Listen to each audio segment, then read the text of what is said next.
215-263-WMMR. It is Cindy that we will go to this morning. Hey there, Cindy. Hi, good morning. Cindy, what does the Saffir-Simpson scale measure? Hurricanes. Hurricanes.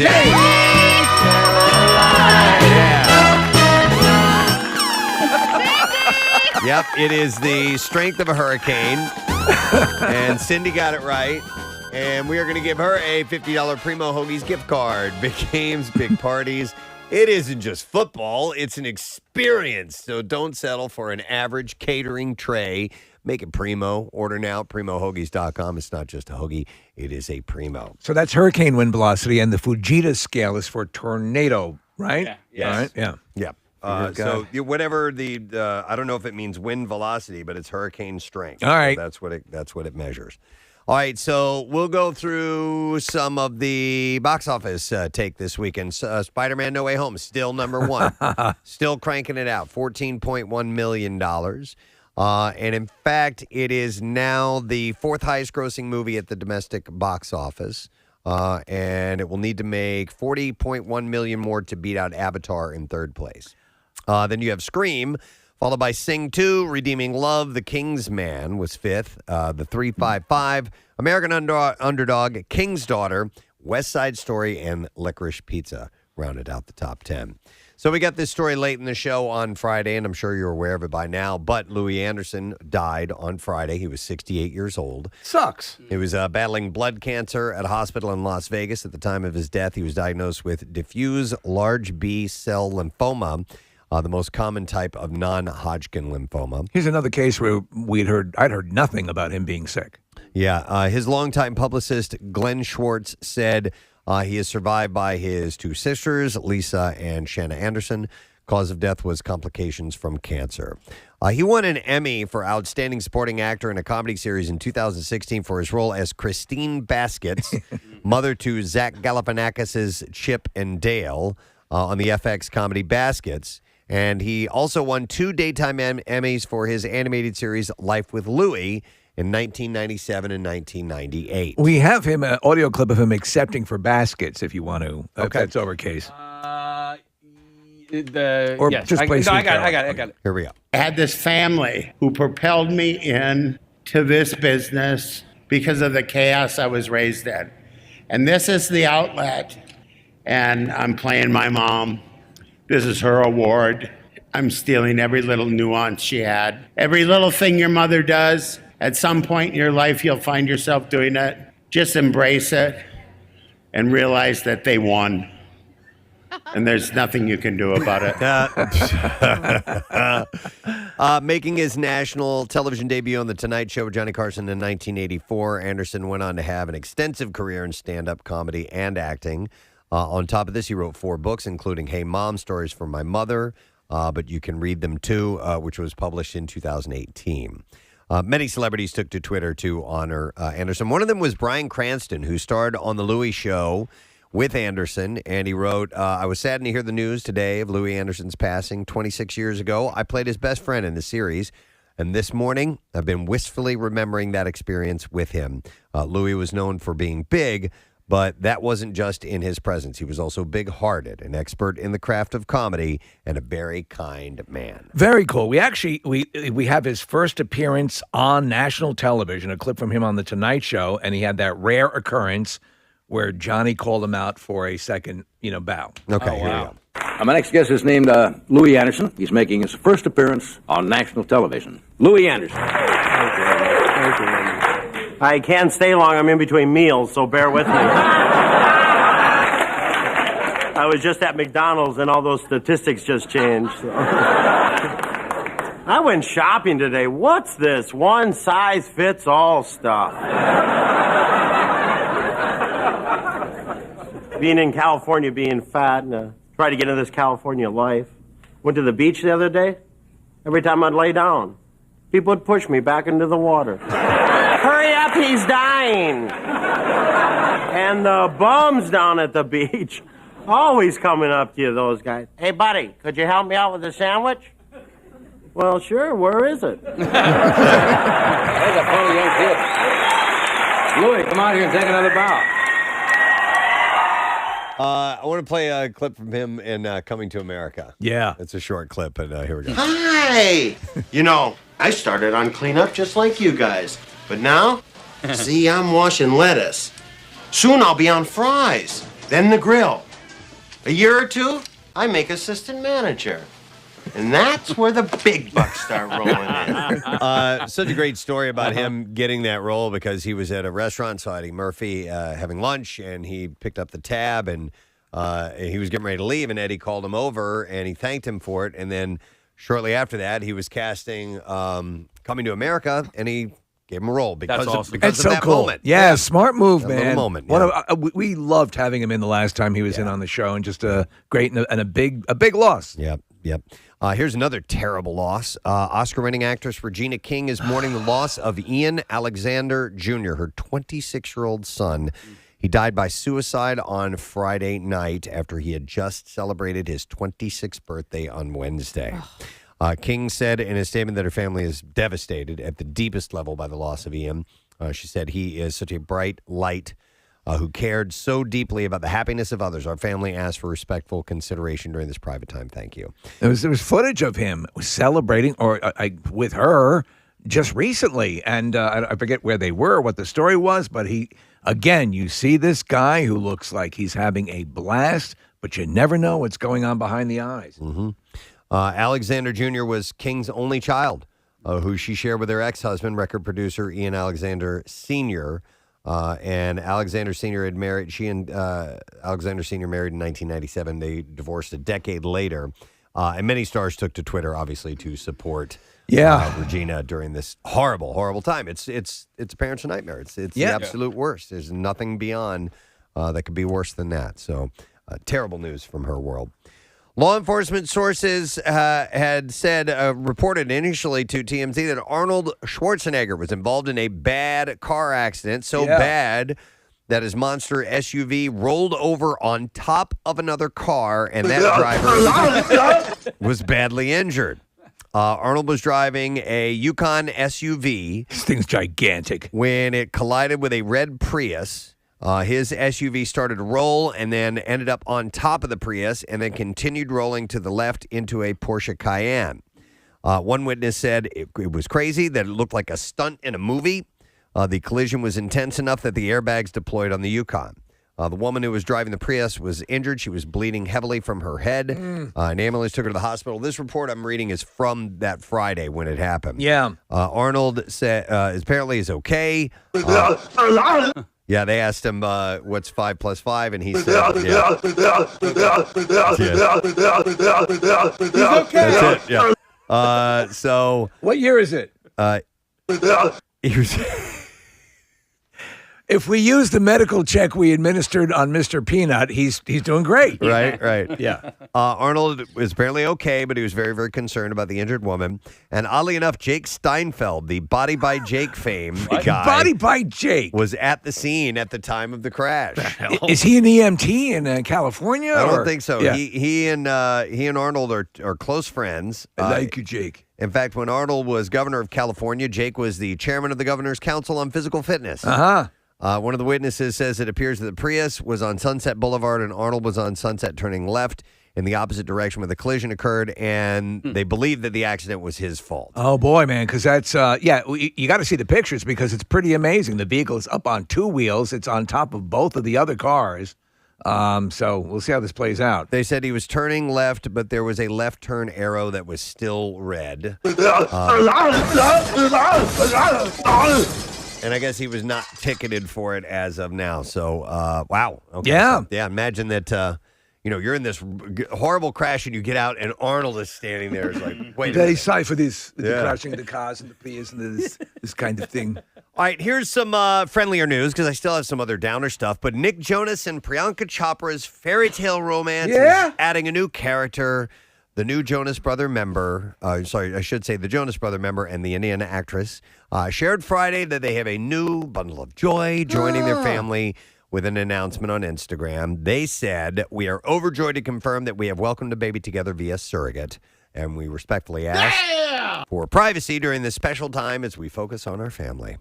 In an interview with I like how they make public statements asking for private time. Right. Yeah.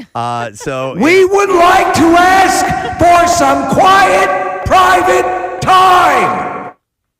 In an interview with Vanity Fair that was published on the 13th, Chopra toyed with the idea of adding a baby into their busy family dynamic. Why not? That big part of the couple futures plans. And she said, by God's grace, when it happens, it happens. Jonas and Chopra married in 2018 in several ceremonies over 3 days in December. They initially hit it off in May of that same year after seeing Beauty and the Beast in concert with a group of friends at the Hollywood Bowl. It's so magical. That's what did it? Yeah. Beauty and the Beast? That's how they met. Oh, I Yeah. misunderstood. What did you think? I thought that's what led to the baby coming home, and I missed the middle part It's of a the whole, story. it's a whole thing. And then they saw Frozen, and then Shrek. No, this was in 2018. Gotcha. All right, and they well. initially met that May after seeing Beauty and the Beast in concert with a group of friends at the Good for Hollywood them. Bowl. So isn't that nice? That's nice. All right, so I'd seen this story and then a follow-up to it. So actor Garrett Hedlund, what I initially saw over the weekend, that he's being sued 2 years after a DUI charge. The actor was sued for negligence by a mother and daughter who were severely injured in a horrible head-on crash after Hedlund's blood level tested at .36. Whoa! Yeah, that's pretty hammered. That's a case where you have blood in your alcohol. 4 times the legal limit. And then I saw the story this morning. He was arrested for public intoxication on Saturday, just 1 day after it was announced that he and Emma Roberts had called it quits. The country strong actor was taken into custody in Franklin County, Tennessee, and his bond was set at $2,100. Hedlund and Roberts were together for 3 years, and their son, Rhodes, is only a year old. Following the news of the split on Friday, Hedlund released his debut music single called The Road, which seems to be about the breakup. Lyrics of the song read, 4,000 miles to just be still. Was it worth it? I said goodbye, and I love you as well. I know you heard it. Thing sucks. Doesn't even rhyme, man. He is a talented actor, a good-looking guy. He's a good-looking guy and But a good booze actor. is obviously doing him in. Yeah. Us Weekly reports that in January in 2020, like I said, he was arrested for driving under the influence with that really high BAC count. And in that lawsuit, the two people that are filing this said Hedlund's conduct was despicable in that he knew and was educated in the dangers present to plaintiffs and the public when he operated a vehicle while intoxicated. There was a very strong odor of hard liquor emitting from his breath, body, and the cab of the Jeep, despite the windows being open and broken. There were open bottles of alcoholic beverages in the vehicle, which Hedlund discarded prior to the arrival of police. He tried to flee the scene of the accident by attempting to continue to turn on his vehicle and driver, forcing others to take away his keys and prevent him from leaving. It's a mess, man. And then, So Schwarzenegger. they're asking for punitive damages. Schwarzenegger just hired him as a chauffeur. Oh, wow. Yeah. And so got to reconsider that So now. I don't know the story on his public intoxication. It doesn't have details on that. If he was wandering around, or if he was being loud and obnoxious, or if he but anyhow, It's enough. yeah, it's enough. So that guy's having some real problems. So I hope he gets it together. And you said they just announced the split. Yeah, they So just- yeah. I just scrolled through Emma Roberts' Instagram account, and there are no photos of Garrett Hedlund. That's a on good there. sign. Yeah. Wiped it clean. Yeah. Gone. Yes. Wow. Hugh Hefner had a treasure trove of secret sex tapes that he recorded at the Playboy Mansion, and according to a new documentary, he wouldn't ask for his partner's permission. And that is illegal. It is. In a clip, his former girlfriend, Sandra Theodore, reveals Hef would tape just about everybody, including her. She says that she was shocked the first time she saw herself in 2 screens in the bedroom. Sandra claims when they invited other women into the bedroom, some would be weirded out by the camera. Sandra says that Hef would pretend to stop recording so the women would feel more comfortable, but he never actually pressed the stop button. That series debuts tonight. Yes. So I'm looking forward to this because it's apparently there's a lot of stuff we were very unaware of concerning his world. It's a new A&E series titled Secrets of Playboy. His former butler adds that Hef recorded celebs and athletes having sex with other women in his bedroom, and with these sexual tapes came power. Turns out he might have been a degenerate. The documentary claims that Hef would host what he called Pig Night. Oh, boy. Where he would invite prostitutes to come over to his mansion to have sex with his pals once a week. And now, Pig Night. Yeah, these new claims allege there may have been a collection of these sex acts caught on camera. So you are Hey, Hugh we're having Hefner. Pig Night tonight. You guys want to come over? You're up to your neck in centerfolds and women who are living in the house, but that's not enough. You go for You got to Pig go Night. hire hookers to come to the house.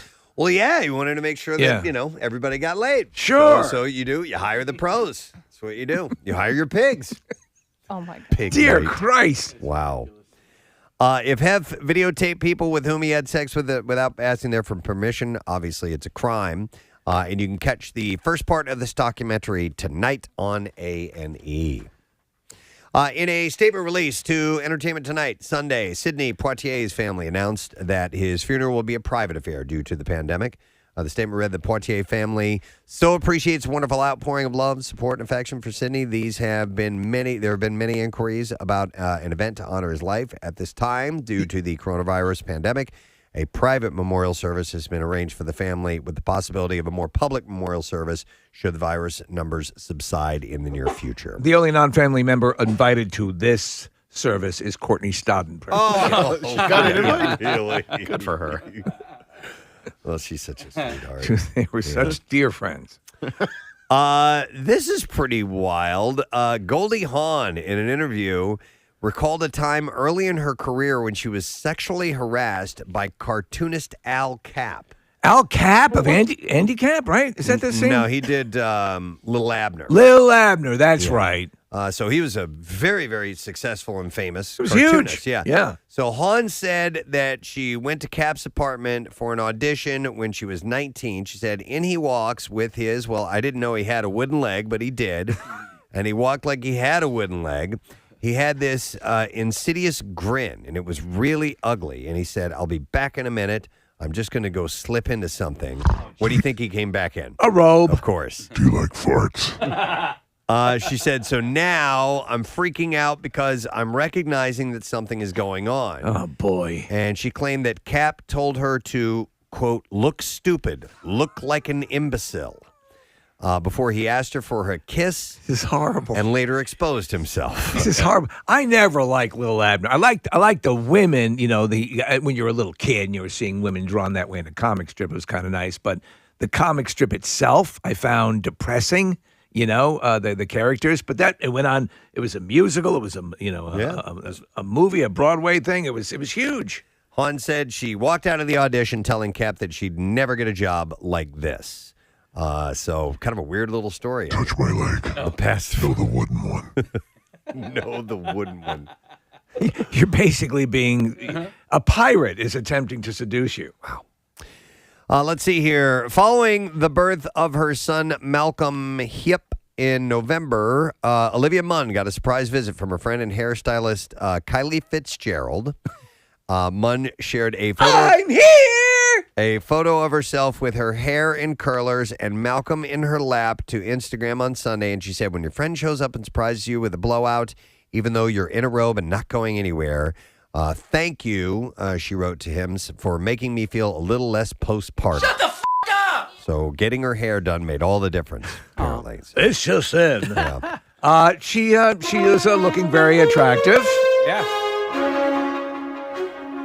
We go now to Olivia Munn's house where she's getting her hair done and it's making her feel good. Jim, what does it look like there? She does seem happy, Tom. Thanks, that's Jim Iglesiasky. At Olivia Munn's house where she's feeling happier now that her hair is done. Yep. So she's coming around, feeling a little bit better, and the haircut made all the difference in the world. I see this guy popping up all over the place. Is he the new celebrity hairstylist? Oh, I don't know. It's a lady. Oh. Her name I is thought it was Malcolm. a guy. By Kylie Fitz? So it Who's says, Malcolm? her son is Malcolm. Yeah, Kylie. And That's the guy? Kylie Fitzgerald. Kylie Fitzgerald is the person doing the hair, and I believe that's a woman. Then I'm thinking of a totally different person then. All right. All right. Let's see here. I don't get my hair done much. Let's see. I have. So following a cast complaint, An independent investigation concerning misconduct. Harry Potter and the Cursed Child star James Snyder has been removed from the Broadway play. According to Variety, the complaint was filed by Diane Davis, who plays Ginny Potter, who's Harry's wife in the show. And the show's producer is quoted as saying, Miss Davis has made a personal decision to take a leave of absence out of respect for her privacy and to maintain the integrity of the investigation. We will make no further comment regarding the matter. So, Nia, does anybody have any desire to see this? Is it getting good reviews or? I don't know. This is a Broadway play? Yeah, and it started on London. I think it started on the West End. I don't think J.K. Rowling had a ton to do with it. I think that they sort of used some of her guidance on it, but she's not the sole writer on it. All right. And I've heard like Harry Potter fans that go and see it, they love it. So I don't want to besmirch it. I'm not that interested in desire? it. Right. Yeah, but it's them as full-blown adults, right? You know what? I don't even know, Steve. I believe so. Yeah, I believe it happens after everything that we've already seen before. But who did Harry end up with? Ginny Potter. Yeah, that's it. Okay. Yeah, Ginny Weasley. Or Jenny Weasley, but she's now, so in this, she's Ginny Potter. She used the hyphenate, Preston. It's Jenny Weasley Potter. Jenny Weasley Potter. I'm sorry. Didn't want to lose Weasley. Yeah. JWP. So listen to this. Today reports that two Ana de Armas fans filed a lawsuit seeking to recoup $5 million for Universal for editing de Armas out of the film yesterday. Yeah. Really? Yeah, this is exactly true. Connor Wolf and Peter Michael Rauza were disappointed to discover that despite her appearing in the trailer for yesterday, the actress wasn't featured in the final cut of the film.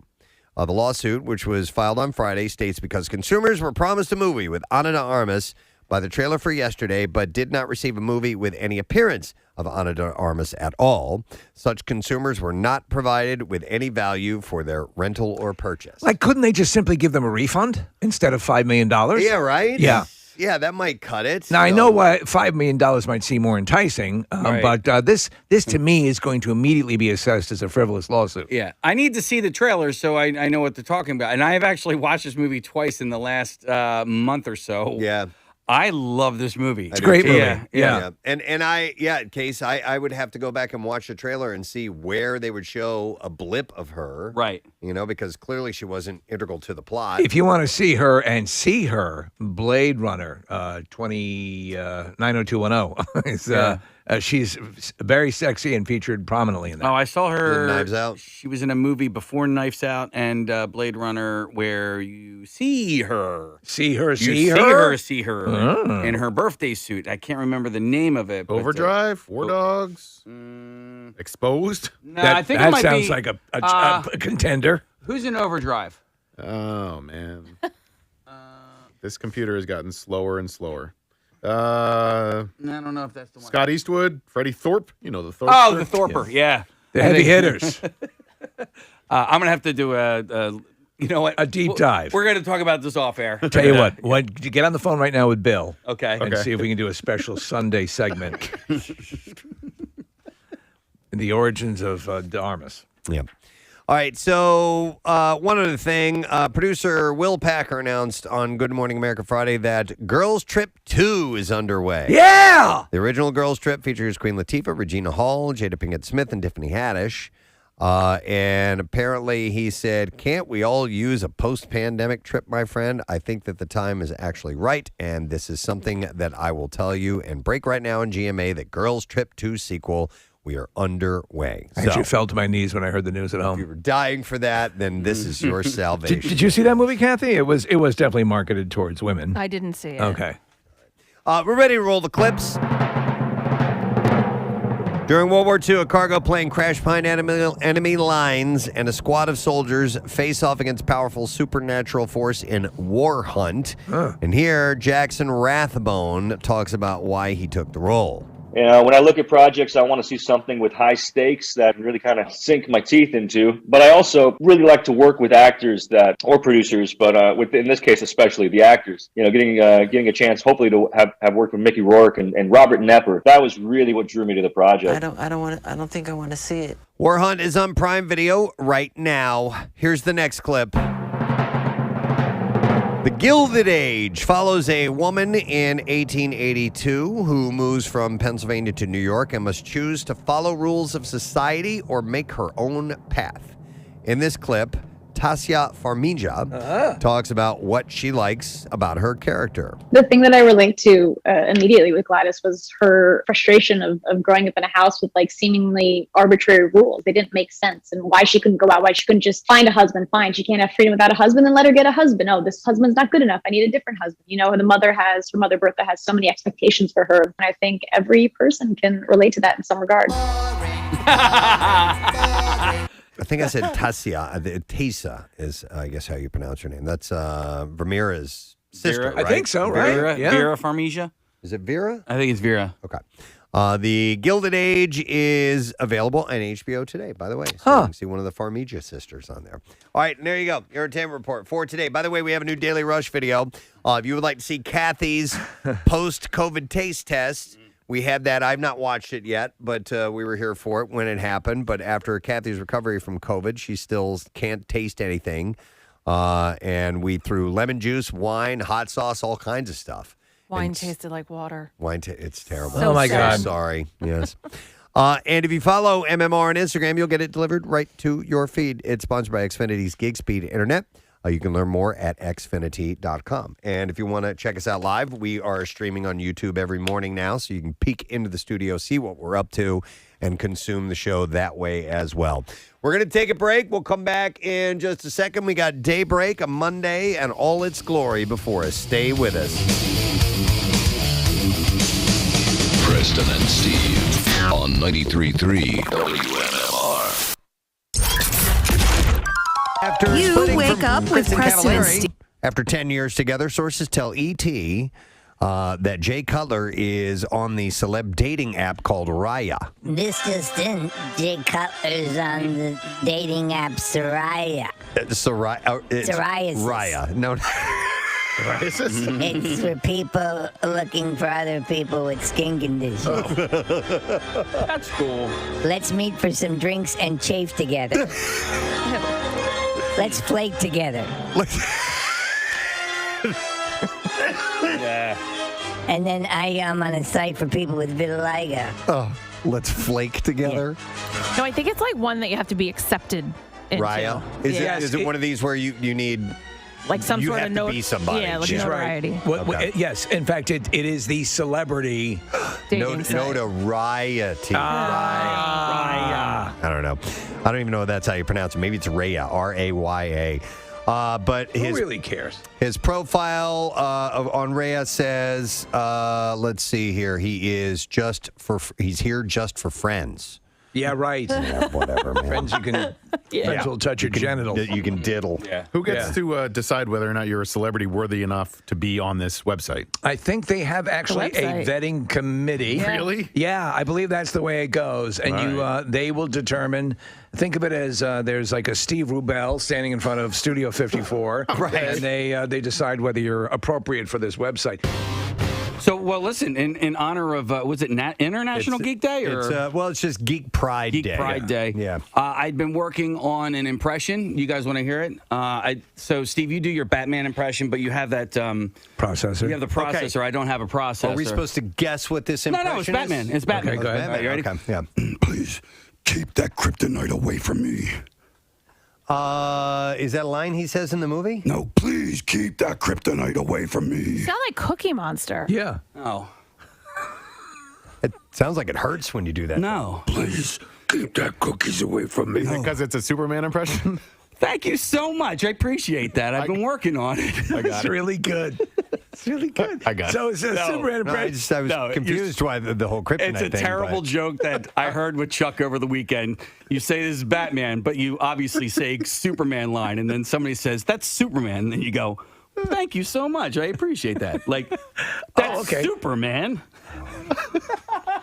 I told Chuck, I said, dude, I'm going to hang myself out to dry next week. Yeah. But you did it, man. You took the bullet. Are we on air? Yeah, we are. I think we're still on air. In fact, Bill's coming down the hallway with an award for Casey. That was great. That was that's an immediate A+. That's like my joke. Good morning, Cincinnati. He knows funny. Yeah. Wow. Please keep that kryptonite. Just don't do one that sounds like Cookie Monster. Cookie Monster. Like the thanks man thing, I was like, I didn't even get that part of it. So, sorry, man. Nick got it. He was following. I know. I enjoyed every second of it. And Bill's has that award in his hands. Yep. By the way, somebody said we should make Bad Dad Joke Cookie Monster a character. So you have to do all the dad jokes. What was the last one I just did off air? The thing is that it was not attempting a Cookie Monster, it wasn't. but that became your default. Take kryptonite away from me. Tell me, do you like cookies? Me too. Me too.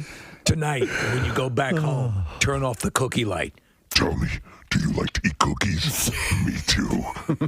Did you know that Mortal Kombat was from Finland? No. What was the joke? I forget. It's something like... My mother was born in Iceland, and my father was born in Cuba. That makes me an ice cube. Mortal Kombat was based off of a Scandinavian song. It was a Finnish hymn. You get it? Finish him. All right, I like Bad Dad Joke Cookie Monster. Oh, man. It's a thing now, Kat. Yeah. Kathy! Wow. Oh, God. Anything to make you cringe, Kath. Anything. Pizza Hut seems to be trying to bring in new customers by reviving old menu items, and the latest is what they call the Edge. Part of the chain's nostalgia campaign. My name is Bono, and I'd like to introduce a new pizza sensation to you. It's called The Edge. Some people say this is a revolutionary pizza, but it's not. It's a pizza that's been here before, probably in your own big fat belly. Remember what we say here, avoid the noid. That's Domino's. This is Pizza Hut. All right, so it's called The Edge, and it's called The Edge. Pizza Hut considers The Edge. It was first introduced in 1997, and they call The Edge a tavern-style pizza. Oh, yeah. It's cut into 16 squares and comes in a cracker-thin crust. I remember this. Geometrically perfect and a taste sensation that'll rock your world. And it will be available at participating Pizza Hut locations. Order now and receive a mid-sized Coke. Mid-size. It'll be available at participating locations nationwide for about $13. So I did Pizza Hut just not that actually that long ago. It was probably during Lent, and I did it because we had been talking about it. I'm like, I haven't. You're a man of faith. Well, I hadn't had a Pizza Hut pizza in a long time, so I ended up getting a regular pizza, and then I got the stuffed crust pizza. And I know that you guys are all out on stuffed crust. I thought the stuffed crust was. You're a filthy animal. I know, but I thought it was markedly better. I'm not out on stuffed crust, but I just don't order it. You know what I mean? Too much. I know, and I Why don't they just take a fire hose and spray cheese on you as you come in? Right. So this pizza, looking at it, I'm glad thin crust has kind of made its way around the country because I grew up in St. Louis. This pizza called the Emos. You guys know I've talked about it for years. That's what it is. It's just thin crust pizza. Version of The Edge. It's cut in squares. That's the way they've always cut it, and it's been since I was a baby. Essentially that I've had that. So suckling at your mother's teeth. I prefer this type of pizza. I'm glad that it's made its way around. And so I don't actually ever remember this as a menu item. So I don't remember this from Pizza Hut either. I do. I remember Domino's. You do? I do remember this, yeah, and I remember it because of like the way that they were able to cram as much pizza on as thin a crust as possible and get it all the way to the edge. Hence the name. Well, this was kind of. Like you said, 97, right? Yeah. So like that was past at least my Pizza Hut days. I think the last time I had Pizza Hut, I was in like middle school. You were not in college or ordering pizza? Was the time at downtown Julie Brown. Wubba, wubba, wubba. No, Nick, you know. Wubba, wubba was the battle cry as they took to the pizzas. And the ovens flamed with the fires of edginess. Wubba, wubba. So Nick, we had like the famous like pizza restaurant that we would go to in Westchester. What famous pizza restaurant was it? More's, I think it was called. That's Amores. It's love. We had Oips. College towns always have the the local pizza joints. Yeah, It's fantastic. The one at University of Missouri was Shakespeare's, and it was outstanding. Original Italian pizza, OIPS. Everybody ordered. OIPS? Yeah, original Italian pizza is what that stood for, and that was the college town pizza. Yeah, so but you wouldn't order from OIP. You'd from OIPS. That's I like OIPS. that. Yeah.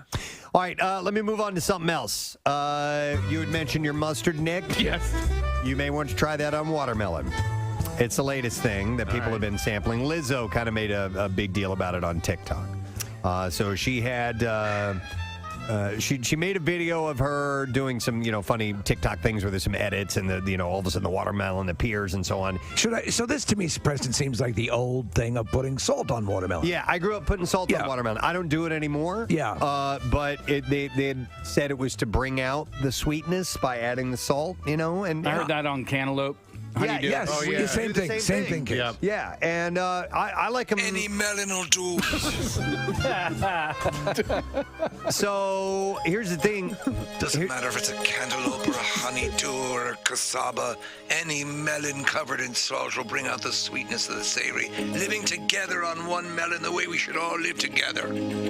Now people are trying mustard. Now they're trying mustard just like Lizzo. Yeah, so, but the jury's out on whether she thought it was good or not. So she had called it, is it bussin' or disgusting? Is it bussin' or disgusting? But she never really... Is it bussin' or disgusting? In this video said whether it was bussin' or disgusting, so... No, she doesn't. And I think, so the common thing of like sea salt and caramel.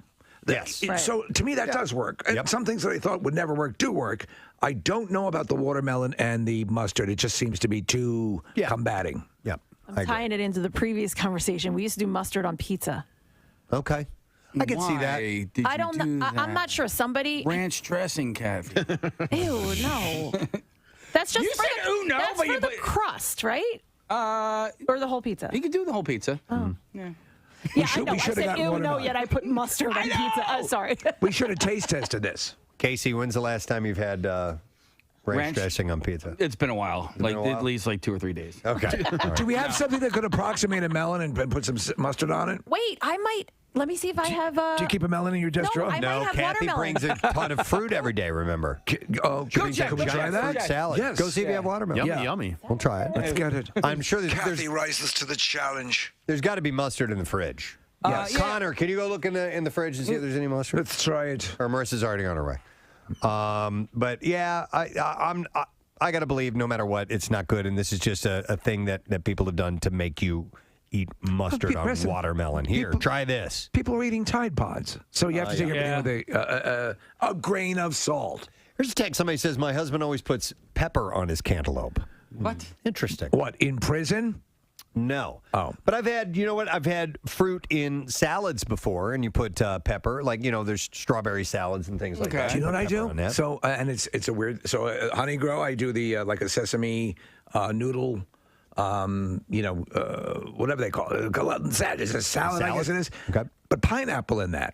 So something, pineapple and sesame and a sesame sauce work together really well. I could see that work. Sometimes when you have like a teriyaki dish. Yes, there'll be exactly. pineapple in that. That's the same thing. Sesame oil in usually in that. So that'll play along. It's great. Let's see if Kathy is. Share for melons. Where's Kathy's melons?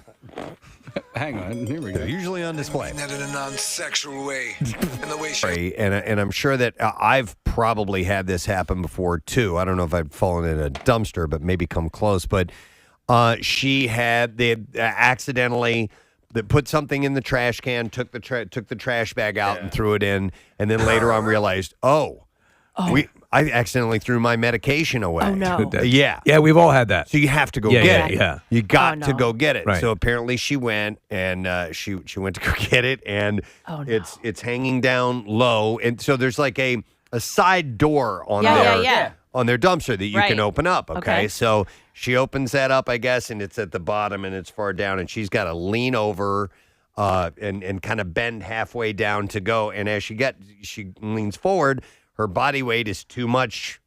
Over, and she goes tumbling in head first into the dumpster. Somehow or another broke her rib on the way in. So as you imagine, as she's raking over the edge. That's what I was thinking. It must have just pulled a rib up and snapped it. Probably what happened. And I was like, okay, are you just saying you have a broken rib, or did you actually go get it looked at and you have a broken rib? She says, yes, X-ray, it's a broken rib, or whatever. The doctor determined that it was a broken rib. Now, it's not one of those where you can have rib breaks that are debilitating, that are just you can't move. It's not that bad. So it was funny.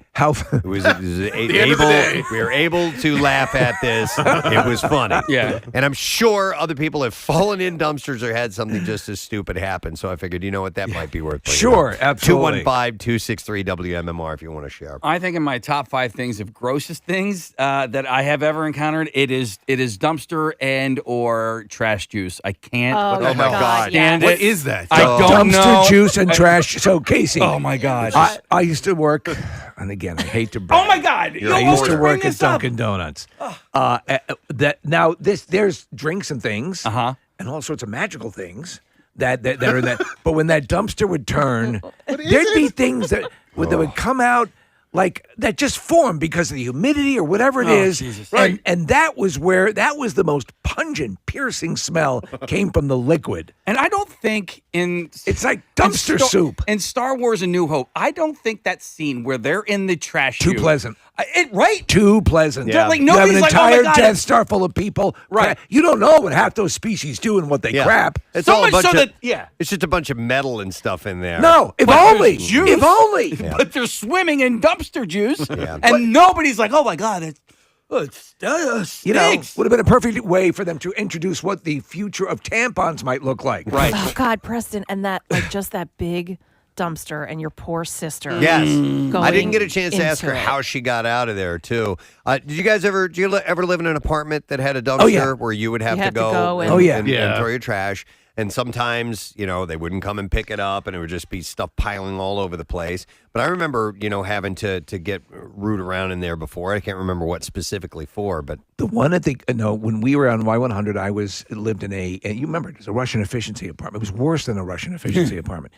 And so the dumpster behind those apartments was so horrible and such a collection of rotting garbage that I used to, like, as if I was doing an Olympic hammer throw, I would swing it around and try to launch it in, because if you got anywhere near it, you would vomit. Dude. So it's always a no man land. And if you end up getting like part of the bag caught on that little weird handle thing and it would like rip it open. Yeah. Yep. Mm-hmm. Yep. All right, hang on. I want to go to George. Not quite a dumpster, but I got to hear this. Hey, George, good morning.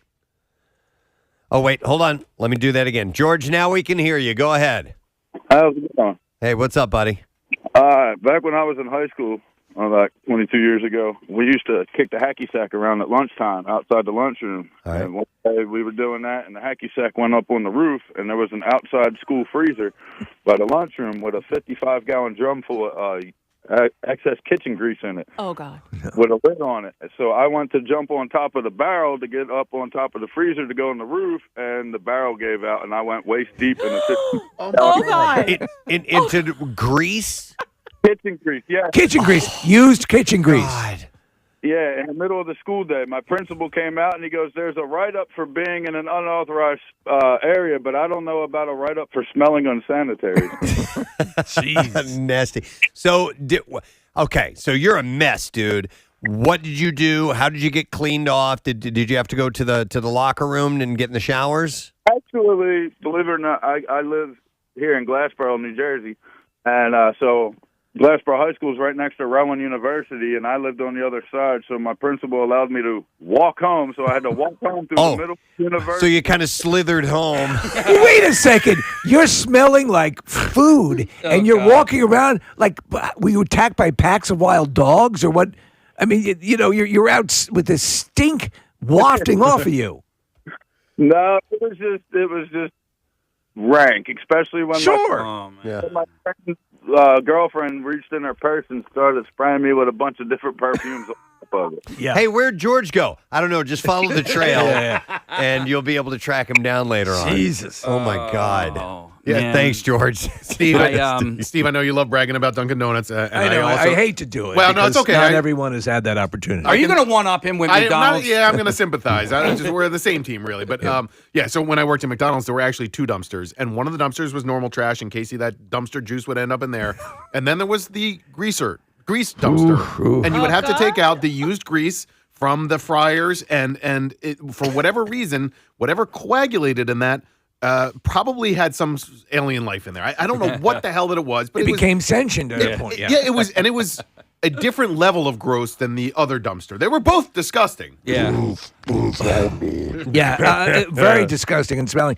I have had once or twice where I almost fell in. You got to watch it. The revelation of the side door entrance on a dumpster, I don't think it may not have existed during that my time with dumpsters. But that only works for so long because then the trash if will the just trash fall is out. up above it, Yeah. it means nothing.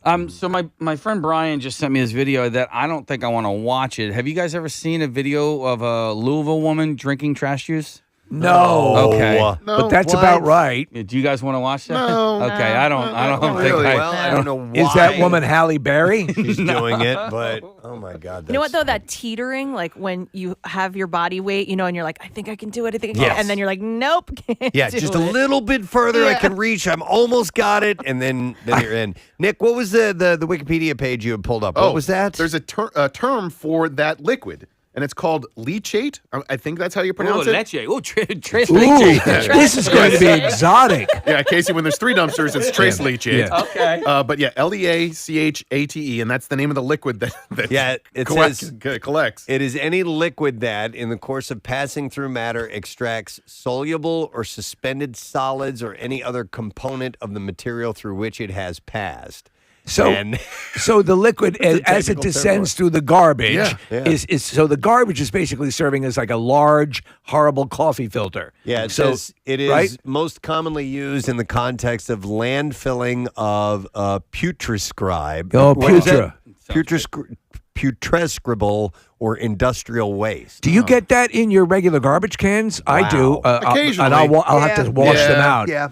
I mainly get it when we are when we host at our school Garbage can night? No, like bag bingo or trivia night or whatever. Right. One of these, these social events at the end of the evening after everybody leaves, or we have to throw out the trash, and there's always just a trail of trash juice sludge, and it's just gnarly. Do you know what's the and worst? then all that collects in the dumpster. When you're taking it out of the house, right? You're taking it out of the house, out of the kitchen. Yeah. And somehow it's permeated, and you have that trail that you've walked all the way out of the house. Yeah. And it's a nightmare. And But it's generally, a stink trail. I generally think, a general rule in my house is you don't dump liquids into the trash. Anything that is liquidish goes into the sink. So that way we don't get a ton of so that doesn't happen all Trash that much. juice. Yeah. Let me go to Ryan. Ryan, good morning.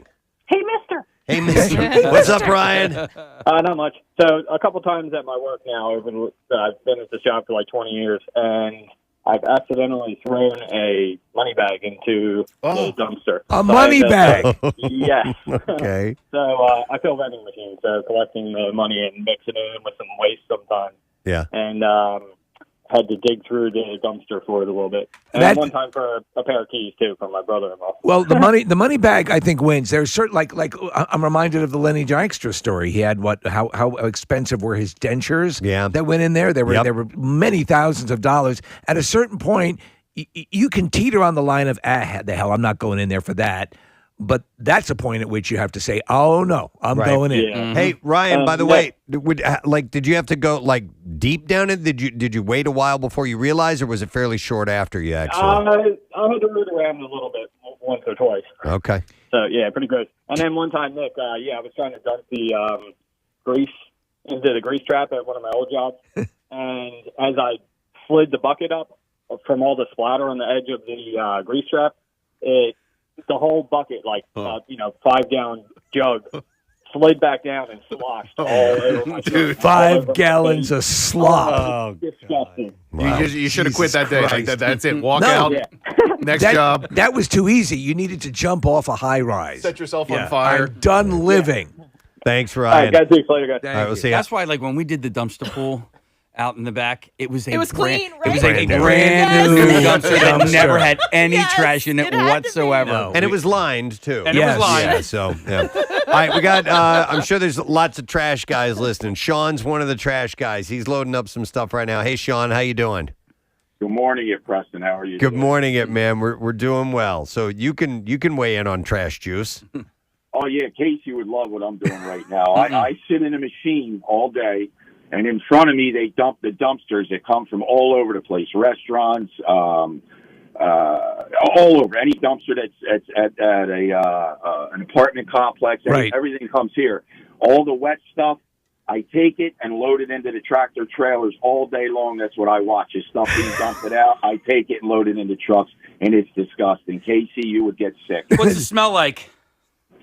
Well, you only smell it when you get out of the machine. The machines that we have in here have filters in them where it stops the smell from coming in the machine. Oh, good, They're good. brand new, but if you get out, I've seen many guys get out that are brand new that just can't take it and start vomiting right then. Sean, you're an expert here. Is it possible that if you haven't thrown liquid into a dumpster, does it still create a juice anyway? Do you it depends on the weather and what people are putting in the garbage. A lot of people that throw stuff in dumpsters throw things that aren't supposed to be in there. Right. So that's covered up a lot. But no, we get dumpsters that come here, cans that are dry. But with the weather and with the rain and the snow and people throwing, say somebody throws a half a gallon of something that still has liquid in it. Yeah. When we pick it up, it's going to crush and it's going to leak out all over the place. Dude. So, Thank God they have air filters for you, man. Thanks, Sean. You got that right, guys. Thanks, man. See you, buddy. Down the shore, they have, when it happens all day long on the beach, they have, garbage cans and recycling cans, and they have a truck, this cool little truck that goes up and down the beach, and it will empty. I love those things. But it lifts it over like where the driver sit. Right. It doesn't lift from the side. So I wonder how often does it? Well, it's got to be designed. Yeah. The first guy who had it go wrong would have said, "We need to fix this." Hey, our intern Ben. As you can imagine, former intern Ben. As you can imagine, that's him. Yeah, is on the line. Hey Ben, how you doing, man? I'm great, guys. How are you doing? Doing great. So you have a dumpster story? I do. So for what me and my dad do for work, we go in and out of a lot of supermarkets, and we have a handheld computer, and these things cost like $3,000 or $4,000 to replace if you lose it or break it. Yeah. And it accidentally got thrown into the trash compactor at a supermarket. Oh no. Oh God. So we kind of weighed options, and it's like, is this worth it? So my dad is like, you know what? I'm going to do it. So he slides into the dumpster like a slide and grabs the thing. And then we had to get a stick and pull him back out of the dumpster. Get a stick and pull. Somebody get a stick so we can get down. Where's my dad's dumpster stick? So let me ask you, Ben, why didn't you go in? Yeah. I was probably too heavy to be pulled back out. Hey, did he find it? Yeah, it was right on top. But, it's like you're in a compactor. Someone hits that button by accident. Oh, yeah, dude. That's nothing to mess around Dude, with. That's instant death. If you're talking about nightmare scenarios, we all have ways. No one wants to die in general, but you also sort of, list which ways would be least preferable to you. Mm-hmm. Trash compactor's way up there. That's definitely one you don't want that you want to avoid. My friends growing up All right, thanks, Ben. Appreciate it, man. Thank you, guys. All right, see ya. They actually had their trash can in their kitchen was a trash compactor. Oh, mine was. Yeah, we did too. Really? Yeah. Okay, so all right. And then my dad would yell at us because no one would take the trash out, and we'd just keep compacting it. Yeah, as far so as nobody you had can to go outside. And we go down again. You're gonna break it. Push it any farther. That's something I always wanted, a trash compactor. We wouldn't put things like food or compostable things in there. It was more for, empty milk cartons. Yeah, stuff that wasn't that wasn't going to have a substance. Unwanted to it. pets. More, Did you line it with a bag too, or no? Do you remember? We did, yeah. Yeah, because it wasn't a standard trash bag. Like they made them for the compactor. Okay, they were pretty durable. Do you have a compactor and a food in the sink? A garbage disposal. Yeah, have one of those. Yeah. Yep, absolutely. All right, let me go to Mike. Hey, Mike. Good morning. Hey, on the next chat show, Biscuit, Triscuit, Tricycle. Is that something from our show? I mean, I love it. That's from way back. Jimmy Winklebaum or whatever. You guys are talking about. All right. Is this Bill Weston? He's Listen, making up names. I love it. All right. So confused right now. What's up, Mike? I want that on a T-shirt. Yeah. So years ago when I lived in an apartment, I had to take the trash out to a dumpster. The lid was open, so I heaved the bag in, and all of a sudden I hear this scurrying around, and a squirrel jumps out, and it's got like it lands with all four paws on my chest. Oh my God! Karate. I'm like, that happened to me in my old house. It's just in my trash can. When a squirrel jumps out of your trash can, it is terrifying. I'll tell you what's worse. I had it happen was Mike. the opossum. Oh, yeah, geez. yeah, because that's where they love to hang out. Yeah. And if you don't know, and it was at that same dumpster in media, got close enough to it, threw the thing over, and I'm like, I just started running. My buddy was sitting in the front seat of his car. He was picking his daughter up from work, and he had both front windows open. He was just sitting there, and a squirrel jumped in through the passenger side. How you doing? Onto the passenger seat, off of his chest, and then out the driver's side. And it happened so quick that he didn't even have a chance to be scared or startled or anything like that. He was like, wait, what the hell was that? And then he looked over, and he saw the squirrel. Let me go over here to Ryan. Hey, Ryan, good morning. What's up, you crumb bum? Yeah. Crumb bum. I want to fight you. What's happening? What's happening? I want to fight you. I want to kiss you. I don't want to talk to you. What's up? I just want to feel you. So I real was in crumb about, bum. I'd say 7th grade, and me and my buddies went to all-you-can-eat Chinese buffet. All right.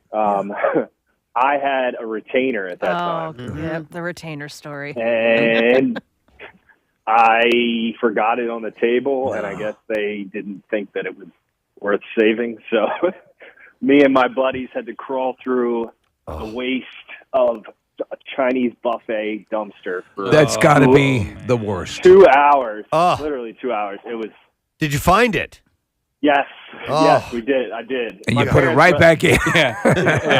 Get away I from told me. my parents, and they were like, "You better effing find that thing." Isn't that in the movie Parenthood? It He is. loses Yep. his retainer in the Yep. garbage, right? Yep. Yeah. And they dig through it in the back of the That's- restaurant. Yep. That's Yeah, common, I mean, Ryan. Nasty. Yeah, talk about trash juice. I mean, that was Oh, God. gnarly. Yeah. I bet. want to have a real full-blown Thanks, Ryan. study on the causes and for example, well, what makes it so pungent? I assume obviously you have all these different things that are going together, but why is it always incredibly foul smelling? Well, you've got some gases that come from the garbage. decomposition Yeah. of organic material. Right. That's definitely going to be a part of it, and that's what I think really gets rank. What I can't stand is when if if we miss a week because we get once a week garbage, Right. trash removal, You wanna and die. we miss a week, and it's summertime. I'm like, I'm going to have maggots wriggling around. Yeah. If we, I hate it. I can't So- stand it. When I played softball, we played, it was called the Incinerator League because essentially our softball field was right next to a trash dump with an incinerator. And when you played there in the middle of the summer, you got there on a bad day, it was just, right field was just terrible. Staten Island. Oh, so God. as you would, Fishkill and those general areas in and around New York, which are these large dump areas, the smell would be so bad. I remember pulling off one time just to get like a soda at a like a Sunoco or something, and I'm walking around, and I'm looking at people like, can't you smell this? So But you they me- were so used to it, it meant they were just okay. They were that's nose the smell. blind. Yeah. You mentioned Fishkill. There were a couple of times growing up where my dog got out. Okay, so he got out, he jumped the fence or did whatever, and he was gone for like an hour or two, and he would come back, and it was as if I don't know where the hell he was, because this happened on a few different occasions, where he just smelled like horrible, rotten fish and garbage. Sure, and, he was probably getting into some dump somewhere. and just rolling around in it. Yeah. It was terrible. If you're just tuning in, my sister fell in a dumpster and broke her rib Oh, God. over the weekend. So that's how we got started on this conversation. Dude, how long did it take for her to get out of the dumpster? You know what? I didn't ask. I need to find out more. It doesn't sound like she was stuck in there for too long and was able to get out. Yeah, totally. It could be, man. Yeah. That would just Help! suck. Yeah. Did you had a story about someone who was screaming? It wasn't from a dumpster. It was from a Goodwill clothing. Yes. Yeah. Hang on, I'm going to go to John. I think we have a winner here. Hi, John. You're on the air. Good morning, bud. Yo, good morning, Preston and Steve. How are you? Wonderful, man. I can't wait to hear this story. Do tell. All right. So I have an excavating outfit. We do a little bit of demolition work. 2 winters ago, just about this time of year, 2 winters ago, we were doing work in the Pocono Mountains. Mm-hmm. We're doing a demolition up there. There's a mobile home that caught on fire. We had to go up to demo the rest of the remains of the house. So the dumpster driver shows up. First thing in the morning, drops the first dumpster. We load it out. Okay, no problem. Second dumpster comes. I have to go number 2 really, really bad. Really bad. And there's nowhere around. We're in the middle of a trailer park. Right. Okay? Nowhere around that I can go number 2. Right. It's an emergency. Yeah. Right? Yeah. You have to do this. Phase 6. Right now. Yeah. Right now, or I'm going to drive home in a bad way, right? Yeah. 3 hours back to Chester County, Pennsylvania. Okay? So I put a little trash inside the dumpster, all right? I jump inside the dumpster in a 30-yard dumpster, jump over the top, on top of the trash, to then go number 2, all right? Everything was going swimmingly until I heard a backup beeper of a truck. There's no way that guy's coming for me, right? Maybe it's a trash truck. I don't know. I'm in a 30-yard dumpster, can't see. I have 2 laborers on the job. They're both sitting in the pickup truck because it's 10 degrees out with the heater on. Yeah. I'm in the dumpster. Oh, my God. Yet again, don't know what's going on. Yeah. All of a sudden, boom, the guy backs into the dumpster. I'm like, no way. No way. He's going to pick it up. So I start yelling, yo, I start yelling. Nobody can hear me. My laborers know what's going on. They're laughing at me. Oh, no. So the guy gets out. I'm still yelling. I'm still going, number 2, still yelling. But, you're in a 30-yard dumpster. You can't really hold on to the side. Yeah. You're kind of hanging out in there, Yeah. Sure enough, he picks the dumpster. I ride the dumpster all the way up onto the back of the truck. While in it, oh my God! But, when it goes up on the truck, it's at a pretty steep angle. Yes. All the trash is sloshing around. I'm flying to the back. I'm flying to the side. I'm pissed. I'm freaking out in there, and the guy just never even knew anything of it. So how did you eventually vault out of it? Eventually, when he pulls the can on the truck, he's got to get back out to then secure the can to the truck. So he comes to the back of the truck, and I'm like losing my mind with my pants down, trying to crawl up over the side of the dumpster so that he doesn't take off down the road with me in it. Oh, yeah, dude. So that's like 9 levels of embarrassment. But you had to do it, and you actually made a good call with the dumpster. It sounds like what do they call that? Lily padding it when you when you go in a porta pot.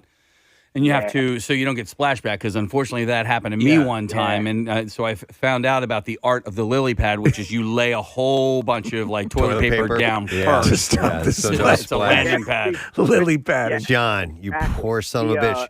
The good thing about it, though, is when you're in a 30-yard dumpster, it's got trash in it. You're not really worried about a lily pad. You just let her go. Yeah. You just go. What were you planning to wipe with, if I don't mind asking? I had napkins in the truck. Napkins in the truck. That's beautiful. Thank God we stopped at McDonald's on the way up in the morning, 4 o'clock, for breakfast sandwiches. We got napkins. We had napkins. Thank God. You know what I mean? John, that's one of the best stories I've ever heard. Oh, it was awful. But, it was... It was a good day. It's a good day. Thanks you for managed sharing, to take John. a dump in a dumpster. I'd hate to hear what a bad day is. Oh, my God. Some text coming in. This one says, I used to work at Walt Disney World and Magic Kingdom, and everything was underground. So all the juices from the garbage from the park would leak down and drip on you as you walked from one area to the next. We used to call it tunnel juice. Tunnel juice. And it was a rite of passage to have it drip on you. God, that's awful. One time, and again, please understand, I'm not trying to brag every time I mention this, but when I was working at Dunkin' Donuts, they were doing work in the parking lot, and the woman who owned this franchisee said, could go out and pick up the pieces of payment and put them in the dumpster. And so I'm like, okay, I'll do this. It's fine. So I'm moving all this stuff. And she said, you sure you want this all in the dumpster? Yes, put it all in the dumpster. Okay, I'm putting it all in the dumpster. Put a lot of it in the dumpster. The truck comes in. The forks go to the side. And it's going to lift it up. And you're... Bam! it lifts the sides of the dumpster up, but the bottom is still sitting in the pavement. Oh, my God. With like it tore the entire bottom out. And all of the dumpster juice started to disperse around. Was the bottom just all rusted out or something? It had to be. Oh my God. I mean, now mind you, I put an F load of pavement chunks in that. I'm sure it wasn't designed for that. When you guys are tossing something into like a community recycling bin outside of Wawa or whatever, will you make sure that you dump everything that's inside whatever you're tossing out? Let's say it's a can of Diet Coke or whatever, or do you just chuck it in there? If I regardless? can, yeah. Yeah, I have learned since, and we've talked about it before, that recycling, that stuff needs to be clean. So at home, I definitely clean out anything before I toss it into the recycling. This could be 'cause a I won't whole. use it. This could be a whole other topic, but I refuse to throw any bottle of water or coffee or anything out until it's fully gone. Not like, oh, there's some left, let me dump it. Like, no, I have to drink it. So like, there's bottles of water in my car with like the teeniest bit of water, and I can't throw it out until I drink Like it. plastic bottles? Yeah. That's actually probably not good for you. You're not supposed to. Okay. Yes. Have you ever thought of consolidating them into one bottle? I've done that. Okay. I've done that. Wait, I've done that when I go to the gym and I Right. forget a full bottle of water. I'm like, well, there's 2 in the back seat, Right. 4 up front. I think I have a full bottle of water here. I can do this. Yeah, Kath, when we were going down the shore, the kids would come out of the surf and they would go into the cooler and they would grab a bottle of water, take one little sip of it, and then just kind of toss it. And nobody knew whose bottles. Right. So we would just take all the bottles home, and then that would be the dog's water. You know. Okay. But I have. The hell is this? I know. But as a result, I just went and bought one of those. It's essentially like a Gatorade. You know, when you dump Gatorade on your football coach, I got one of those things, and I just fill that up with water. So we don't use bottled water down the shore anymore because we were just wasting so much. Yeah, makes sense. I'm going to go to Aaron. Hi, Aaron. Going back to the dumpster thing here. Good morning. Hey, yo, black listener! Hey! What's up, Aaron? How you doing, man? So, when I was a kid, I got bullied. And walking home from school, this kid comes up, grabs my book bag off of me, throws it into the dumpster of a butcher shop. Oh, no! Absolutely disgusting. Dude. I had to go in there. That's I assume blood and entrails and all that, right? Like, some stuff was in bags, but as soon as your foot hit it, boop, right through. And there was definitely like a rat in there or something. So, yeah, absolutely disgusting. But afterwards, joined the Marines, got really big, saw the kid in the bar, and went, hey, remember when you threw me in that dumpster? So the look of fear on his face. It was worth it. great. Good for Awesome, you. man. Way to go back and get that done. All right, thanks, Aaron. Yeah, that's nasty. When you're talking about butcher shops and places like that, I would assume there's a protocol they need to follow for throwing away that. They're throwing away like biomatter. Yeah, I mean, so that's you have to do something. This would be the worst, according to this text. Says when I was in high school, I worked at a seafood market. Oh, gross. The trash naturally smelled in our dumpster. Every Thursday morning was clean out day, and it would soak me with fishy garbage juice. I would be inclined to whatever you get a high-powered pressure washer or something and clean those suckers out because the stink is unbelievable. There's a great blooper outtake from that episode of It's Always Sunny where Charlie and Danny DeVito, they're living in a dumpster to save on costs, and Danny DeVito's he's eating the like a bagel, and Charlie goes, "Where'd you get that?" And he goes, "It was down there." Rotting seafood. I can listen. Even fresh seafood. I've been walked by like fish markets, and I'm like, ugh. Nasty. I can't imagine what it's like once you throw it away and it sits out there and festers. Oh yeah, it gives me that in the throat sort of gag where like I could go puke in Yeah.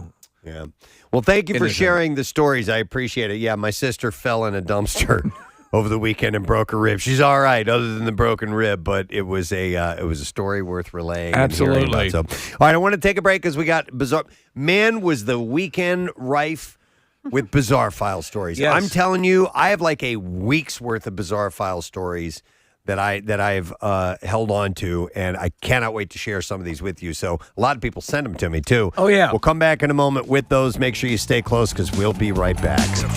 We got it. We did. So we can try this. Should I just hold off until we get Hold to this? off. All right. Because Hold. now we're in Braveheart. Yeah, there we go. I got you. Freedom! Do you want to live in chains or do you want to live with salt on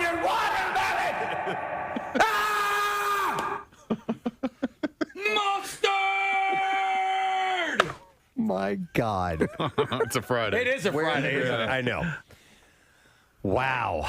Well, now I want to go watch Braveheart. I think they actually They're making love. They're pounding the actual mustard seeds right Pounding now. the mustard seeds. Pounding them out. 1 mustard seed. 2 mustard seeds. Slapping them down. Slapping them down. Slap at the base. Now we've gone to I Love You Man. Yes. All right. Here we go. Wow, they eat plates and I don't want it. I don't want to have I will try it. You don't want to? Oh, yes. I'm chewing tobacco, so I'm just trying to be healthy, guys. Thank you, Marissa. That's very I don't want to sully the taste of the tobacco. All right, so we each have a small piece of watermelon, and we have a little dollop of a mustard. Do a dollop. Is this regular yellow mustard, Marissa? All right. Wait. Don't What? do it. Oh, I want to do a countdown. I want to get everybody ready. Okay. Oh, we're all going to do it at the same time? Yeah, Just like they do in a temple. I'm going first. I'm sorry. You guys, hang on. That way I can talk while you guys are chewing. All All right. right. In 3. 1, 2, 3. That's disgusting. Yeah, you're not a fan? All right. That's horrible. There's nothing appealing about that at all. Not in the slightest. Well, maybe it was the mustard.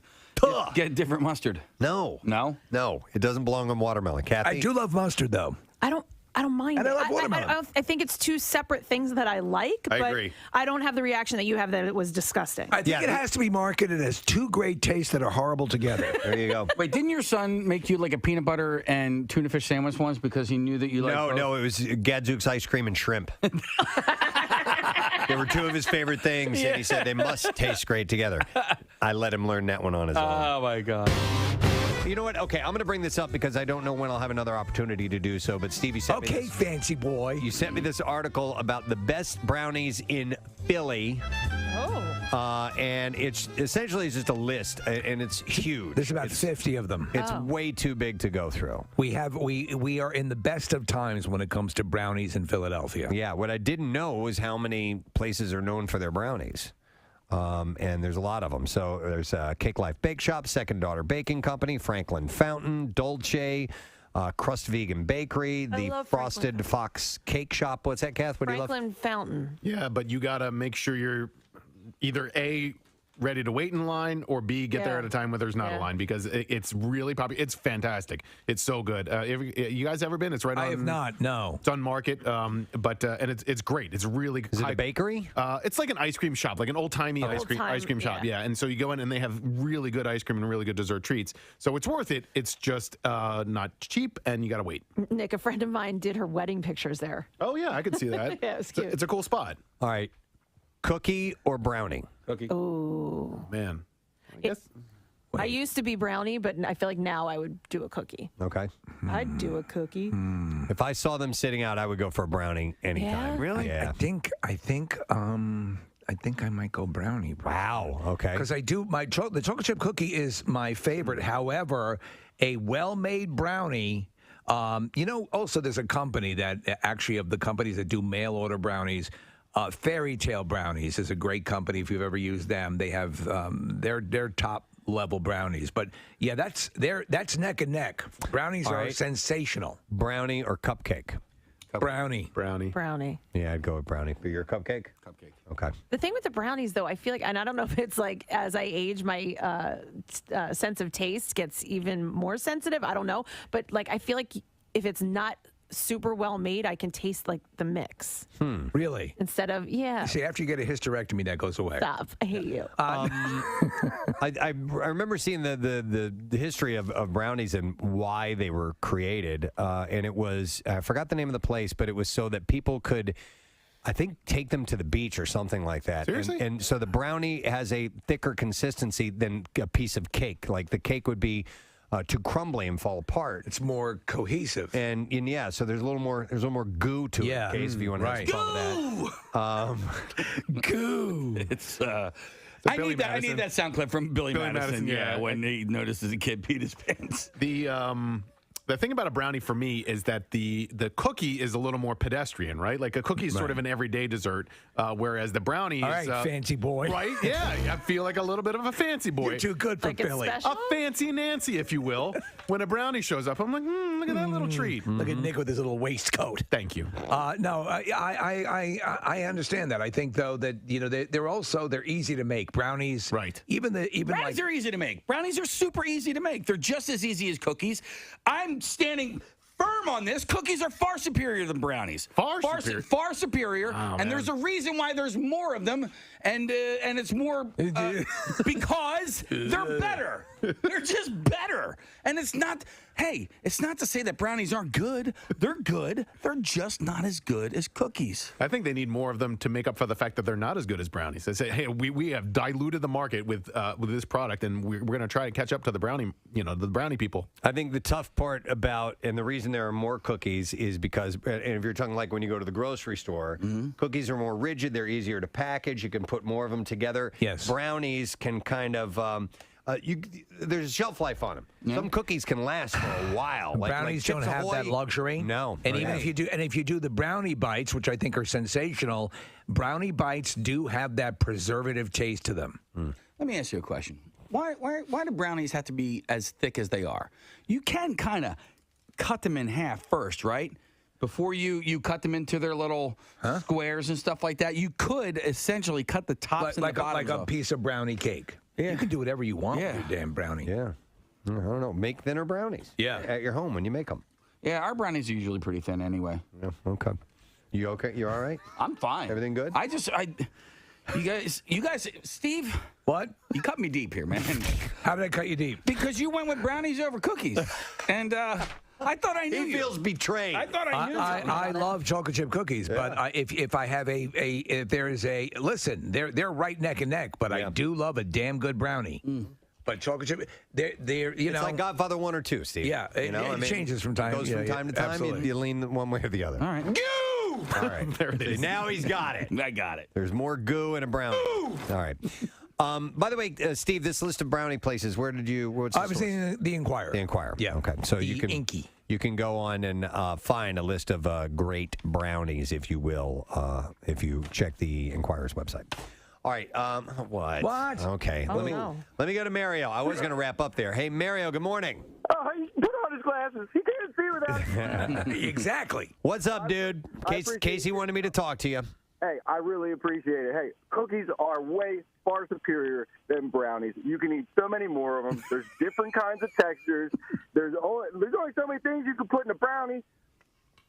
You don't need to. It's perfect. I'll tell you what the deal is, Mario. It's when you see a plate of freshly made brownies and freshly made cookies, you know you're more likely to encounter freshly made chocolate chip cookies. At least I am. But a brownie is like, oh, we don't get brownies a lot. I'm going to go for that first. Look what showed up. Right. Yeah. I will agree with that. I will agree that it will be like a special little treat. But I will also say that if there's a freshly made plate of cookies or brownies in front of me, I'm going for them cookies first. So I'm going for the brownies because I don't know when I'll get another shot at those brownies. That's right. That makes sense. Carpe diem, man. Carpe diem. Yeah. I appreciate you coming to the phone call. I just want to say I'm a cookie lover. All right, Mario. I mean, you can enhance a brownie by putting a cookie in it. You can enhance a cookie by putting a brownie in it. No, you absolutely can. No. I've had brownie cookies. Yeah. I don't even know what that cookie means. Brownies. Putting a brownie in a cookie? Yeah, you don't do that. But I've never heard of putting a cookie in a brownie. You've never heard of a blondie, bro? No. Well, you know what? I have heard of a blondie. I just didn't know what that was. It's cookie brownie. Okay. It's cookie brownie. A man who purchased Gwyneth Paltrow's viral "This Smells Like My Vagina" candle from Goop says it exploded, and he's filing a class action lawsuit. Candles do sometimes explode. You've had stories about that, right? Have you ever had one explode, Kathy? Or at least I had one like pop and melt immediately. Oh, okay. So no, like I've seen I don't burn candles in my house. But I've seen it burn all the way to the bottom, and there's just a little bit. It's just liquid at that point, and then it shatters the glass. Okay. Well, this splattered vagina all over the walls. Fight to the morning, mass. This vagina falling, crashing, vagina crawling to the ground. Oh, they had a reporter on the scene. Vagina catastrophes I've ever seen. I'm sorry, ladies and gentlemen, I can't compose myself. There's vagina everywhere. People trapped into huge labia. It's disgusting and a mess. It looks like deli meat strewn across the field here in Vegas, New Jersey. Hair all over the place, and there we go. My effects. There we go, sir. I get it. My effects. I'm so distraught. You've been pulled into a time continuum. I don't know what's. Oh my God.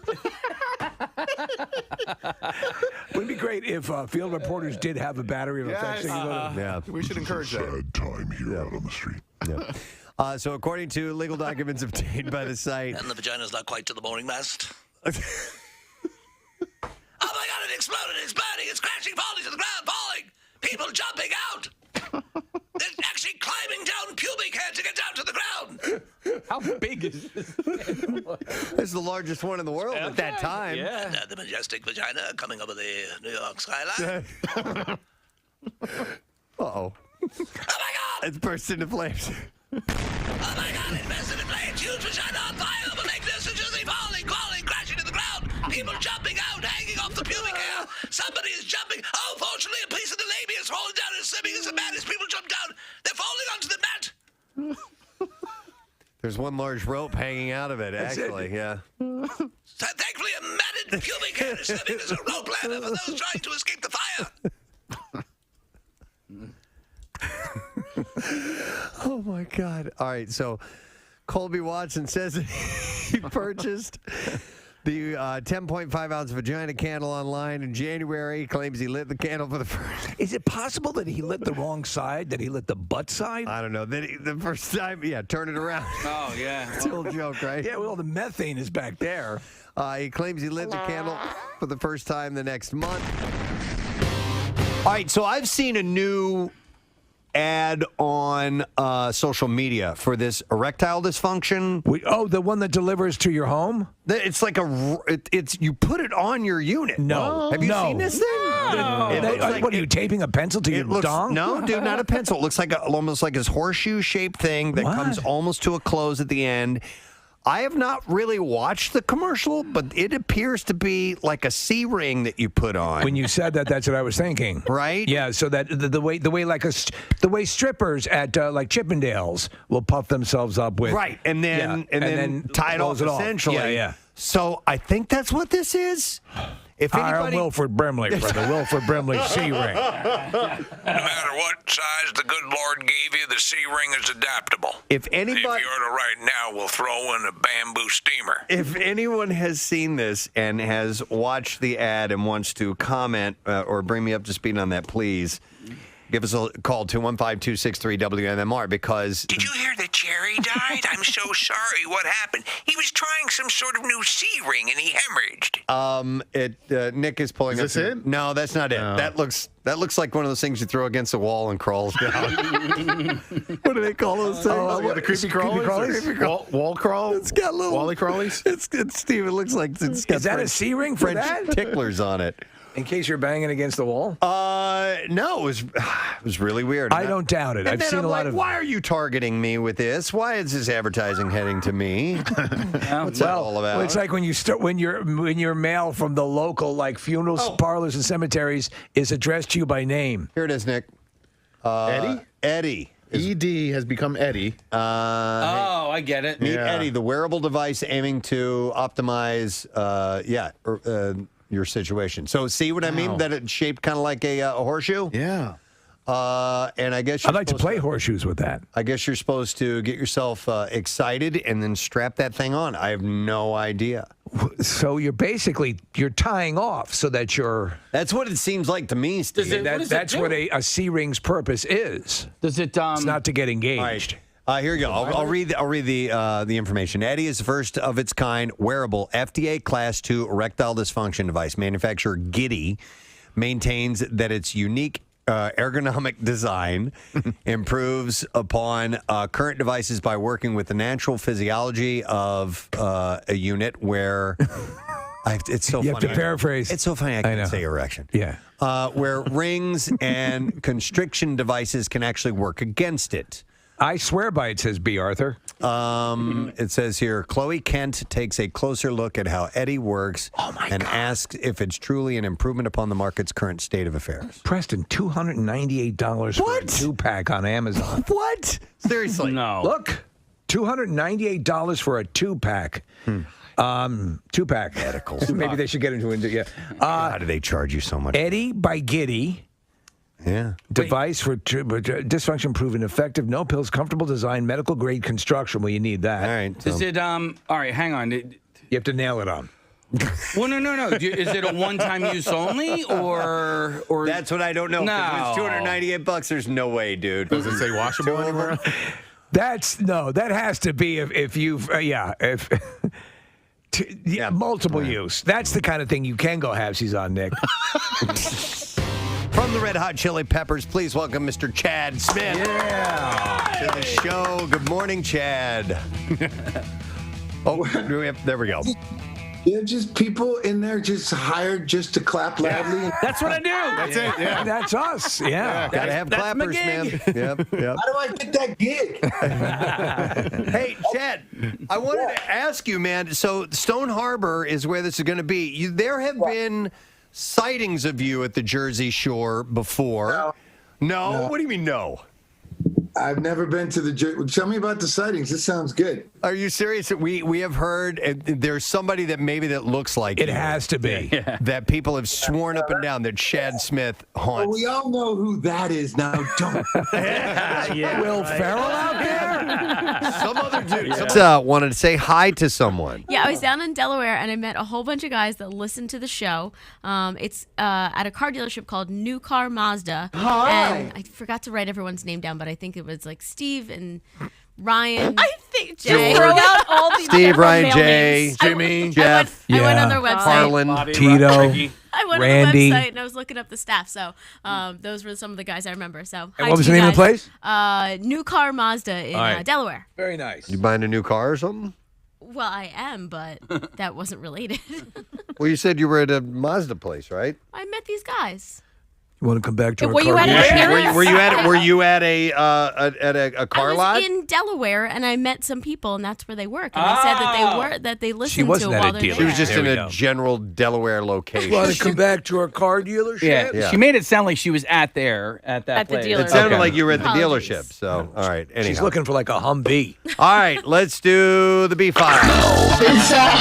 WMMR presents Preston and Steve's Bizarre File.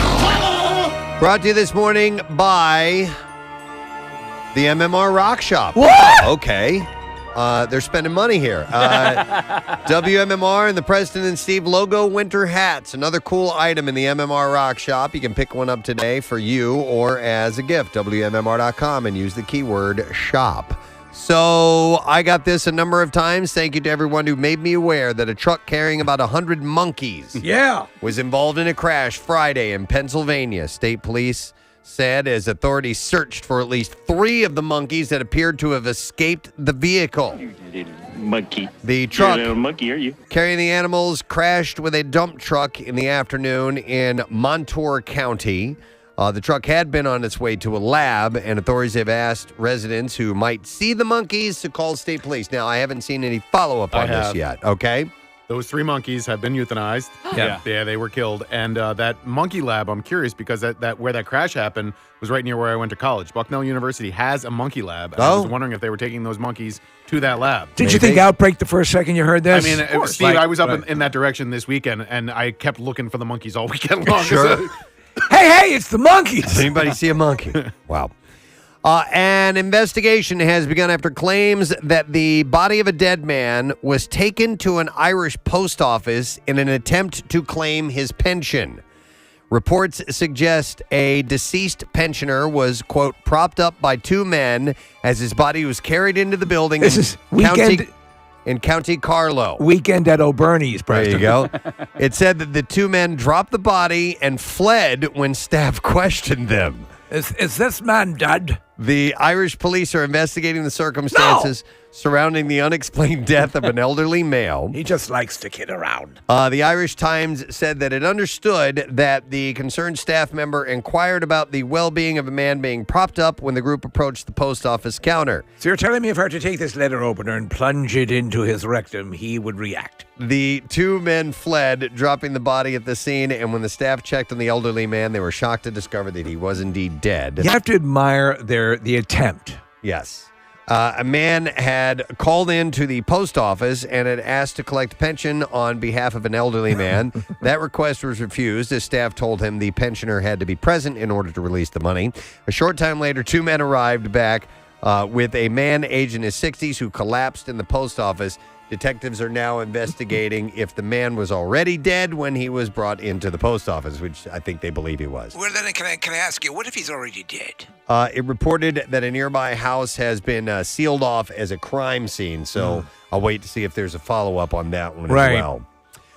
This is crazy. In Lewiston, Maine, a man who stumbled along a street while carrying his own severed arm was saved by two public workers who saw him and happened to be trained in the use of tourniquets. Nice. Yeah, asked him if he needed a hand. Yeah. Witnesses said the man's arm was cut off Friday near the shoulder, apparently in a workplace accident. The members of a public works crew applied a tourniquet while they were waiting for an ambulance to arrive, and they say that most likely that saved his life. So how much of his arm was torn off? Like to the shoulder? dude. Wow. Okay, so where do you apply a tourniquet in that case? Yeah, I don't know, but these guys knew. I mean, if it's up here, maybe there's enough that they can tie off. I don't know. The little nubby right there.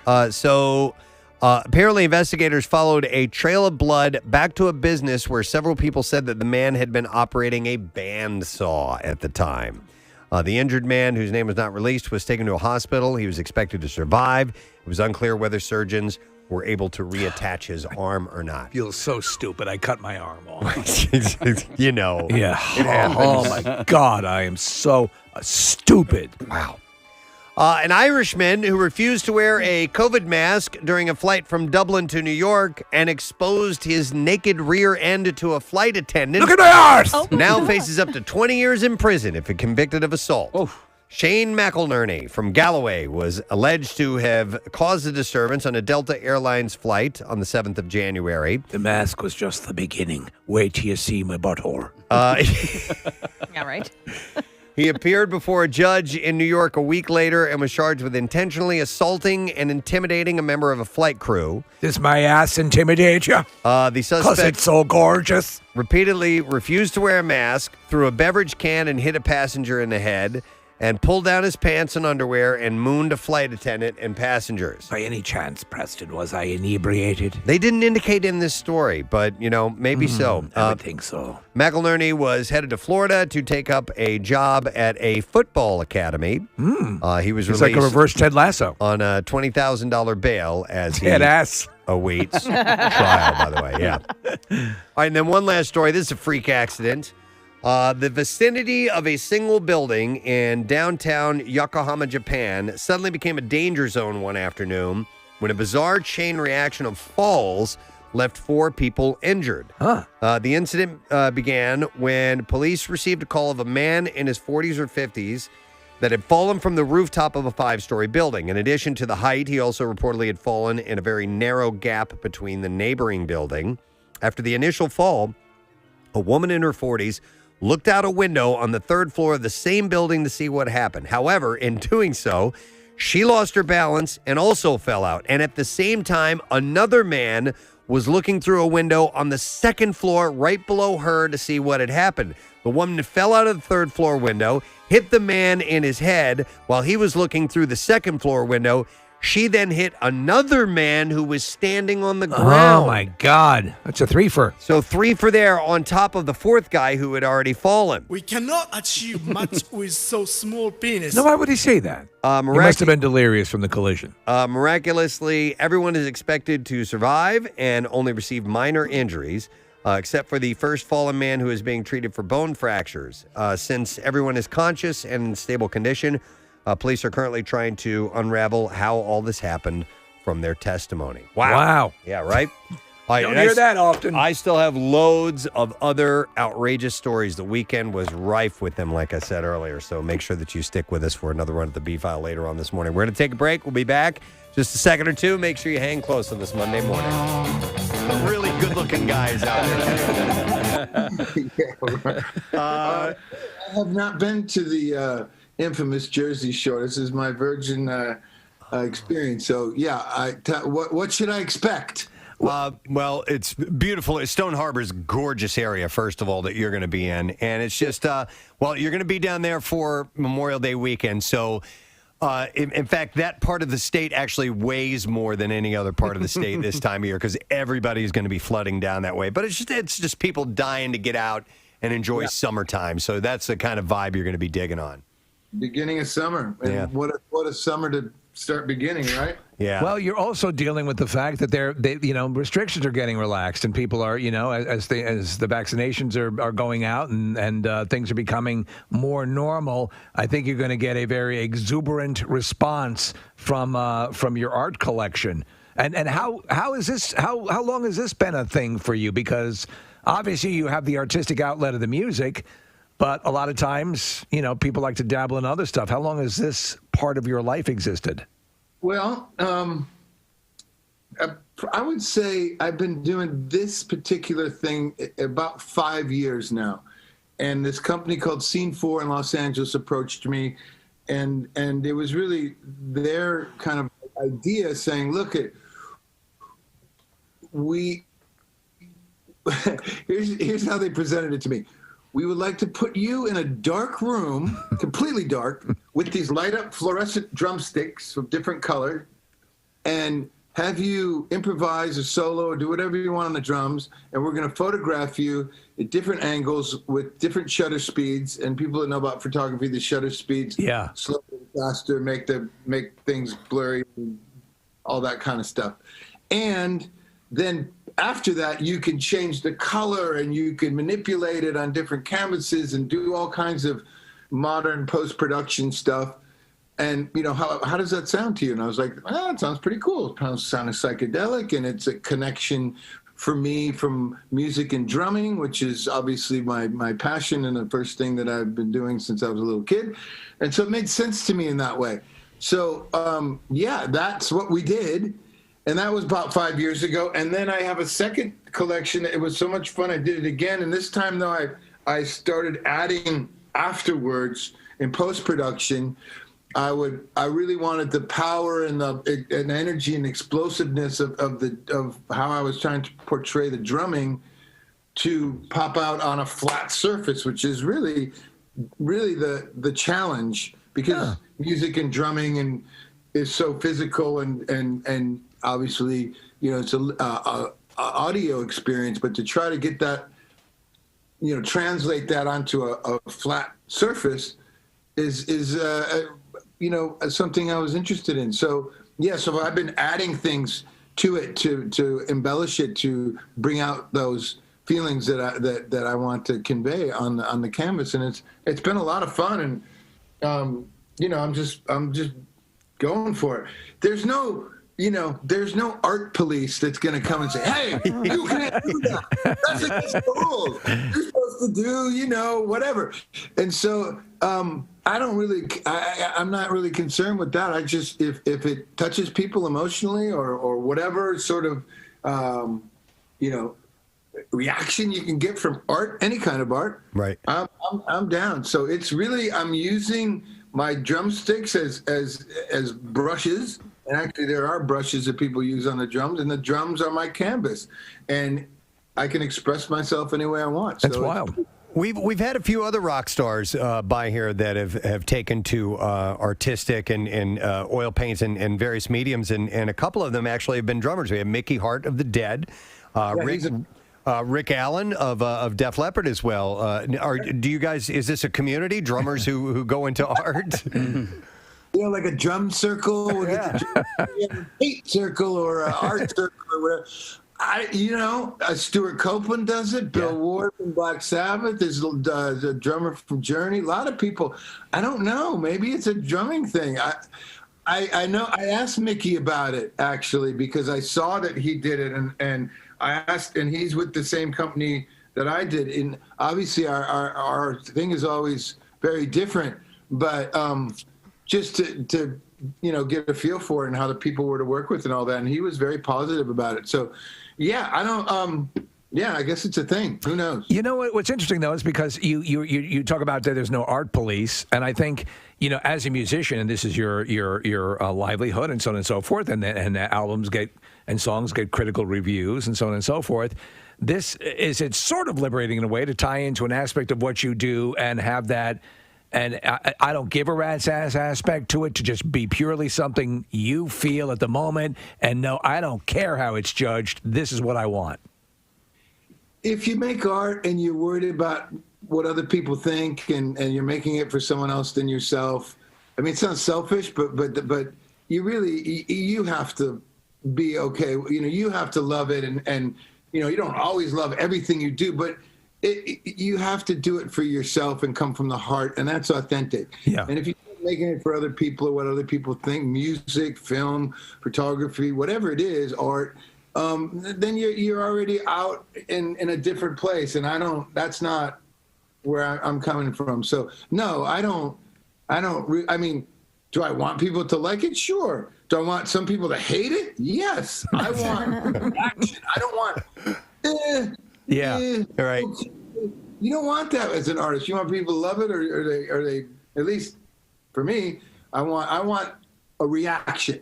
So I think that's good, and you take a risk, and you grow and change as an artist. That's really important, and I'm just doing that. And people don't like it, fuck them.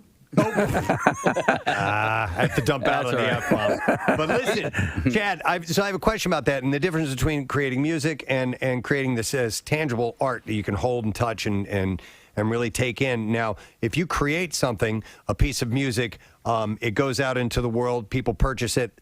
That's great, but you still have that. When you have a piece of art, if you create something that you really love, do you want someone to buy that and have them appreciate it, or is that something you want to keep for yourself? Is it hard to let go of something that you've created that you really, really like?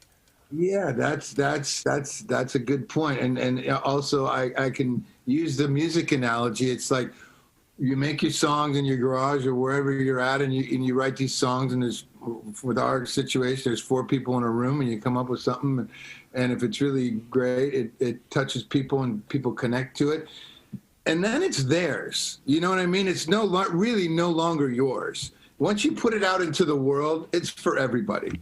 And if it's something that I made, I guess this is the one thing that would be different. It's a tangible one thing. If I really liked it, I would keep it. Okay. Yeah. That makes sense, right? If I was like, I want to have it, I want it. But for most things, it's like, I'm doing it to express myself and share it with other people. So.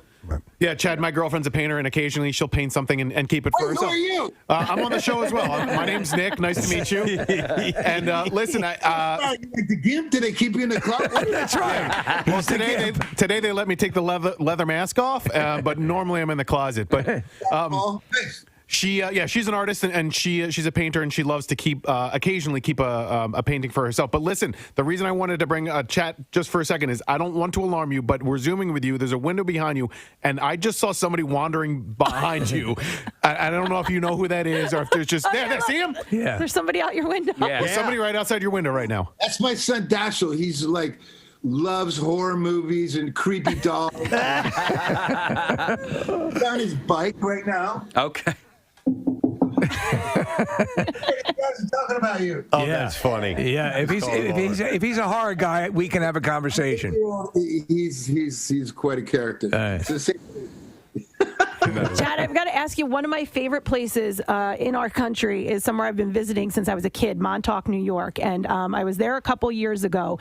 And apparently, now hopefully we get this rumor right, but apparently I just missed you at Swallow East. You jumped on stage, this was the story, to play with the band that was there.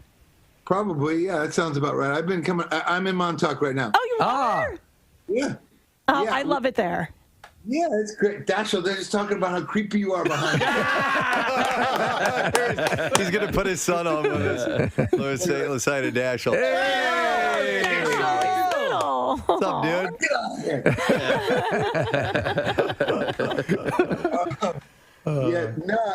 We've been coming here for about 16 years now. My wife's from this area in Long Island, a little bit not quite as far, but we're here and we come in the summer whenever we can and when I'm not working. And I'm sure I've been Talk House, Surf Lodge, you name it. If there's a drum set, I'm showing up. I'm getting up. I love it. That's cool.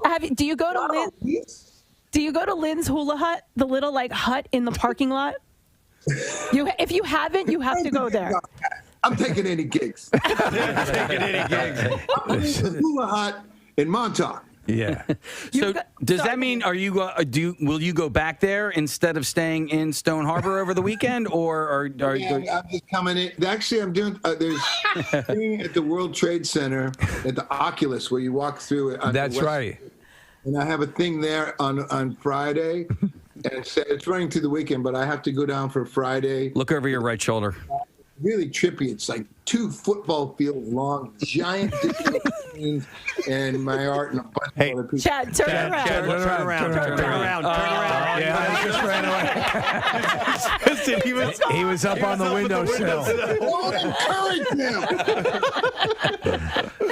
Oh my God, that was so funny. It's a rascal. This one. I mean, I'm getting payback big time. Hey, does he play? Does he play drums? He used to really like the guitar when he was younger. I thought he was going to be the next Jimi Hendrix, but he kind of gave it up. He likes skateboarding and just wreaking havoc with his parents. So now he riding his bike, and he kind of. But my middle one, my 12-year-old plays the drums actually, and it's a room full of drums in here. Beautiful. Nice, beautiful. Yeah. Hey, I have a drum question for you. Bed and 3 drum sets. I have a drum question for you. I'm a lifelong drummer. I'm 53 years old. I quit for a long stretch. I have some hearing issues. I have tinnitus. I played in a band. I did the damage. It's over. But I've been getting back into it the last few years. Bought a great Roland electronic kit. And I've decided to crack down and work on the fundamentals, things that I should have done that I really wasn't paying attention to when I was in marching band and so on. And so I'm really working hard, and I'm doing it just for me. I'm not going to play in a band or anything like that. I just want to be a great drummer just to entertain myself and to satisfy myself. And so I've been working hard. I've been seeing a lot of progress. I'm feeling really, really good about it. And then, boom, all of a sudden, I got this wicked case of tendonitis in my left elbow. And I went to an orthopedic, and he's like, you got to stop playing for a while. But, dude, my momentum is, I'm tearing it up. I'm improving so much. And I don't know if I should. His account is MNELLING 19. So I want to make sure I give him some credit. I don't know his name or anything like that. Either, MNELLING 19.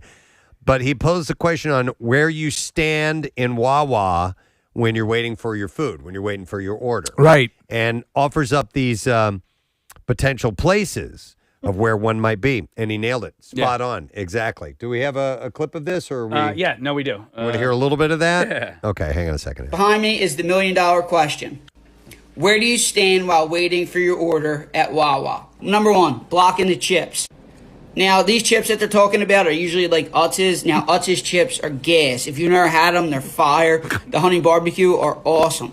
Then they also have like... They're gas? Yeah. Okay. That disgusting like pirate booty stuff that nobody ever buys and just some other junk that's out in front of it. Number 2, blocking the coffee island. This is me 100%. I'm usually getting dinner at Wawa, so if you work like midnight, second shift... sorry in advance. I will move that for you if you ask. Number 3, blocking the prepared food. Now, usually they're not really anywhere near the counter, so I don't understand why you would be there when you're waiting for your food. It depends on which Wawa you're at. That's exactly right. Hang on. Because 4, of the layout. Out in the middle, in the way of all the foot traffic. Now, if you do that, you are just the world's biggest inconvenience to every single person, and you might as well just go wait outside. 5, directly in front of the counter like a psychopath. Be an inconvenience to yourself, not to anyone else. It's really not that hard to be a decent person. And lastly, number 6, out of the way in a corner where you will not hear your order called. I mean, if you're doing this, you might as well have never just ordered nothing to begin with. I hope you like eating cold food. that give some thought to you guys as to where you might linger about? You stated the thing that is the determining factor for me, the design of the Wawa. Mm-hmm. So I end up at the Germantown Wawa lot, which is probably at this point the smallest Wawa on earth because it's just so on top of it. So when I order, I stand to where the coffee and cappuccino machine is, back from that. So I'm not blocking anything, but I'm to the side.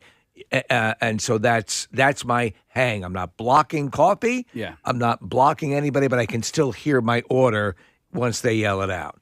And so that's where I stand. I agree with a lot of what he said. I don't like the people who are standing by the way, if they're standing in front of the counter, they're also standing in front of the touch screens to order. Yeah. And that's a pain in the ass as well. Yeah, I definitely have this is just the way I operate. I operate so that my wait time is as little as possible. So the first thing I do is I go in, I order my food at the kiosk. Same. Then I go and get all of my chips and accompanying whatever, if it's a drink or probably like a dessert of some sort, maybe a tasty Claire pie. Then I go and pay for it. And hopefully, because they're so quick there, hopefully by the time I get all of that stuff done, by the time I get to the counter, my order is waiting for me. I browse. Yeah, that's what I was gonna say. I don't stand. Yeah, I'll do the similar method to Casey, but I'll even wait before I go pay because I know it's going to take a little while. Especially you can eyeball how many people are around. But I go browse through the store. I'll go look at things that I have no interest in buying. Yeah, I'm with you. And I'll also just see, I wonder what this Wawa has. You know, I mean, and I'll end up over by the motor oil at some point and go, they have motor oil here. They do, yeah. You know what? I do the same thing, Preston. I browse. I don't really stand over in that corner. But I immediately go to the iced tea because it still boggles my mind that there's only one unsweetened iced tea that you can ever get anywhere. I don't understand what happened to all the other companies. But I just check just to be sure that maybe somebody new isn't in the cooler at Wawa. Hey, you look friendly. So, Steve, you're absolutely right. It obviously depends on the layout of said Wawa. There's a Wawa in Wayne, and for me, that when I go to that one, there is the prepared food section where they have like the mac and cheese, apples, and things along those lines. It's a tricky place to hang. I like hanging there because you're removed from the counter. You're not near the kiosks. However, there are people who come up to that section, and I feel like I'm in their way, but I feel also like I'm out of the way of most other people. You got to take your odds. You got to be mobile. You know, it can't be everything to everybody. Right. With that prepared food section, though, a lot of times it's like an oval-shaped case. And you can just kind of lap around it. I make laps. While you're you're perusing. Oh, look, they have pickles in a little pouch. Preston, turn on your Fitbit and take a stroll. Get a few minutes. There's a Wawa in Havertown. When I go to Ikabuchi, I love to jump by. I was just there on Friday. That is a very well laid out. You've got all sorts of sections to explore. You could actually stand out in the middle. Yeah. It's like no man's land. It's like World War I. And, there's a trench over there with your food, and you're in the trench on the other side. It's and a you're really big completely Wawa. removed, and you're good. So you could actually just stand there and loiter and not be in anybody's way. That, to me, is the way to design it. Steve, I'd actually used that Wawa as a life lesson for my child on Friday because when I was at that Wawa, there were, I guess the Haverford Middle School had just let out, and so there was a whole bunch of kids there, and they were I don't know, acting up and bothering the Wawa clerk. Little rapscallions. And so she was like, hey, she was kind of like, she was really upset and they were bothering her. And I said, son, just know that like when you're doing these sort of things that like this woman just wants to pay her rent. You know, she just wants to pay her mortgage. Right. And then she's got these little 14, 13-year-old kids that are bothering her. And it's like, don't be that guy. She's just there. Did your son flick a cigarette at you? No, but so where if I do have to park myself in front of something, there's something fairly newish to the Wawa layout, and that is, it's like a tower of baskets that has like Reese's peanut butter cups or something, and I'll kind of hang by that tower because that seems like the least. Do you make likely. Recommendations for people passing by? No. Have you seen the new selections? No, I've never done. You ever had a chunky before? They have raisins. So you like raisins? We have a brand new Wawa. I mean, within the past couple of months, it just opened up, and they have a self-checkout, which is pretty cool. I used it the other day. I saw one of those recently for the first time. Yeah, and how did it work? Was it fine? Normal? That was easy. Okay, it was like the grocery store. Where did you stand when you were checking out? at the self checkout. Oh, yes, it okay. did. That's it was 3:50, or it was like 4 a.m. So Okay. nobody was there but me. And the only reason I used it was because nobody was working behind the counter. And I'm like, okay, well, I guess I'll just check myself out. I was buying one banana. Okay. One banana. That I'm was going to have it. to call to our regional I manager. was starving. How much And, is one banana? It was like 35 cents. All right. Or it might have been 50 cents. But Oh. anyway, they also have seating in there, too.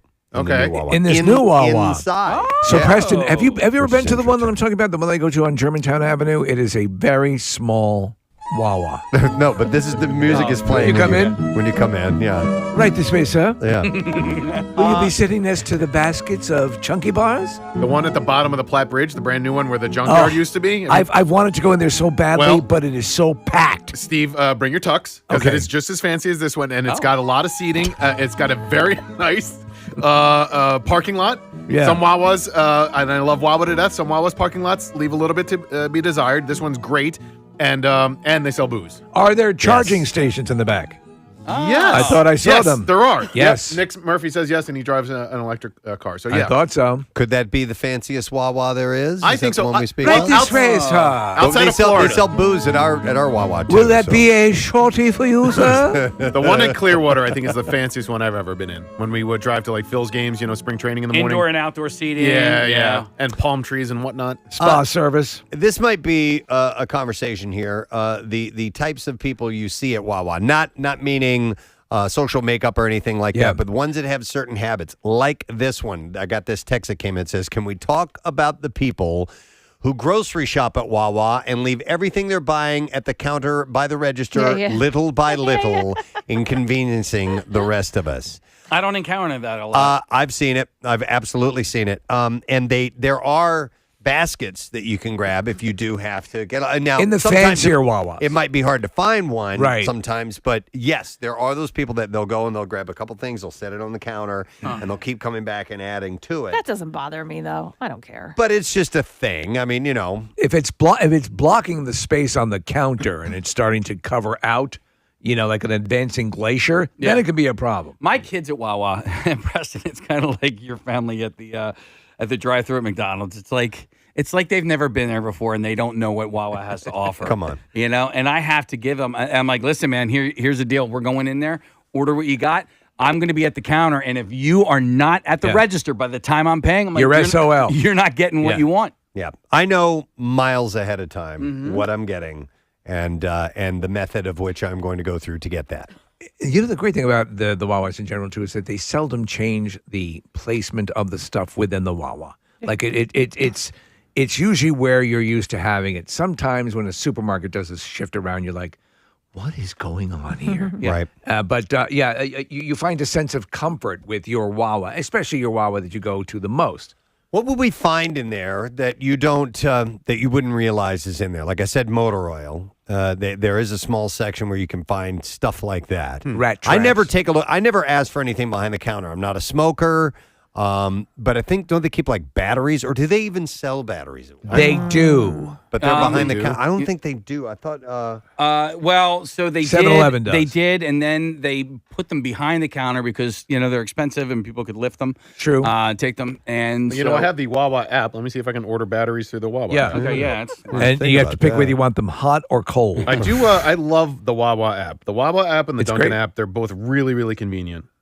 And then, how often do you get free coffee at Wawa with your? Pretty often. Wawa Like app? if you buy, if you buy Wawa coffee every day, or a soft pretzel and a banana, for example, you get the Wawa rewards pretty quickly. I tell you, I always forget to use my Dunkin' points. I always forget. Oh, Steve, you're missing out. I know. I'm I gotta such go an shopping idiot. with you. Oh man, I have a lot on my Dunkin'. And I think I use it to buy coffee a lot. At this point, you can probably become a franchisee for free. I buy their whole bean coffee. We grind it at home. Good stuff. Yeah. So what? I know what Wawa doesn't have, and because I found out the hard way, because I was just jonesing for some microwave popcorn, and so they didn't have any microwave popcorn, so I ended up just getting the Hers popcorn, which is it's a nice. That's concession. excellent. Yeah. I'll tell you what they do sometimes. Is they'll take something and they'll take a box of it and open it up and sell them individually. Like I love the blueberry Fig Newtons. So, and they do come in a regular box, but they will open up the box and sell the little Fig Newtons separately. And I'm like, wait, like one Fig Newton at a time? Well, the little packages No, that it's come like, in the it's box. like 2 or 4 or something like that. Okay, Preston's son Um, turned me on to the warm chocolate chip cookie that you order at the counter. Yes. Was that Parker that told you about Uh-huh. that? Yeah. And I I will did forever not know love him that for that that. was Which available. counter? The actual food counter where you're ordering Yeah, when you food? go to the Yeah. kiosk, it is, I think you got to go to like milkshakes and desserts or something like that. I What? can't remember exactly. Yeah. So, Kathy, I apologize because you were going to say something. Oh, you're done? Yeah, Oh. he yields his time. I was going to completely disagree with this guy about the pirate's booty. I love pirate's booty. I agree. You know what? I heard him say that too, and I'm like, no. I like people buy that. It's not gas like the chips he's talking about. You know what? What chip? I told you guys about it. I've has been a complete mystery to me. Is the potato chips are it's in a black. It's oh man, Voodoo. Yeah. Yeah, and I'm like, dude. I never see anybody leaving with those. I've never had them, and I think I mentioned or maybe I tweeted out a picture of it. And I got a lot of responses of, "Dude, those are awesome." I've seen those. You Yeah, know, Zappos. Yeah. So Wawa's primarily food, and 7-Eleven has more. That's where you will find Batteries. And you will find You're right. antifreeze. Well, here's Jim. Jim was going to mention the batteries. Hi, Jim. Good morning. Hey, how you doing, guys? Good. What's up? Wawa has never sold batteries. I can remember when my son was a little baby, and he's 36 years old now. Christmas morning, going, oh, we forgot batteries. Going to a Wawa. Never did it back then, and they still do not today. That's not true. They have sold batteries. Are you sure, Casey? Are you willing to go to court? I am. Thanks, Jim. All right. Yeah, I don't We'll think they look sell into them currently, but I agree with Casey. I remember buying batteries at Wawa. Weren't they at some originally point. known, Nick, as a battery? They used to be They called were all- Battery Depot. Yeah, Yeah, all And battery then- Wawa. Yep. And then, And then they were like, Wawa. Wawa has a bit of ring to it. And then as people were walking around looking and shopping, maybe we should sell some coffee. You guys remember the old jingle? We do it just a little bit better. Wawa. No. I think Your that was- battery What depot. era was that? That was before your time in Philly, I guess. So, Okay. yeah. Your number one battery wholesaler. No, the old school jingle was that was classic for the area. Let me go to. Sing it again. We do it just a little bit better. Wawa. Let me go to At Wawa. Shay. Hi, Shay. No. Good morning. Hi, good morning. Hey, Marissa, settle the controversy. Find the old Wawa jingle if you can, because they can't Stat. figure it out. I'm sorry, Shay. Go ahead. So I'm actually an employee of Wawa. Okay. And my biggest pet peeve is with coffee. Aha. Okay. Do tell. So when customers come in and they treat it like it's the employee's job to go and clean up the canisters of sugar, or they dump the coffee cups in the trash can, Yeah. it makes me wonder, what do your countertops look like at home? No, you're right. I've seen it. Yeah. I've seen it sometimes very filthy. If I spill something, I clean it up. I throw everything in the garbage can. But there are people who, you know what I don't understand too? When you go in there, and I like the fat-free milk, and in the area where the milks are, you know, the quarts of milk ready to go. There's one clearly open, and someone will open up a second one. Like, hey, dude, this. Or they take the lids off and throw them out. They draw out the lids? Who's savages? Let me ask you if this is proper etiquette or not, Shay. If I'm using creamer or something like that from that little well, that little cooled well where they have that stuff, and I use the last bit of it, I will throw it in the trash. Is that a proper thing to do? Well, yeah, if it's like the big one and then you just throw it right out, that's different. But there are some people that literally leave the empty container in the dairy well and don't even tell us. Those are child molesters. Yeah. I'll tell you this one Wait, thing wait. that I've always. Go ahead. Is she still on? Yeah. Do you sell batteries? We do not. Okay, because Uh-huh. we're getting a lot of controversy on the text board. Some people are saying they absolutely do, and some people are saying they absolutely do not. I wonder if that is a. We have absolutely never sold Ah, batteries. We're Shay says actually never. known All right. As a milk farm. As a milk farm, Yeah, not a battery farm. In Wawa, PA. Yeah. Yeah. Thank you. We grow We batteries. need to get Chris Geisens, the CEO, Yeah, on let's the phone. get him on right now. And see if we can figure this out. May I, here's something that's Thank you. always sort Oh. of bothered me, Preston. Do you need to ask Shay, or are we good to go? Well, maybe I can ask Shay. You're now our default expert. With the cappuccino machine and all that stuff, you have the well at the bottom of it. Have they ever designed one that would allow, that is sort of an actual runoff that goes into a sink or something? You know, like, for example. God, I wish. Yeah, right? Because it's such a sloppy hellhole, and people don't realize that you can't just pour stuff into that it's just a tray. So that's my pet peeve. I just yelled at a customer about a week ago. He said, "Ma'am, your cappuccino machine's not working." "Okay, sir, I'll be right there." And he goes, "Okay," and continues to press the button. I didn't even turn my back. I said, "If you keep pressing the buttons, you're just going to make a bigger mess." I'm going to rip your arm off. Yeah, no kidding. I'm going to kill you with all these batteries we got back here. Thank you, Shay. Appreciate it. Here's a text says, worked at Wawa, sold batteries by the register until 9 or 10 years ago. Okay. Also used to sell microwave popcorn and other grocery items, and now it's like it's quick snacks and deli foods. Did they ever sell struts for pickup trucks? Not that. Well, I don't know. Okay. We lost Shay. She's not on the phone line. She could tell us. But yeah, there used to be a deli counter. Right. You could You just get buy deli sliced meats. meats. Yeah. You can still do that, can't you? Mm-hmm. Can't you buy? I don't believe know. you can I don't think actually so. request to purchase deli meat from Wawa. We get Shay back on. So my friend he works in the corporate office, and he says we used to sell batteries. We currently do not. Uh-huh. Okay. There you go. So everyone was right, and yet everyone was wrong. Here's the classic Jane. We do it just a little bit better at Wawa. Work a little harder. What was the? He said no at. I said there was an at. I got it wrong. Yeah. Play it again. There was at. Yeah. We do it just a little bit better at Wawa. You also added a weird trumpet in there that was didn't probably belong. like 30 years ago. Work a little harder, smile a little more. We keep what you need in every. Wait, it sounded like they said our D is hard. We slide. Yeah. Wait, Come on, do it we again. smile a little Our D's more. are hard, and we slide in some We more. smile a little more. At Wawa. It was a different Work a era. little harder, smile a little more. We keep what you need in every store. We do it just a little bit better. Wow. Hey! There was There it Wawa. is. You're both right.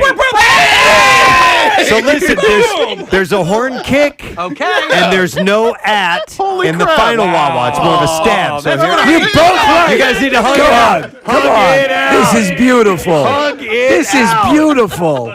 I'm so happy Oh my for you gosh. guys. See, there can be world peace. There it is. Wow. That was so gratifying. Local chain of convenience stores admits to being erect. Wait, what? And their D's are. Amidst of being erect. What you need in every store. We do it just a little bit better. Wow. Wait, how come that one guy's ahead of the Yeah, others? wow. Yeah. And I told you if you were drunk not to show up for the recording. That's some guy out front using the trash can. Wow. That's a guy out front who's eating on the trash can. Just a little bit better.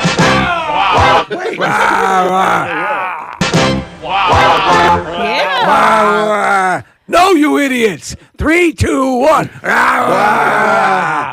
3, 2, 1. Get out of here.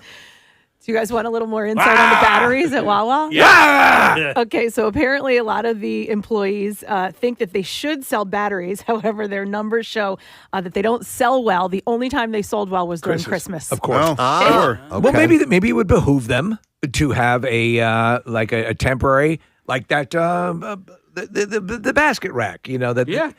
Put it in there with a couple of batteries because on Christmas morning, while you're going to get whatever you're getting, hell, Dunkin' Donuts could do it. Sell batteries wherever you sell coffee. I mean, so much of their business model at Wawa is predicated on how much time it takes for people to get in and out. Right. They want people to come in and they want people to leave. And so I guess if anything slows that up, it's like everything is precisely placed around the store. Right. They used to sell playing cards too. Really? You need like a deck of cards. Yeah. Huh. Yeah, there's if you go towards the front in my particular Wawa by the checkout counter, that's where some kind of interesting, like I told you, motor oil. Right. And I guess playing cards and little kind of impulse buy. Ladders. Like your motor oil. You just want to impulse buy Ooh, that. motor oil. That looks good. 5W30. I was in the mood. I didn't That's even exotic. know. Do you have oil exclusively for two-stroke engines? Let me go to John. Hey, John, good morning. John, you're on the air. All right, it says the Wawa. Oh, yeah, there it is. hey. So when I was a kid or a teenager, I guess, 100 years ago, we used to sell Taco Bell at Wawa. Taco They used Bell? to sell Taco Bell at Wawa? Wait, because, well, hang on. I got something to add to that. But which Wawa sold Taco Bell? It was right near your case in Broomall. Taco Wa. What? Yeah, they had Taco Bell. It didn't last long because I had friends that worked at Wawa, and you had to fill out a slip. You'd go to the counter. All right. That was right next to the McDonald's that sold Whoppers. Yeah, Well- I won like three. I found 3 tacos, and then you would go pay for it. And when you went back, my buddy would fill the bag with about 75 tacos. So All right. it didn't last long. The Wawa near Lou Turk's, they used to sell Pizza Hut. They would sell little like mini pizzas and breadsticks. We would go there oftentimes just to get the breadsticks. So how would Thanks, it possibly? How was Wawa selling Taco Bell? Well, I don't know. Maybe because they worked on a partnership. There was a for partnership with little bit. Wawa and Dunkin' Donuts for a stretch too. Wawa had Dunkin' Donuts kiosks within the Wawa, so you could Before go. they got their own coffee? Yeah, and so Is that why Lou Turk's was selling breadsticks? No, but we would go into the Wawa in Paoli, and at 2 a.m. they would throw out all the donuts that they weren't using anymore, so you'd get trash bags filled. You'd be like a great white in the parking lot. Yeah, those were free. There's it's almost kind of like a no-no being the unofficial mayor of Ducko. I've never actually been inside Lou Turk's. And I won't go in now because they redid it. And so I think it lost its charm. The original luster? Yeah. Yeah. Of what it used to be. I've been in their case. Yeah. Yeah, it was something special, let me tell you. Aren't they all something special? They're all something special. Hey, there was, what was a question I was going to mention? Somebody had texted in something about, and I've lost it. Ah, damn it. I don't remember what it was. But hang on a second. Jess remembers something kind of off the wall they used to sell there. Hi, Jess. Good morning. Good morning. What's up, Jess? I remember going to the Prospect Park Wawa, and my mom would send me and my friends to go buy AOL minutes. For the internet. For the internet, yes. We could go down there, and they had them buy the batteries, which I remember too. Uh-huh. And we would go buy her AOL minutes, like when the internet started. They probably had phone cards, too. You remember those? Yes, they were quite prevalent. So you, I'm sure at Wawa now you can get Wawa gift cards. I believe I've seen them. I've seen them you up near the definitely register. can. Yeah. You used to, I and bought 'em. I think 7-Eleven now kind of took over, and they have a whole like half aisle of Xbox cards. And, Wawa and has that too. So do not they? not just their own product, but you Okay. can get for Amazon and other cards. Where is that? Is that up at the counter? Yeah, it's up near it, at least by the one that I go to. But Okay. yeah, Next we to the buy mufflers. because around Christmas time we'll buy a bunch of gift cards because they're nice and easy to hand out to people. So Jess just mentioned that Wawa on Prospect Park, and I just need to play this song because that Wawa doesn't exist anymore. So for that Wawa and, Wawa number 1 and all the Wawas in between that aren't there anymore, we miss you. It's rare that a Wawa goes away, right? And Well, they built a super Wawa right down the street. Oh, God, I would love to have a soup. I mean, my little quaint Germantown Wawa is really not wonderful, but it can't with the amount of people in there at any one time are blowing the walls off the place. We got to make a change. So yeah, the some of the smaller ones still exist. The one down here on Belmont is one of the and right tiny around the ones. corner. And that's a death Hill. trap getting in and out of that parking lot. Yes, Rock it is. Hill and Rock Hill. Conshohocken State Road, that corner. Yeah. But the new one, there's something charming about them. But once you go to a new one, you're like, no, we don't need those little ones anymore. Yeah, once you have waiter service, You're all good to go. But this is an interesting conversation or thought to Mr. have Elliott, right this way. about what type of person you are when you are waiting for your order. Do you block the chips? Do you block the coffee island? Do you block the prepared food? Do you stand in the middle in the way of everybody? Do you stand in front of the counter like a psychopath, he says, or in a corner where you won't hear your order called? So let me ask you one more Wawa question. When you're online and you're in a row of people and the register on the other side opens up, do you inform the person in front of you? Yeah, I try to, yes, and if I will give it the effort, yeah. and if nobody moves, then I'm Then heading you go. over there. Yeah. Oh, I remember what I was going to mention. Do you guys, your Wawas have separate tobacco lines? No. No. Oh, no. Yeah, because they Mine's did, very tiny. and one of our old ones had tobacco sales here, That makes sense. and that would help out a lot. Because that takes a while. Yes, it does. When you're buying cigs? It just adds to, you can only get it at that. And so they had other checkout areas that didn't have tobacco, and it would just make things Yours is so fancy they allow you to roll your own cigarettes, correct? If you want, Yeah. you can. It's kind of old school, no filters. But Sir, your papers and your tobacco. Hang on, we got a bunch of former employees. Hang on, let me go to Dan here. Hi, Dan. Good morning. Sorry to bother you bitches at work. Nah, no biggie. So listen, you worked there quite a while ago, right? 42 years Holy old. hell, 20 40. years old. Okay, and We sold, I'm sorry. yeah, I was going to say some interesting items back then. We sold smut books. Smut books, yeah. Porn man. Yes. Porn, yeah. Yeah, we sold the first Hustler that came with a scratch and sniff centerfold. So most of those places, Wawa, 7-Eleven, a lot of them sold. Sure. They'd have them, and they'd have some sort of wrapper on them to just cover the cover. But yeah, they would sell them. Yep. And my boss and I may have been the ones to open up the first one. And for scratch and sniff. We sold edible underwear. No. Oh, my God. Yeah, they sold out quickly, too. I did not open up one of those. Lunch meat we sold. Yeah. And I got held up at this time of the year, which was a lot of fun. All right, which location was this, Dan? It was across from the Willow Grove Mall. It's now a different business. It was Wawa 29.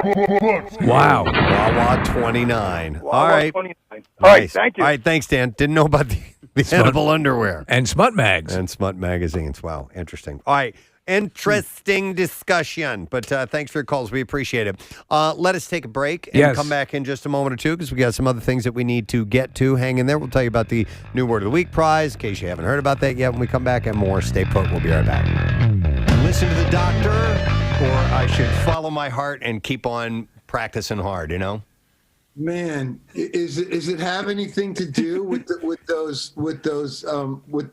rolling kit, like how you're hitting? Is that because they don't have a lot of, do they have a lot of give? No, they did. You know what? Actually, where I initially heard it is I was doing it on a pillow, to work on my rebound a little bit, and I think I went a little too hard on that. So it was my own doing, I think. I mean, I feel you, brother, when you want to do it, and then it's like, you can't, or you're not supposed to. Is it inflammation or is it tendonitis? No, it's like it might be like a little tear in there. So, Okay. Yeah. But you've played for as hard as you guys play, especially when you're touring. Do you ever have these things pop up where it's like, oh man, what am I going to do? Yeah. Absolutely. It's more. I don't think that I've had tendonitis. Yeah. But I get inflammation in my joints, in my wrist, and my elbow. It's not normal to do this, right? Man, like me. So it's like it's gonna catch up to you. Yeah.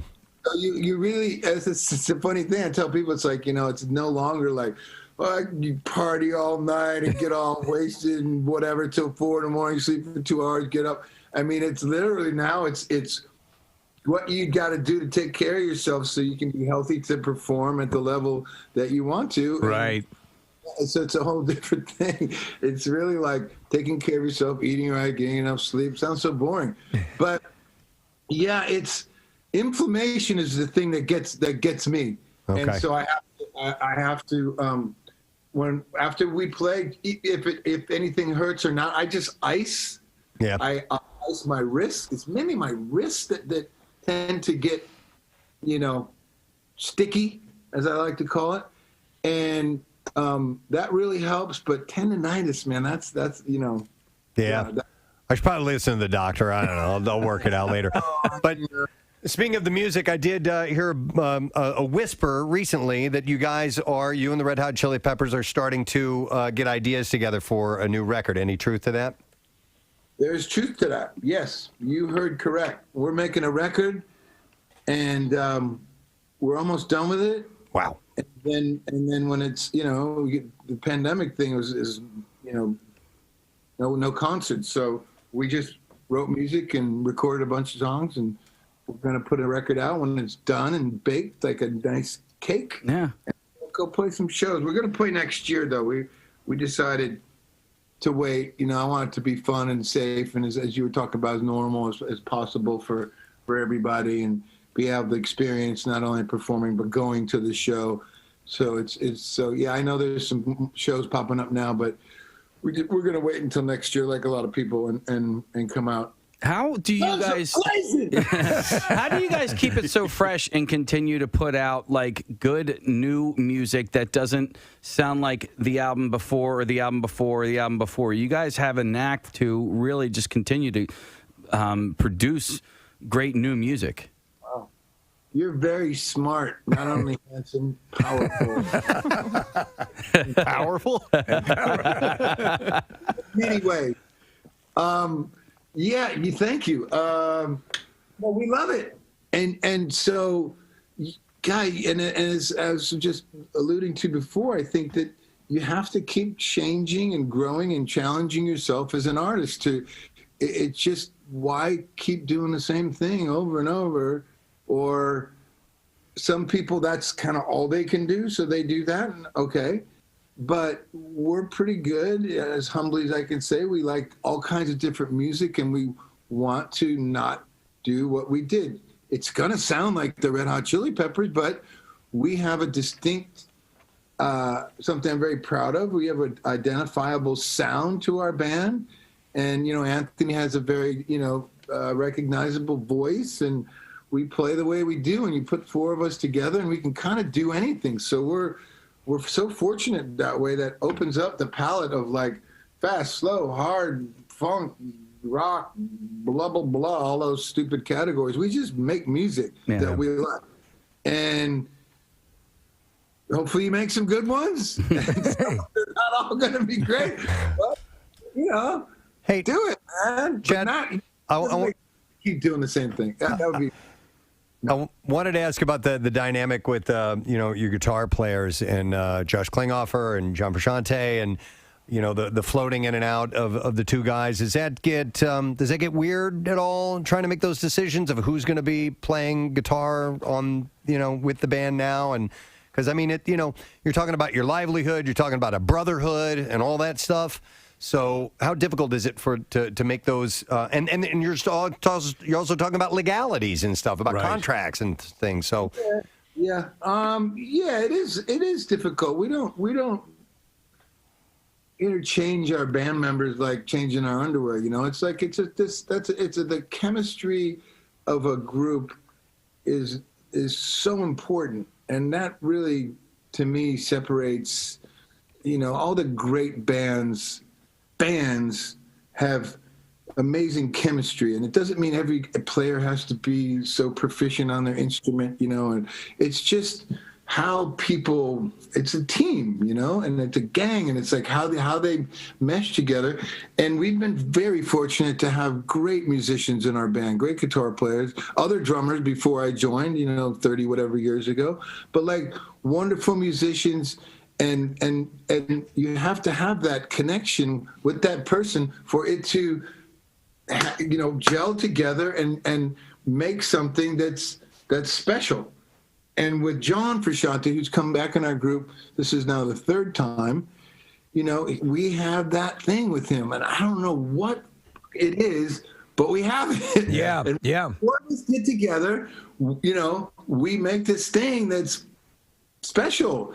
And as you get older, you don't take that for granted. When we were younger, we're kind of like, oh yeah, whatever, But as you learn and go through life and life experiences, you learn, don't take this for granted. So when he wanted to come back in our group again, he'd gone off and done other things, and he wanted to be in a band again. He's like, this is the only band I want to be in. I just want to play with you guys. And so we were like, I think this would be great to have this opportunity, another fresh, kind of take on what we're doing in 2020 or whenever it was when he joined, a year ago. And so we welcome that. And, again, the other guys in the band are amazing, who made great music, have had wonderful times. I love Josh and Dave Navarro and all these guys that have been in our group. But, we do have a special thing with John. So we're gonna get on that and see what happens. Nice. Hey, Chad, not only am I the guy who claps and cheers in the background when we bring guests on, but I'm also the guy that makes. It's a great job. It's a great gig. Pays the mortgage. But I'm also the guy who makes things weird, and so I want to invite you over for a cigar this weekend because I'm a short town over from where you are. But if you want to come over for a cigar or a crab cake sandwich, I know where to get the good stuff. Sounds really weird. We know. It was supposed to be. I thought you were going to play. You can come over, some kind of sandwich, and we'll play hide the cigar. Yeah. Now that's a party. I heard about the Jersey Shore thing. Somewhat, I don't know, but you know what? I'm down for whatever. So you might have to come get me rescue me from the gallery. All right. Well, join you for a cigar. Speaking of the gallery, so people come out, they get to see the artwork and purchase as well, correct? And how is that working? I mean, you're going to be on premises. I've got the times here. Oh, you do? All right. Saturday, 7 to 10 p.m., and then Sunday, 11 a.m. to 2 p.m. So. Oh, they're awesome. Yeah. I think I'm only going to 1 on Sunday.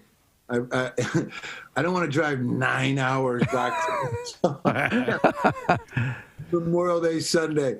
But yeah, I'll be there and come down and we'll hang out and talk about whatever and look at stuff. And I may, add something to something if somebody really wants me to. Who knows? It kind of goes. So yeah,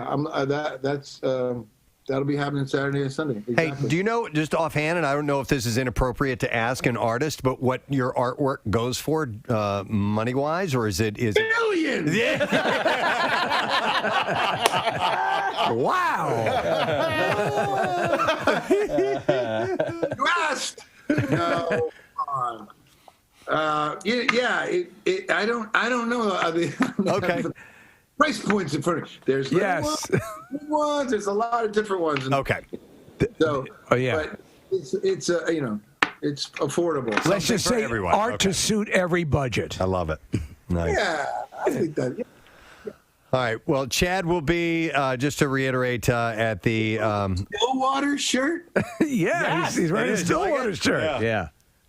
Wow. I just picked this up. But in fact, they're reissuing the soundtrack from Almost Famous. If you didn't hear what Chad said, he was asking if I'm wearing a Stillwater shirt. Right. And they're reissuing the soundtrack in like a 5-disc set or something like that. And they're going to have 5 full-length songs from Stillwater. Whoever the group was, you said Mike McCready? And Mike McCready, Nancy Wilson wrote a lot of the songs. I think Cameron Crowe contributed as well, too. But, full-fledged great musicians. But there was a band, and the story, I mean, we can talk about this at another time, but the story behind the band Stillwater, there was a fictional band created by Cameron Crowe for the movie, is really impressive.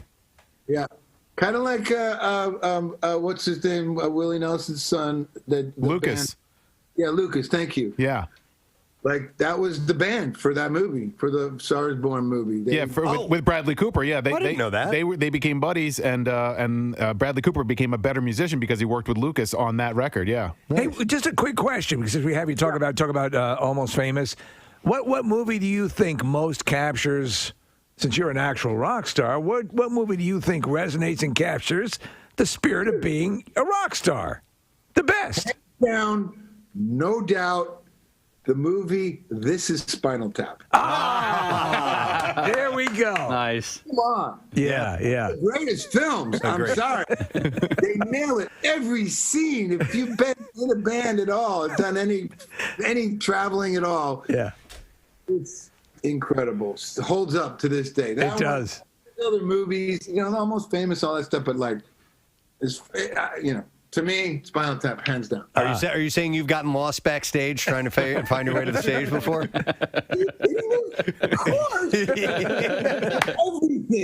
Everything in that movie, not one thing. It's the limo, the whole. One husband was yelling at his wife while being escorted out because she threw up on a guy in front of her. Wow. Diamond? The entire time, all she said was, "I can't believe I threw up on him." And then on the way out of the concert, 2 women were getting in a fist fight because one bumped into the other's mom and didn't say sorry. Wow. You would expect much more from a Neil Diamond crowd, right? Yes. So Eric goes on to say, that's who wrote in, Mom is the rock of the family and one tough mother. Her name is Lee. Thank you, guys. And don't forget that moose. So that is from Eric Horowitz.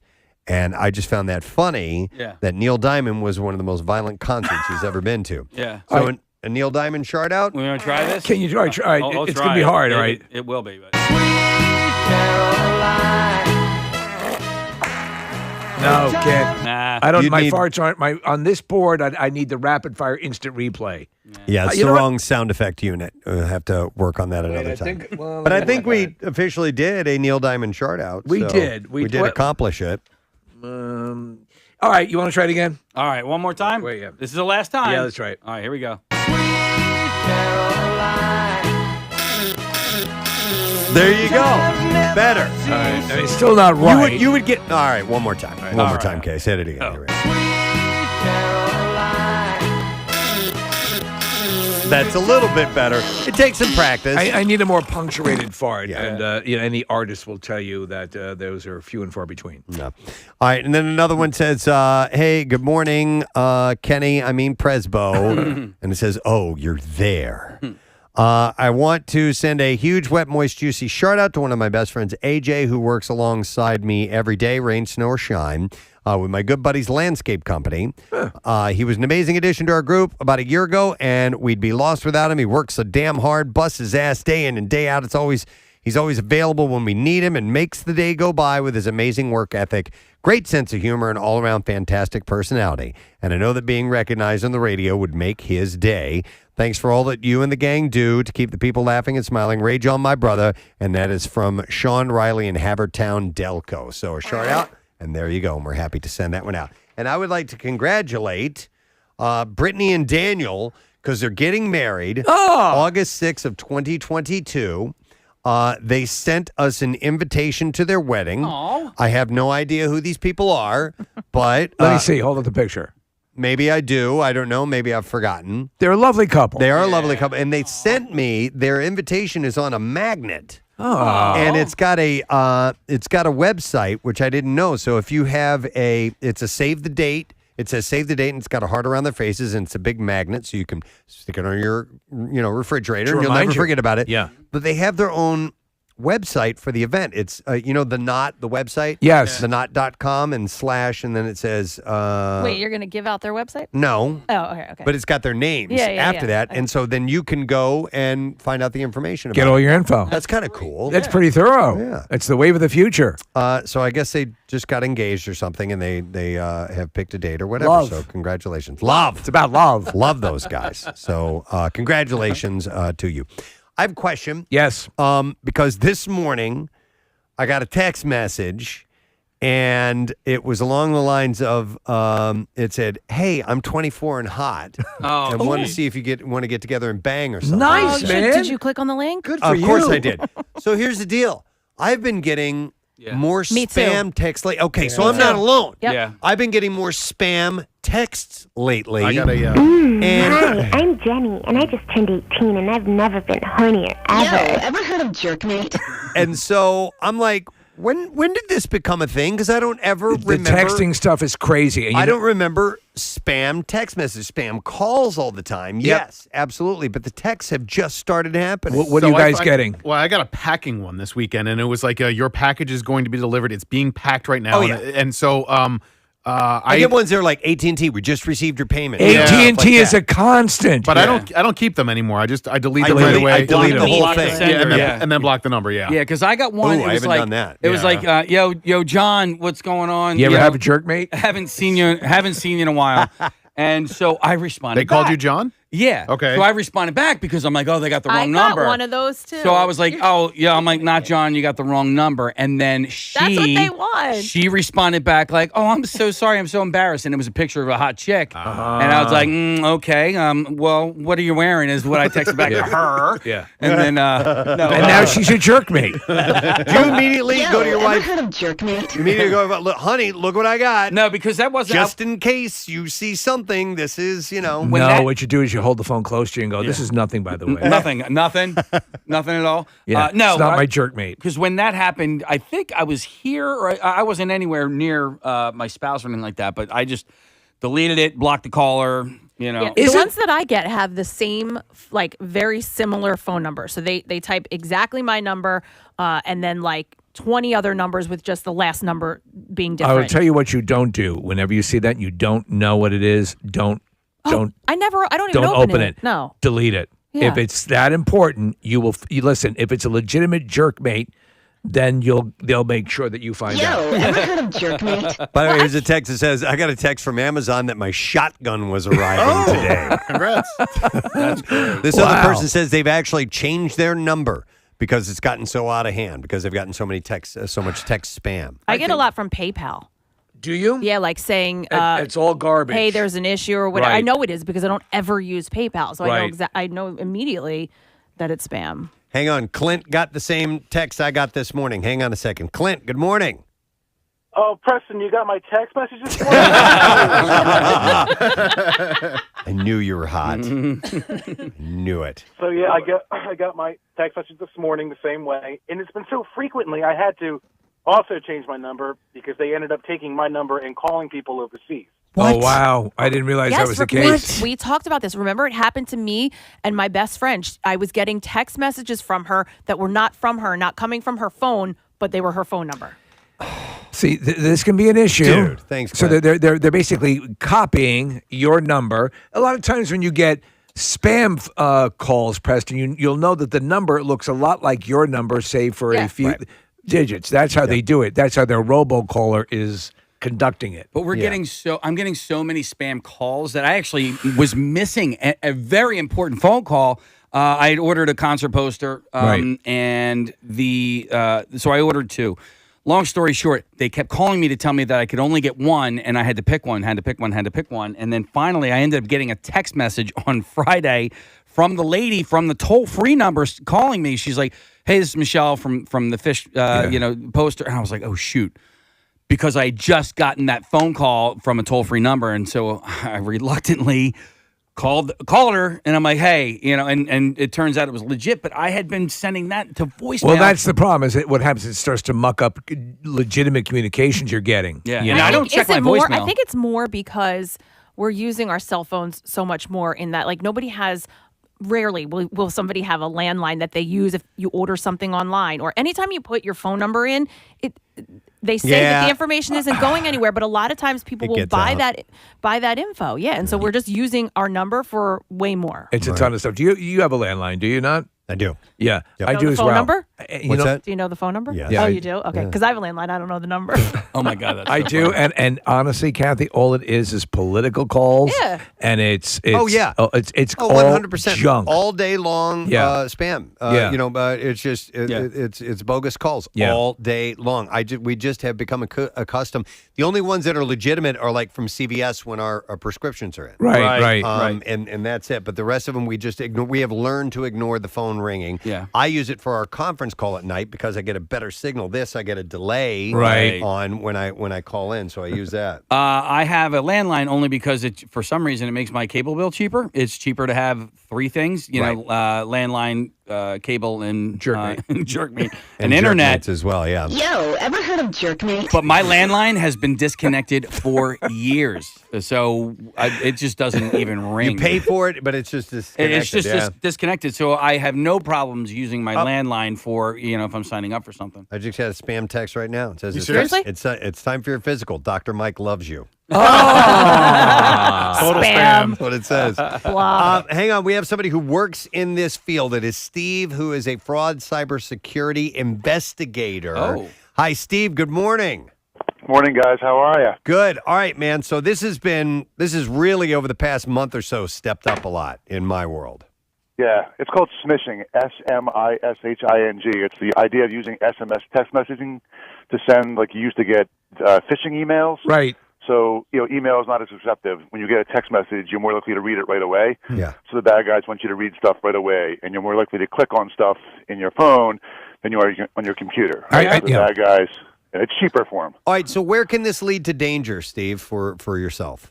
Well, yeah, anything like you don't want to click on links like you don't in your email. You don't want to do the same thing in your text messaging because anything you're clicking on is going to send you somewhere with the potential of downloading malware to your phone. Okay. And then once they have malware on your phone, take your phone and throw it out the window. And what's the motivation to do that for these people that are doing it? It's all money. It's about money. So they get malware in your phone, and then what? They can access your personal information, your credit cards, things like that, and your bank account.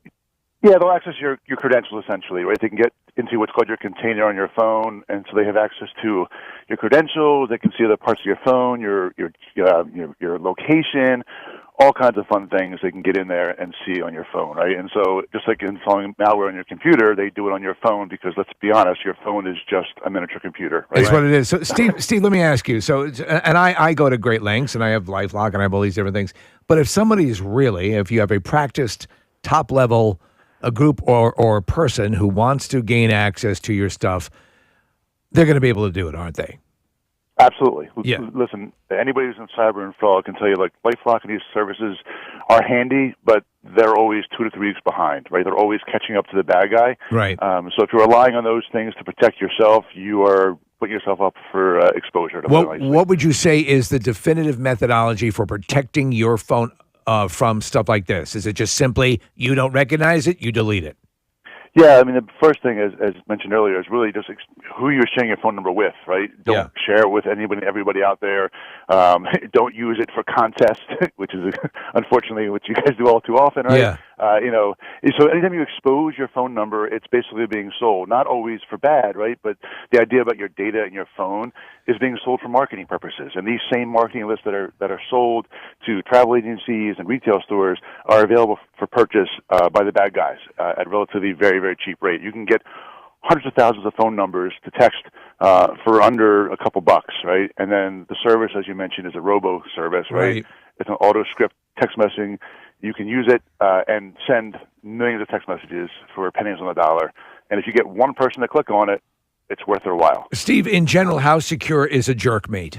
Well, my wife's listening, so I'll plead the fifth on that one. No, Steve, so when I got that text message from the person saying, hey, John, blah, blah, blah, haven't seen you in a while, me texting back, that doesn't do anything, right? No, it absolutely confirms your number is valid, and you've been added to basically what they call the sucker list. Right. So it means it's a good number, and they're going to continue to hound that number, and they sell that number to saying this is valid number, it's a valid number, continue to go. All right. So if anybody out there gets a text message saying, hey, wrong name, haven't seen you in a while, what's going on? Don't even respond. Casey. Don't respond, block it. Yeah. Block it. I can't believe you responded. I'm actually really good at, I don't touch anything, but why would you respond to that? You didn't know that was spam? It just seemed like a wrong number. It just seemed like a wrong number. He was helping somebody out. Casey's a helper. I got the same thing. I was like, absolutely because not. I've They sent know texts. this is not me. Kath, I've sent texts like that. We had, who do you call him on? From the Love Connection guy, Steve Ward. Yeah. And I texted him weeks prior saying, hey, man, how you doing? And he never got back to me. It's not his number anymore. So stuff like that happens all the time. And you could be like one number off. So Hey, Steve, I pulled up the FTC's website, and they say you can report spam messages by forwarding it on to 7726, which I guess is spam. Have you heard of being able to report to the government, and is that effective at all? Yeah, I mean, absolutely report anything you get, right, because it's the amount of data aggregation. If they're getting a significant amount of complaints about a particular number, a particular scam, right, for example, as you mentioned, you're getting anything from, connectivity to old friends, right, to grandparent scams, the idea of you're receiving a shipment today, and here's the FedEx link to click. It's not a FedEx link, right? Right. Anytime those scams are running, right, the federal government is going to try to aggregate those together and go after. These things are all being run overseas. Typically, they're coming out of, Asia Pacific area, right? The call centers, right, and those calls have to go somewhere, right? So yeah, you can definitely report it. You can report to FTC. You can report to it's called the IC3, which is Internet Crimes Complaint Center. So it's IC3.gov, I believe. That's also a good place to report anytime you've been a victim of financial or cyber fraud. Hey, I have a question for you, Steve. You mentioned that a lot of these threats come from foreign countries. Are there scammers in the United States that are scamming people of other countries as well? Absolutely, yeah. Everybody thinks the United States is innocent in this, right? But we are definitely doing the same as well. Yeah, there's a-holes everywhere. Yes. Yeah. Just ask a There's money proctologist. Yeah, but that's why I'm like, you never hear that side of it. But yeah, there's got to be people here doing the exact same thing, victimizing Bastards. other people in other countries. So, wow, interesting. Well, keeps you employed, Steve. So, yeah, thanks for the call. We appreciate it.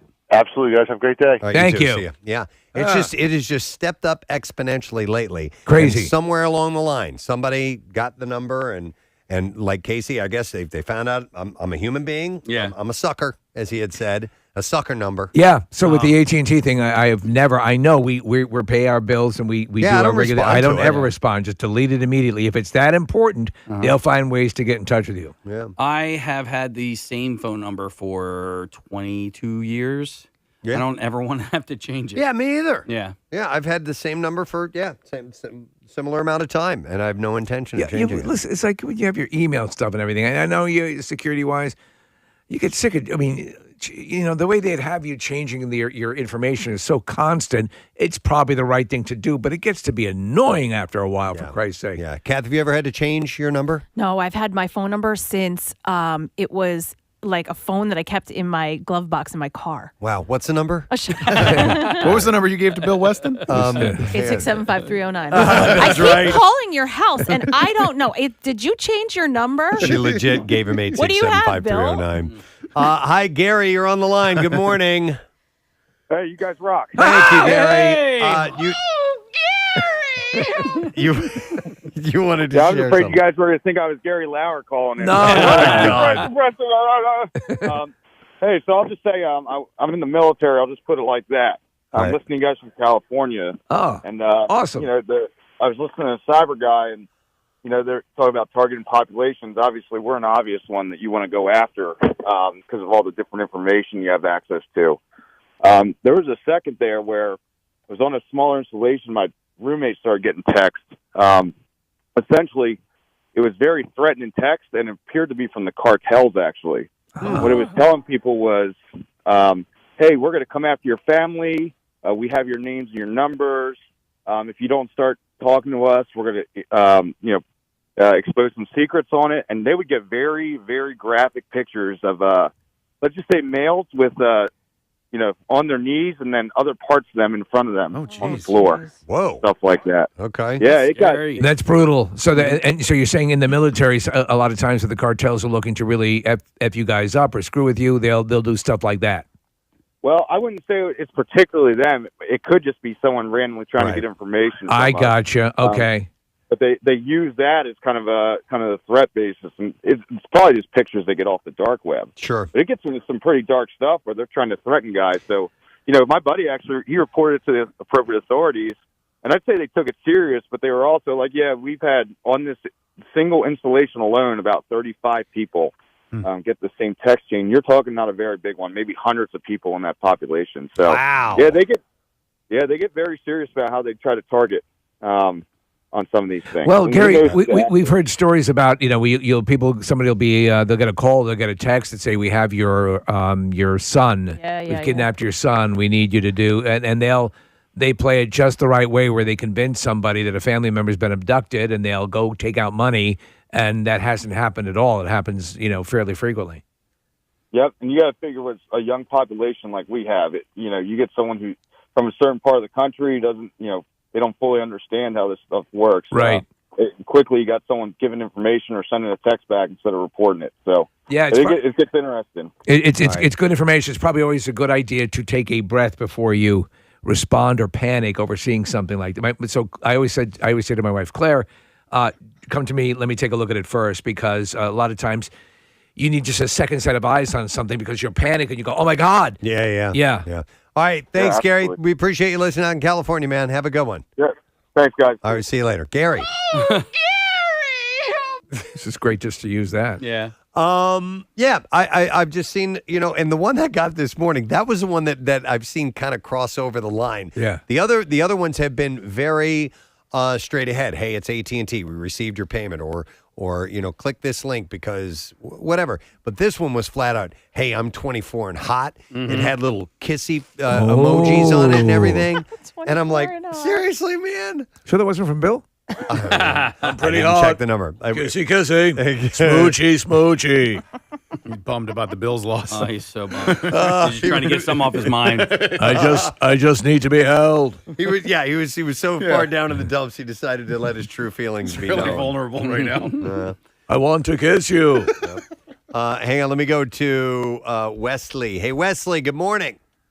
Good morning, Ed. Sorry to bother you guys at work. Good morning, Ed, sir. What's up, Wesley? So I work for a mattress retailer in Springfield, and we get all the 1-800 calls for the company come through there because we sell beds, deliver beds nationwide. And someone actually spoofed the 800 number. We were getting calls from all over the place for people wanting to buy dildos. From wanting to buy dildos? Oh, so that was more of a prank, sounds like. I don't know what the deal was, but we got calls for like 2 weeks. And we had to have like our IT people fix it and get us off this spoofing thing. It was ridiculous. Well, let me ask you, regardless of that, Wesley, what's your dildo number? Oh, your dildo number. I love it. All right. That's wild. Yeah, I guess Thanks, that Wesley. happens. Well, the other caller was right, though, with the frequency that which we're using the texting. I mean, even the most reticent people, now there's stuff you just can't do unless you're doing that, Yeah. I mean, there's just all sorts of stuff that is absolutely predicated on using your phone for the various apps and ways of communication. Nick, so that the Federal Trade Commission said... FTC.gov, and then the spam number is 7726. So you copy the message, it says, and forward it to 7726 or just the word spam. Right. And that reports it.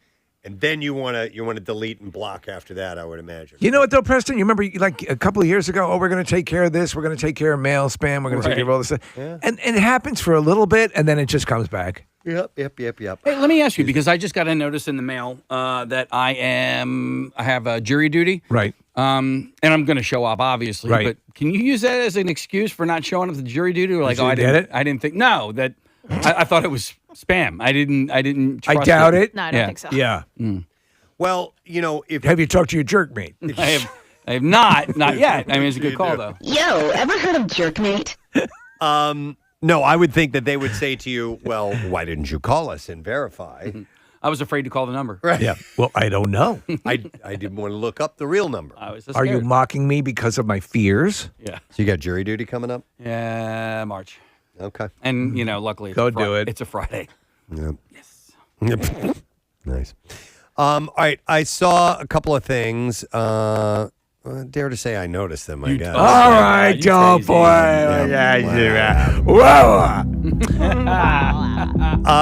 I wanted to mention this. This was kind of interesting. There's a new trend that's popping up among people who are divorced or going through divorce.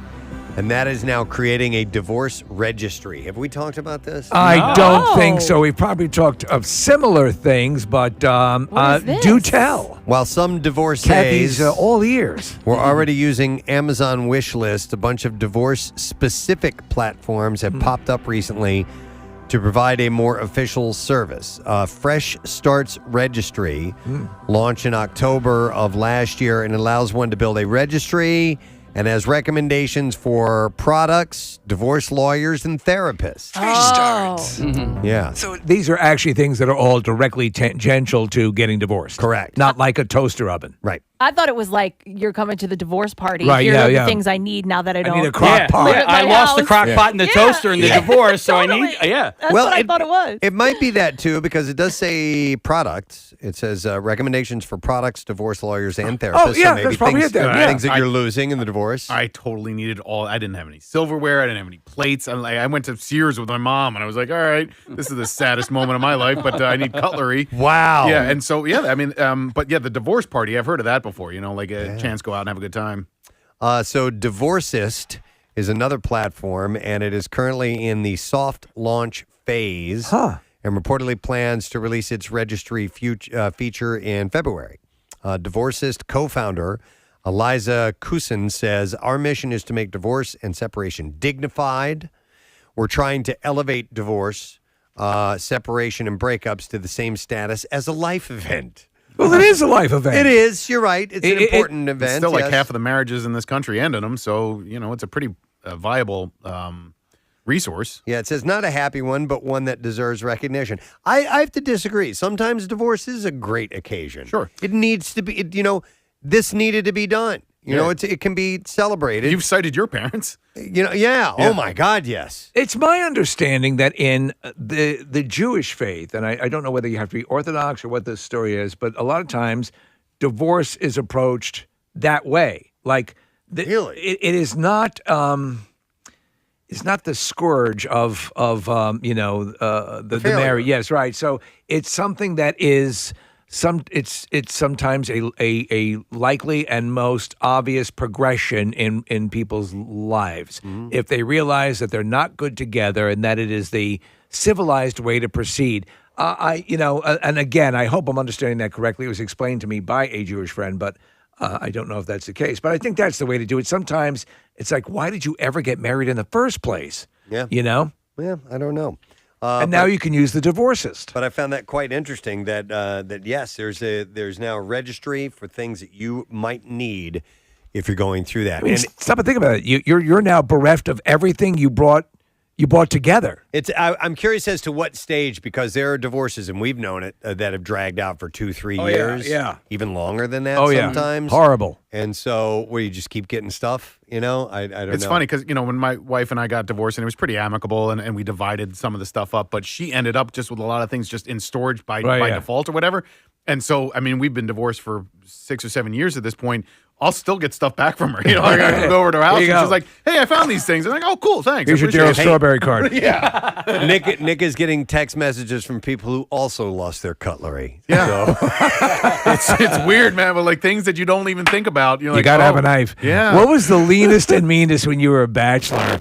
I had like a fork, a knife, and a spoon. I would just clean after every meal. That's all you need? Yeah. I'm trying to do that now because the amount of dishes that end up in my sink, I'm like, dude, all we need are 5 dishes, 5 spoons. You did that when they were younger. Remember, everybody gets their dish and spoon, and knife and fork.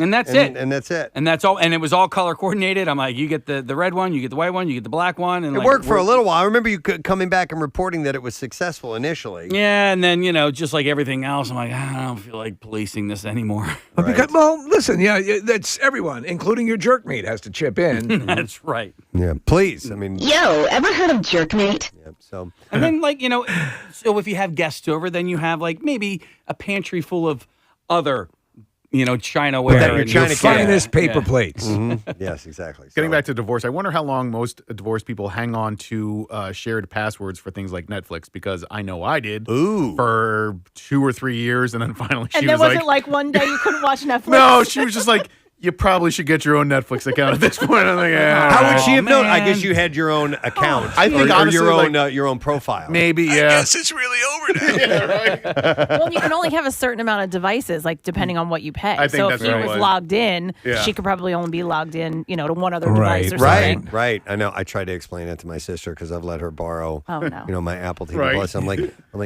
we have 6 TVs in our house, and she doesn't quite understand how that works. But anyway. Well, now give her a little break now with the broken rib. Yeah. You know what? I will. She fell absolutely. into a dumpster. She deserves a little free Netflix. Do you know people who freely share their streaming services with their entire family? Oh, sure, yeah. Not me. No? No. It's just my wife. But yeah.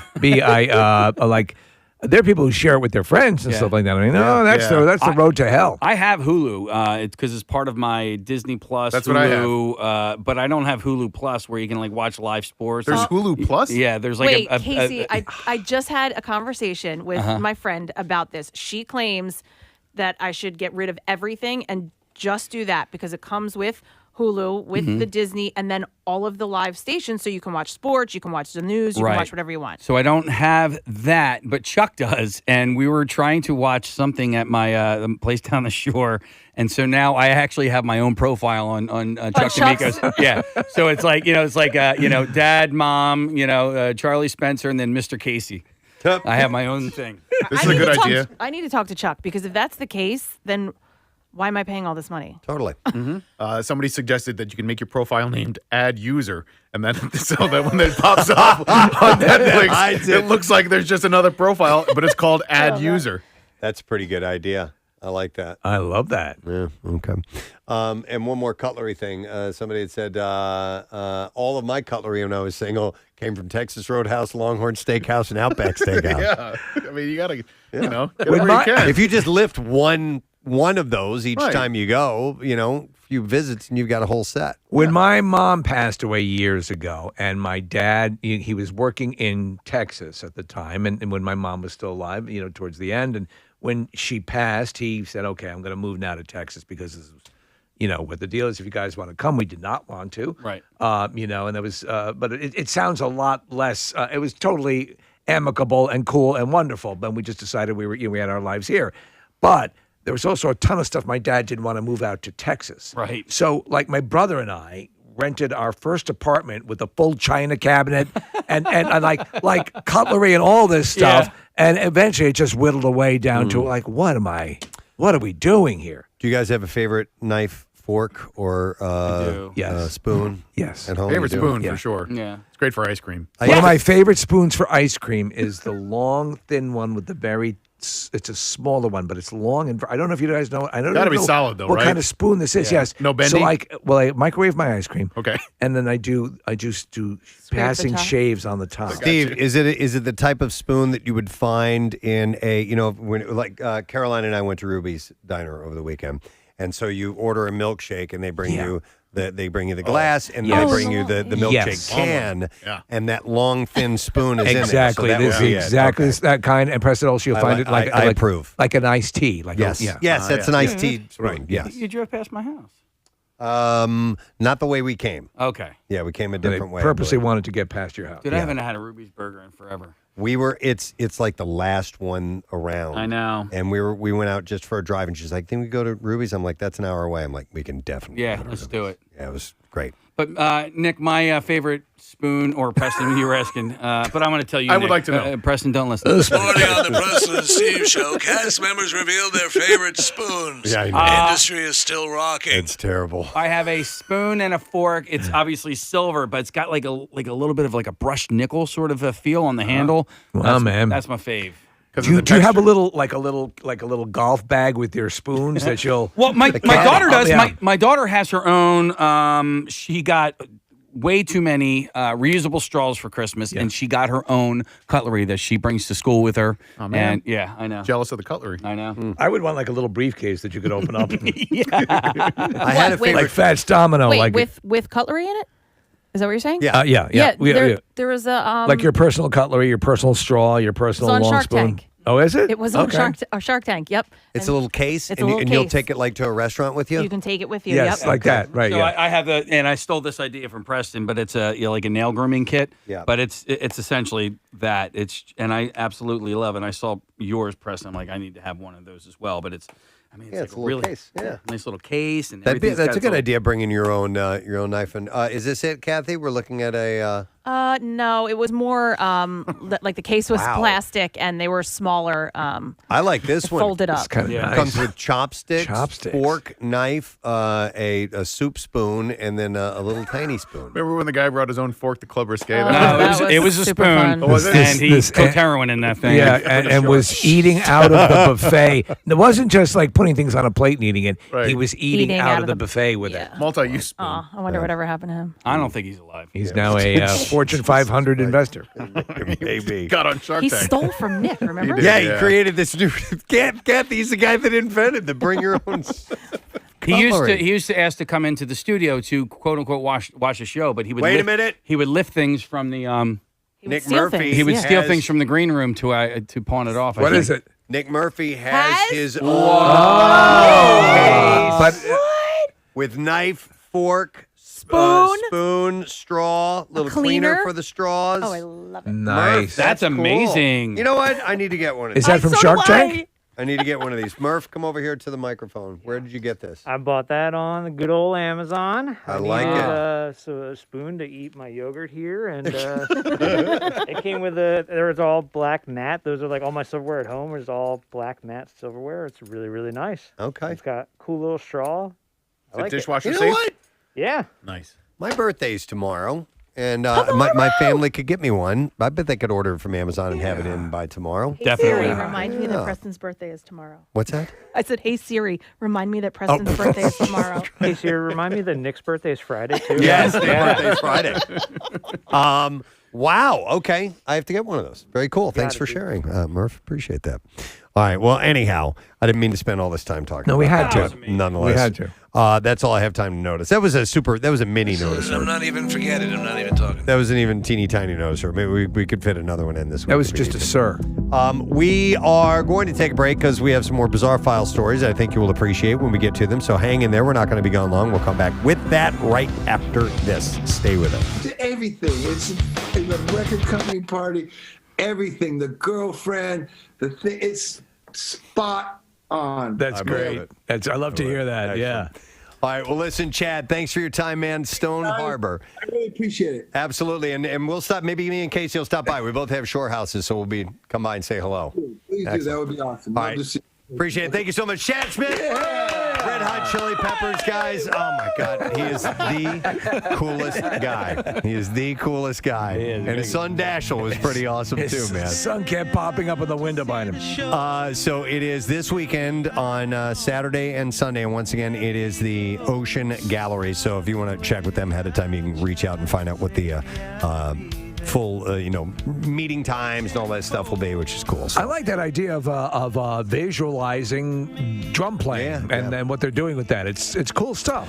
This guest is one of the more colorful characters through the years of contestants on Jeopardy. So much so, not only a Tournament of Champions winner, but they loved his personality so much, brought him in to host. He's been hosting this week the Tournament of Champions. He's been doing a great job. 2021. Buzzy Cohen is joining us. Morning, Buzzy. Hey, good morning thank to you, you. sir. Hey, I got to ask you, man, how was it? I mean, you guys film these things in advance.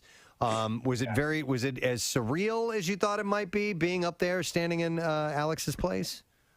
Totally. It was like dreaming in a dream, like it was so bizarre, but also so wonderful. It's always great to be back on that stage. I'm a fan first, so anytime I get to be a part of the show, I'm absolutely stoked. But even on the first tape day, we taped 5 shows in a day. So the first week of shows we did in one day.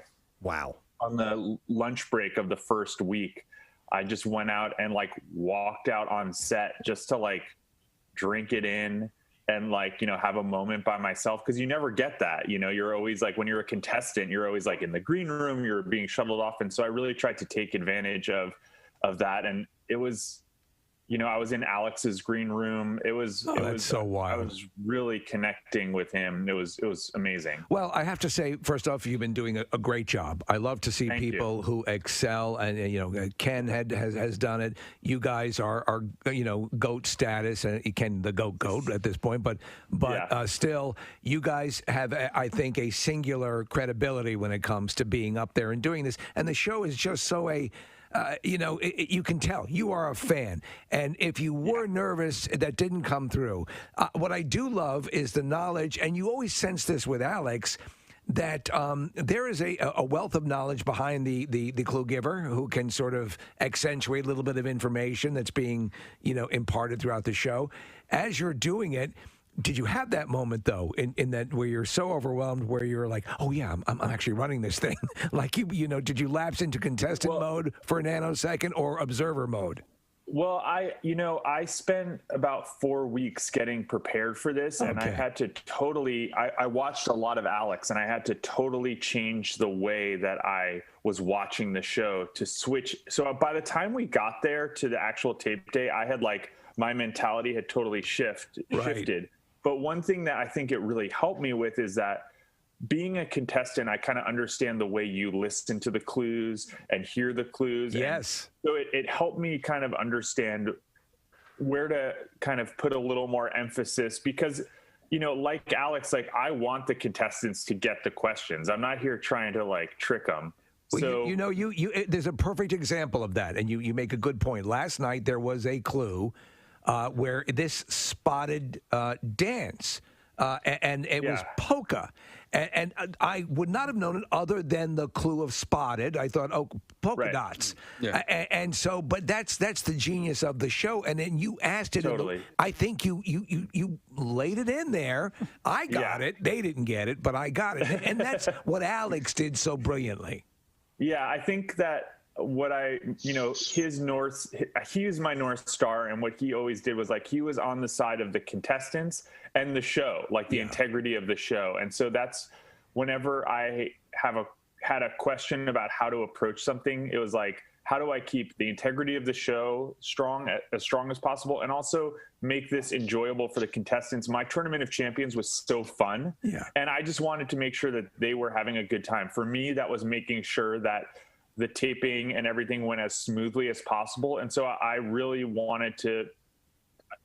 just wanted to do a great job, not just for myself, but also for them and also for the fans. I wanted them to have a great Tournament of Champions. This is like a highlight of the year. Buzzy, was there anything that you discovered that you didn't realize it was one of Alex's responsibilities as host? Maybe that's kind of not even seen. It's just you have to be in that place to go, oh, yeah, he does this as well.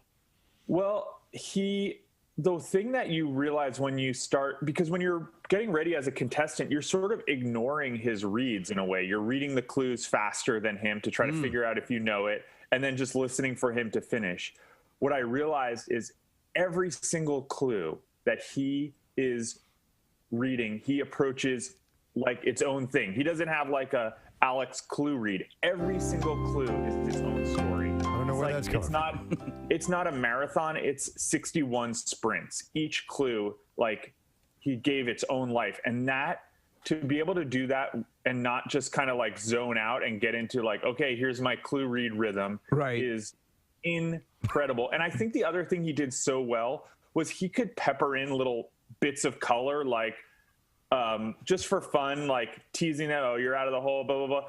Doing that when you're in the moment and trying to track what clues happening, all that is not easy. And, I think what was amazing is how effortless he made the entire thing. Preston and I, and we've all discussed those little things like when like encouraging somebody. That's right. Totally. Those little things which seem like, oh, what? He's just simply conversing. That everyone can do that. No. To sort of finesse it in there and keep momentum. Because think about it. Without that, you'd have these glacial pauses that that would really resonate. But that forward momentum, and you're doing it well. You're doing a good job. Thank you. And so yeah, I mean, but that's why the show is the creme de la creme of game shows. I agree. And the other like little things like that I had to learn at the beginning, which was like saying yes, correct, right, good, not always just saying yes, yes.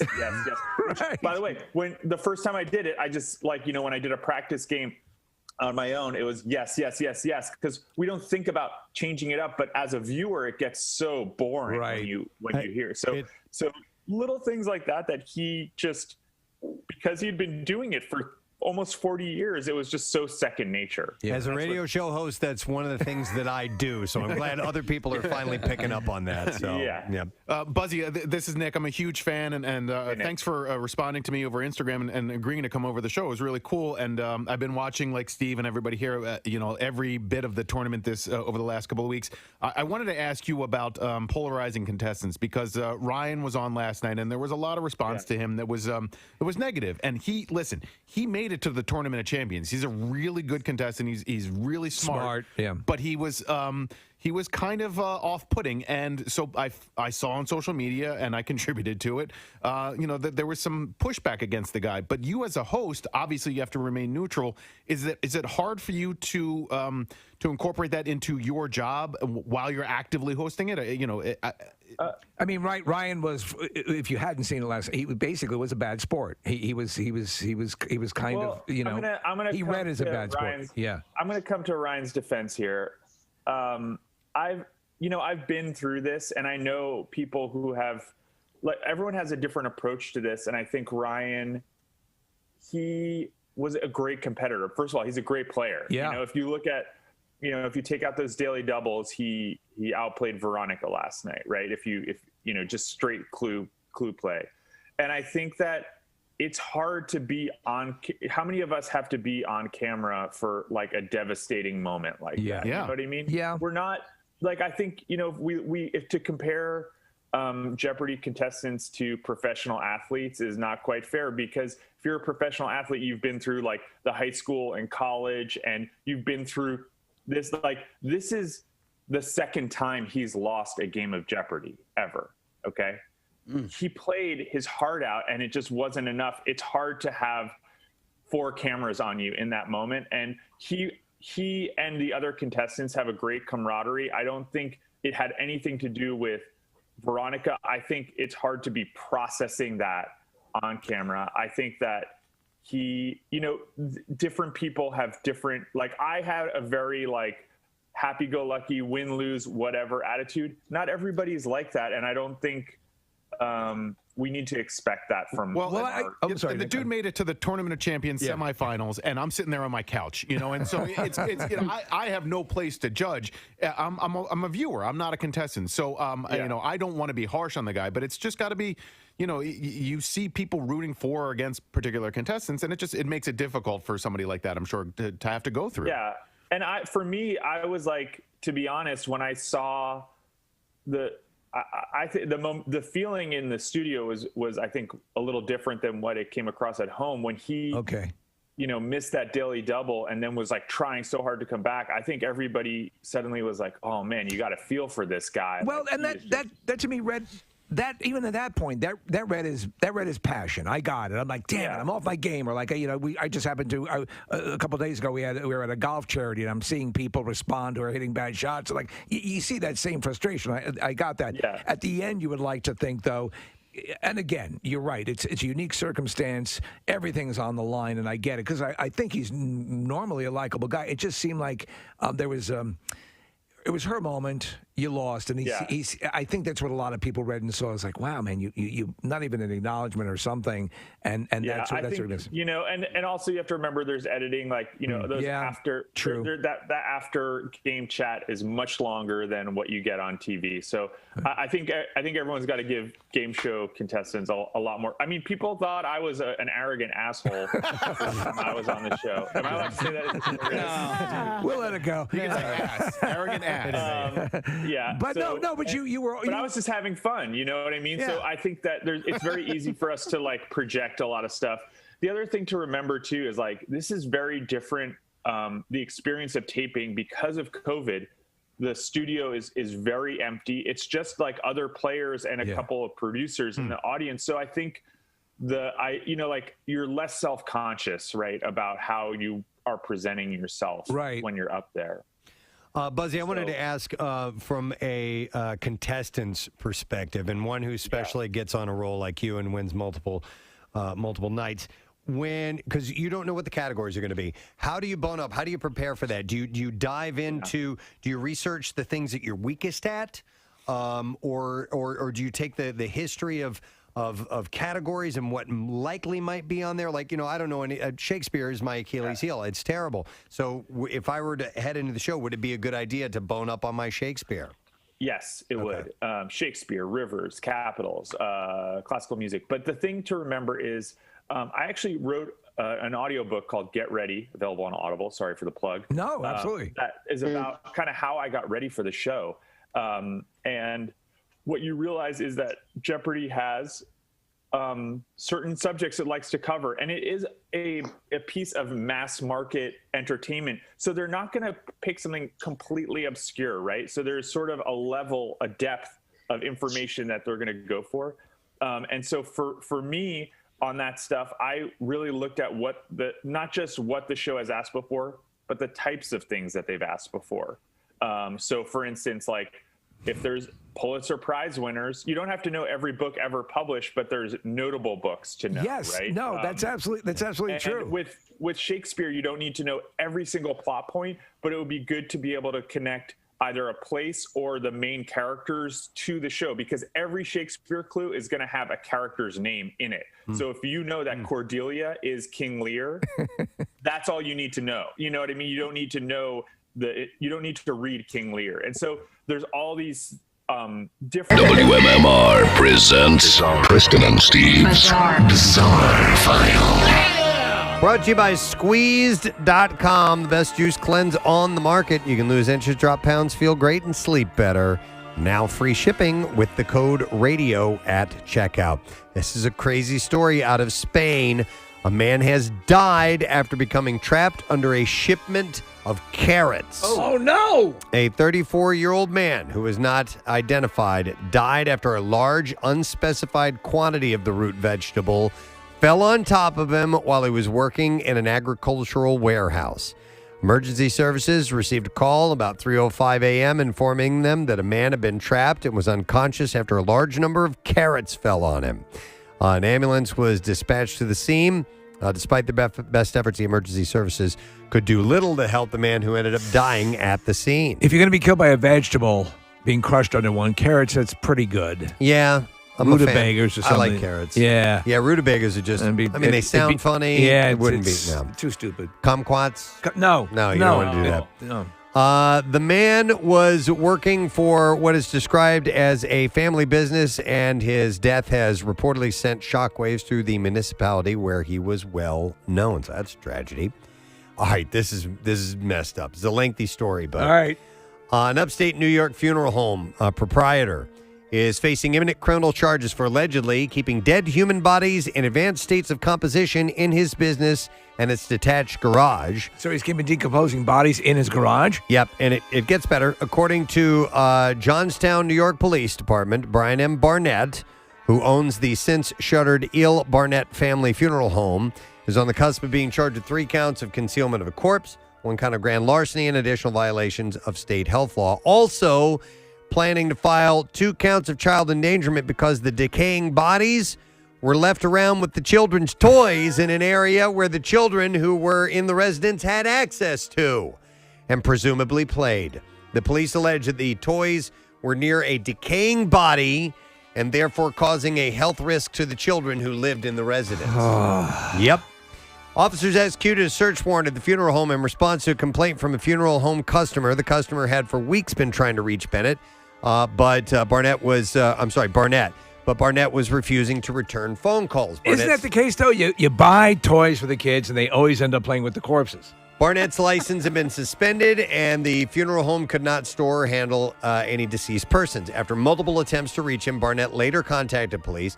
He then told detectives that he still had the human remains at the funeral home, and no services had been completed in several weeks.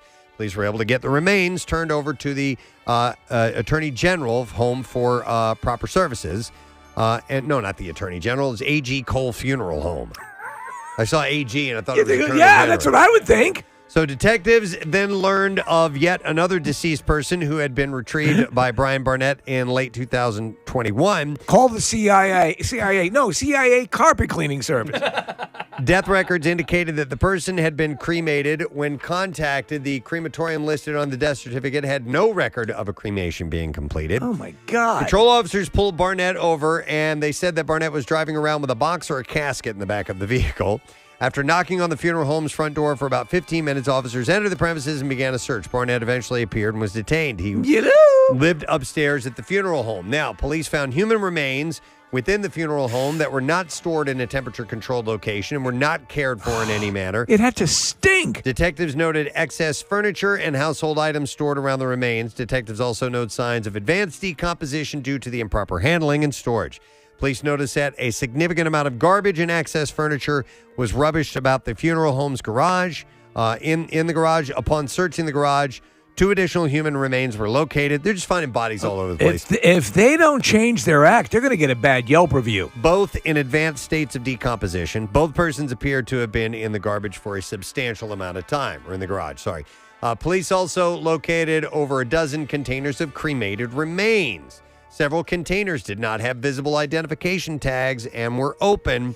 Police located the remains of 4 people and the ashes of 18 other ones. Oh, my God. Additional charges were likely because the funeral home may have been pocketing payments without providing a promised requisite service. So They were cutting corners. Yeah, all kinds of messed up, man. Wow. Burying them in Carvel containers. Yeah.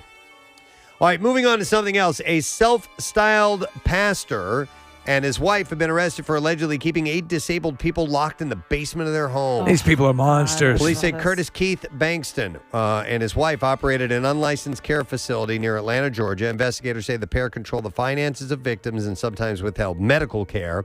Paramedics responded to a report of a patient having a seizure on January 13th after finding a door to the basement deadbolted.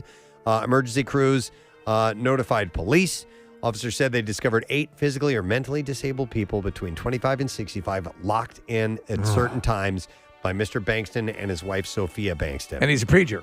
Self-proclaimed preacher. An investigation revealed the couple had been leasing the property for about 14 months and using it as a personal care home for the individuals, which police allege essentially imprisoned them against their will. Additionally, officers said they discovered Curtis Bankston was operating the facility under the guise of a church and claimed to be a pastor. Both he and Ms. Sims Bankston have been charged with false imprisonment. Well, I hope they get the book thrown at them. Just messed up. All right, we need one last story, a little lighter. Man, they were all messed up. Oh, man. All right, go for the least messed up. All right, how about this one? A Texas woman is now out on bond after sheriff's deputies said she tried to purchase another woman's child while waiting in a checkout line at Walmart. Huh.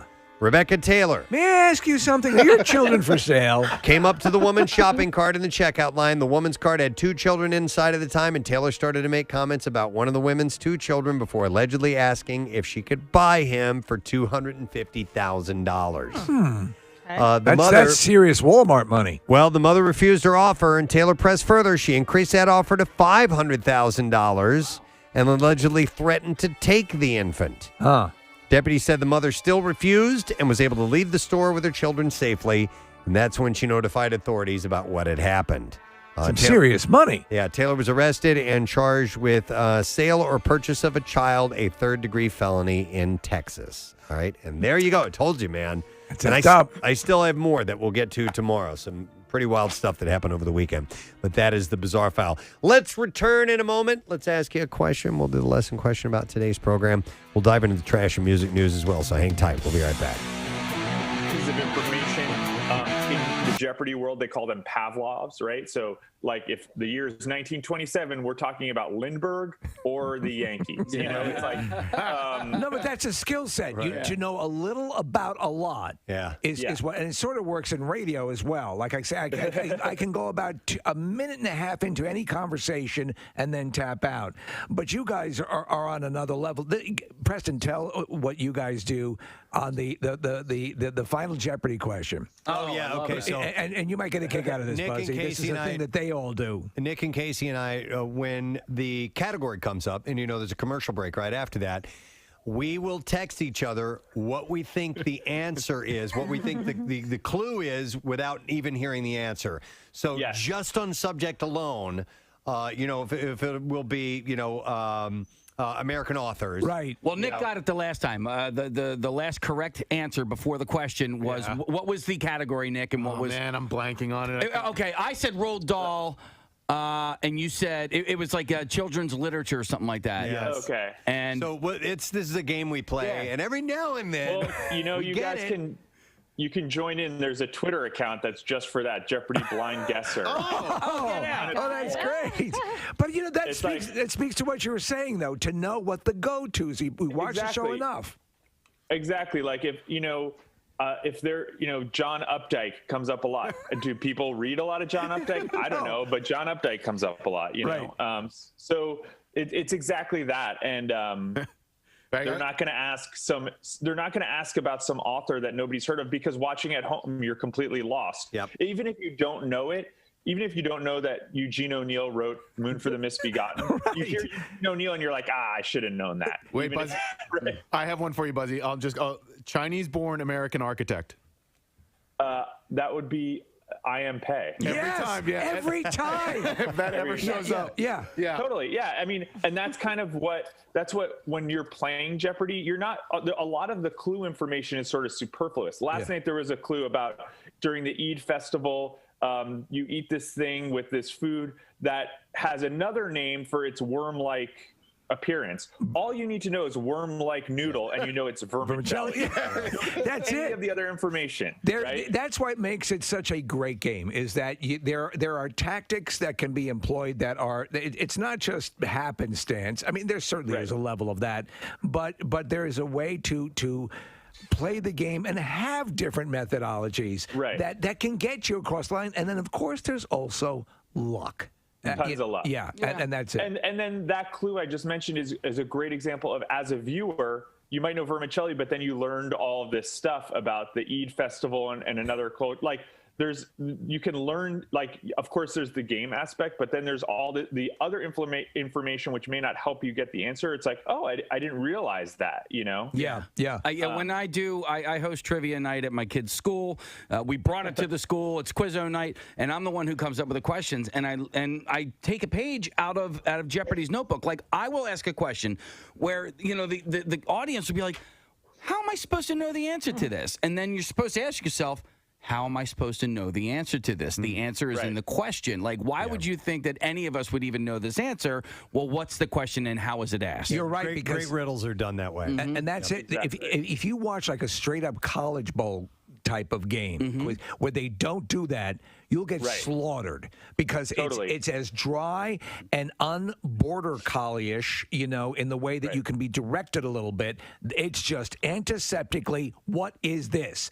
And I find I have to tap out, but I can do better at Jeopardy because of just a little bit of prodding will get you there. There's usually like 3 clues in each clue, and I think I got a chance to finally meet the writers. As a contestant, you've no contact with the writers. So as the host, I finally got to meet them, and I was just like singing their praises because I think the format of the show, having so many clues, like if there's a category about, you know, some pop artist or some subject you don't know, it's only a couple questions and there's a bunch of other stuff. That's one thing. But the writing of the clues is so masterful. And I was like, I'm not worthy, because it's exactly what you're talking about. Yeah. There's always a way, even if you don't know the information, to find, like, except for maybe the $2,000 clues, which sometimes you got to know it or you don't. It's true. 90% of the clues, you can figure it out. And that is as much fun as knowing something cold. Yeah. Right? Yeah, no, you're right. Buzzy, I wanted to ask you about another book. It's called Answers in the Form of Questions.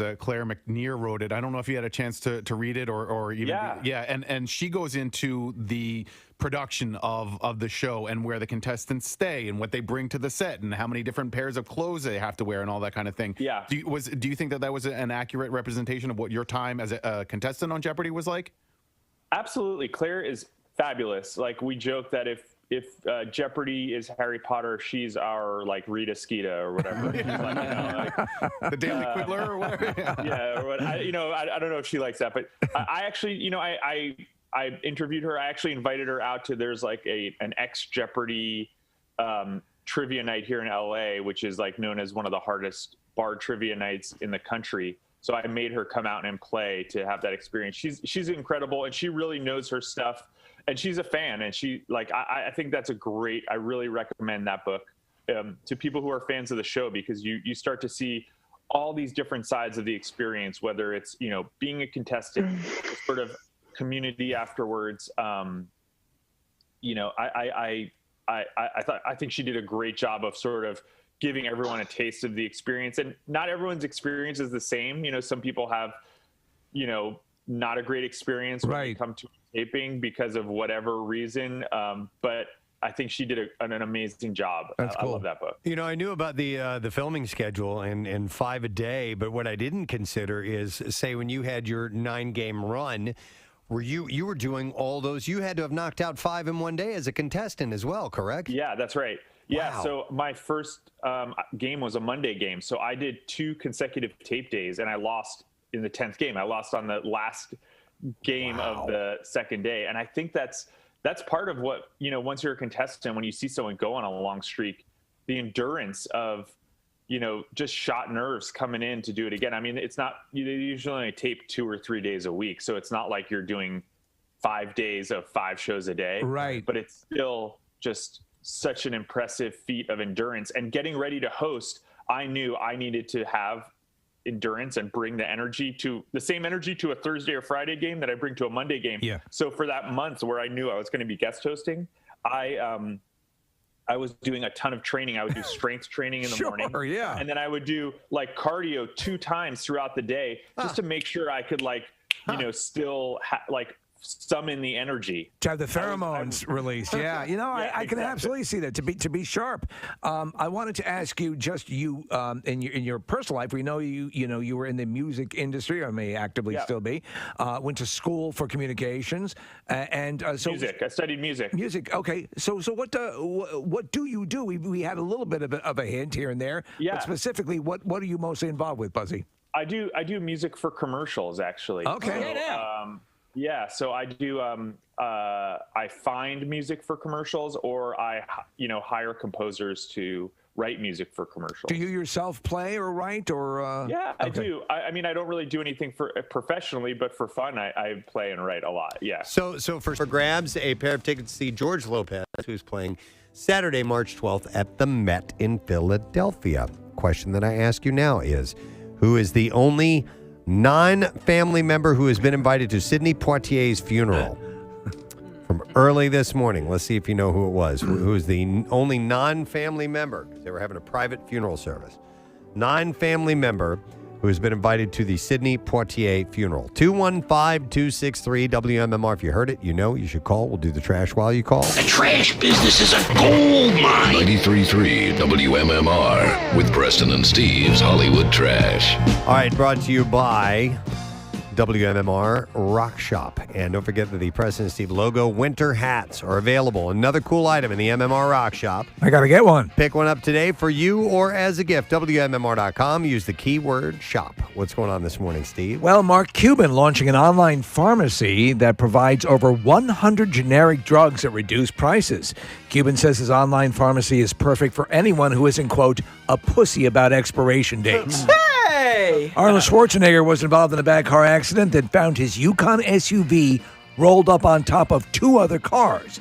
Making matters worse, Arnold's accent-heavy 911 call had EMTs heading to a Home Depot looking for a woman giving birth. Oh, my God. And finally, Mars announcing that the M&M candy characters will become more inclusive and will feature an orange M&M with anxiety issues and a green M&M who will defy feminine stereotypes. As for now, Mars says they have no plans for an M&M character that advocates for healthy diets. And that's your Hollywood Trash. Let's get a winner if we can. Who is the only non-family member who has been invited to Sidney Poitier's funeral? And we will go to, first and foremost, Debbie. See if she can get it right. Hi, Debbie. Good morning.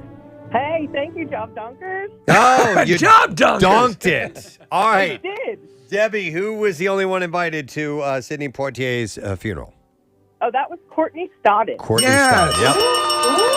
Hang on. We'll get your info, and we will give to you the prize that you have earned, and it is a pair of tickets to see George Lopez, who's going to be performing Saturday, March 12th at the Met in Philadelphia.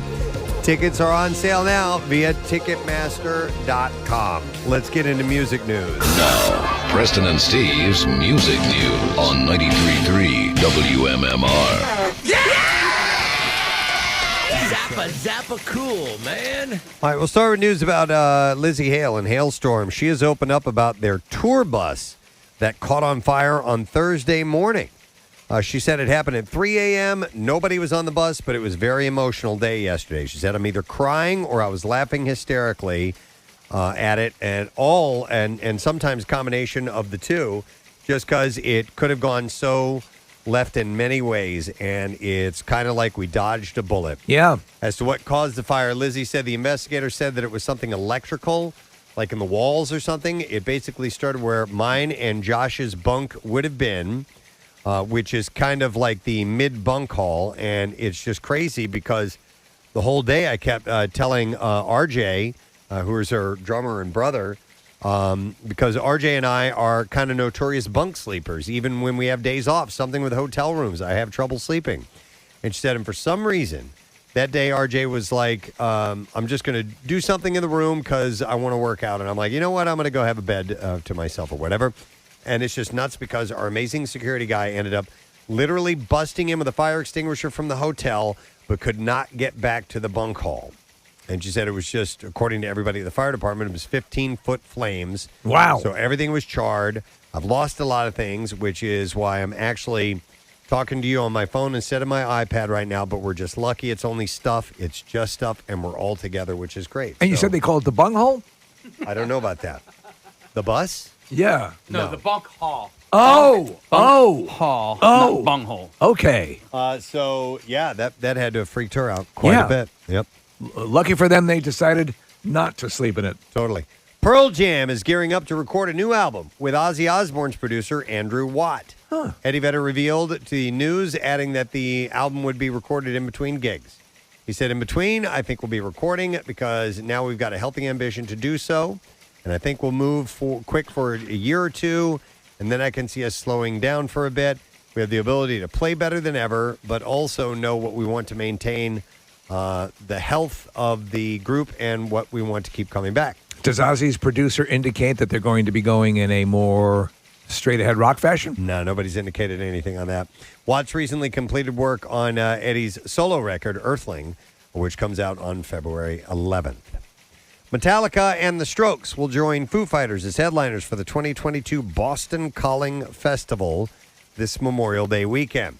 The full lineup shared on social media Friday includes Haim, Avril Lavigne, Cheap Trick, The Struts, Run the Jewels, Weezer, Modest Mouse, and more. It's a pretty good bill. That is. Previously announced top liners Rage Against the Machine dropped off the roster Thursday as they push back their summer tour due to concerns related to coronavirus.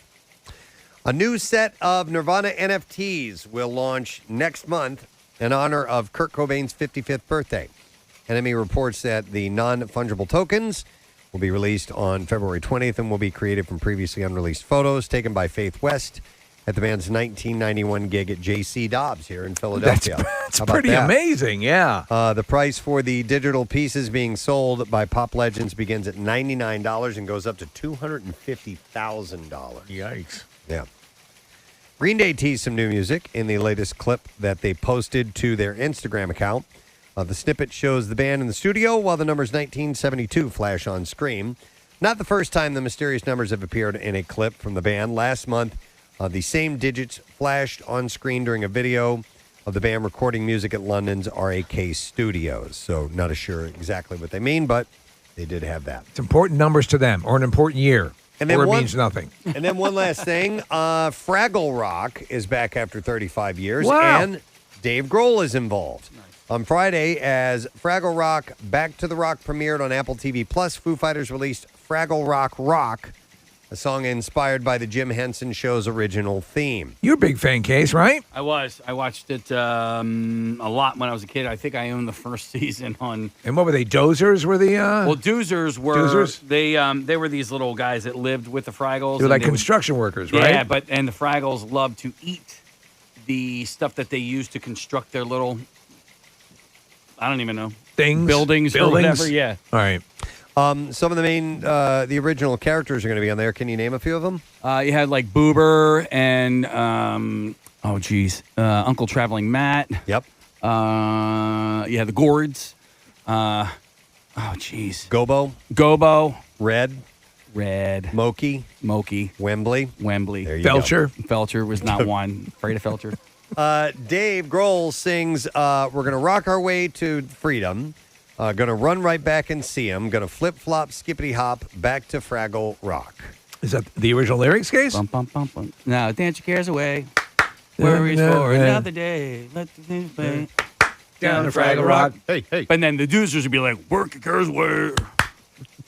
Because they always worked. Same lyrics before. The dudes just kind of sounded like the guys from Em and Otter, like the low-voiced. That's true. Yeah. I mean, they were all like the same voiceover people. It was all Jim Henson Productions, right? Yeah. Okay.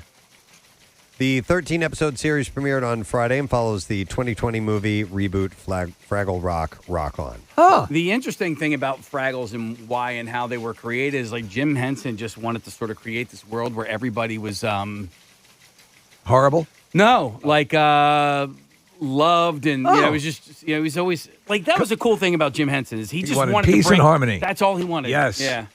It's funny, though. Steven showed me this a while back. Before Yes. the Muppets, he did a series of commercials for this coffee company, and they're incredibly violent in a cartoony In a way. fun way, yeah. I thought they were hilarious. They were great. Yeah. They were very funny. And it was they were very pre- Looney Tunes. It was pre-Sesame Street stuff. Yeah. So, if you get a chance to look that up on YouTube, it's worth a look because there's like people, their heads exploding and, these goofy characters.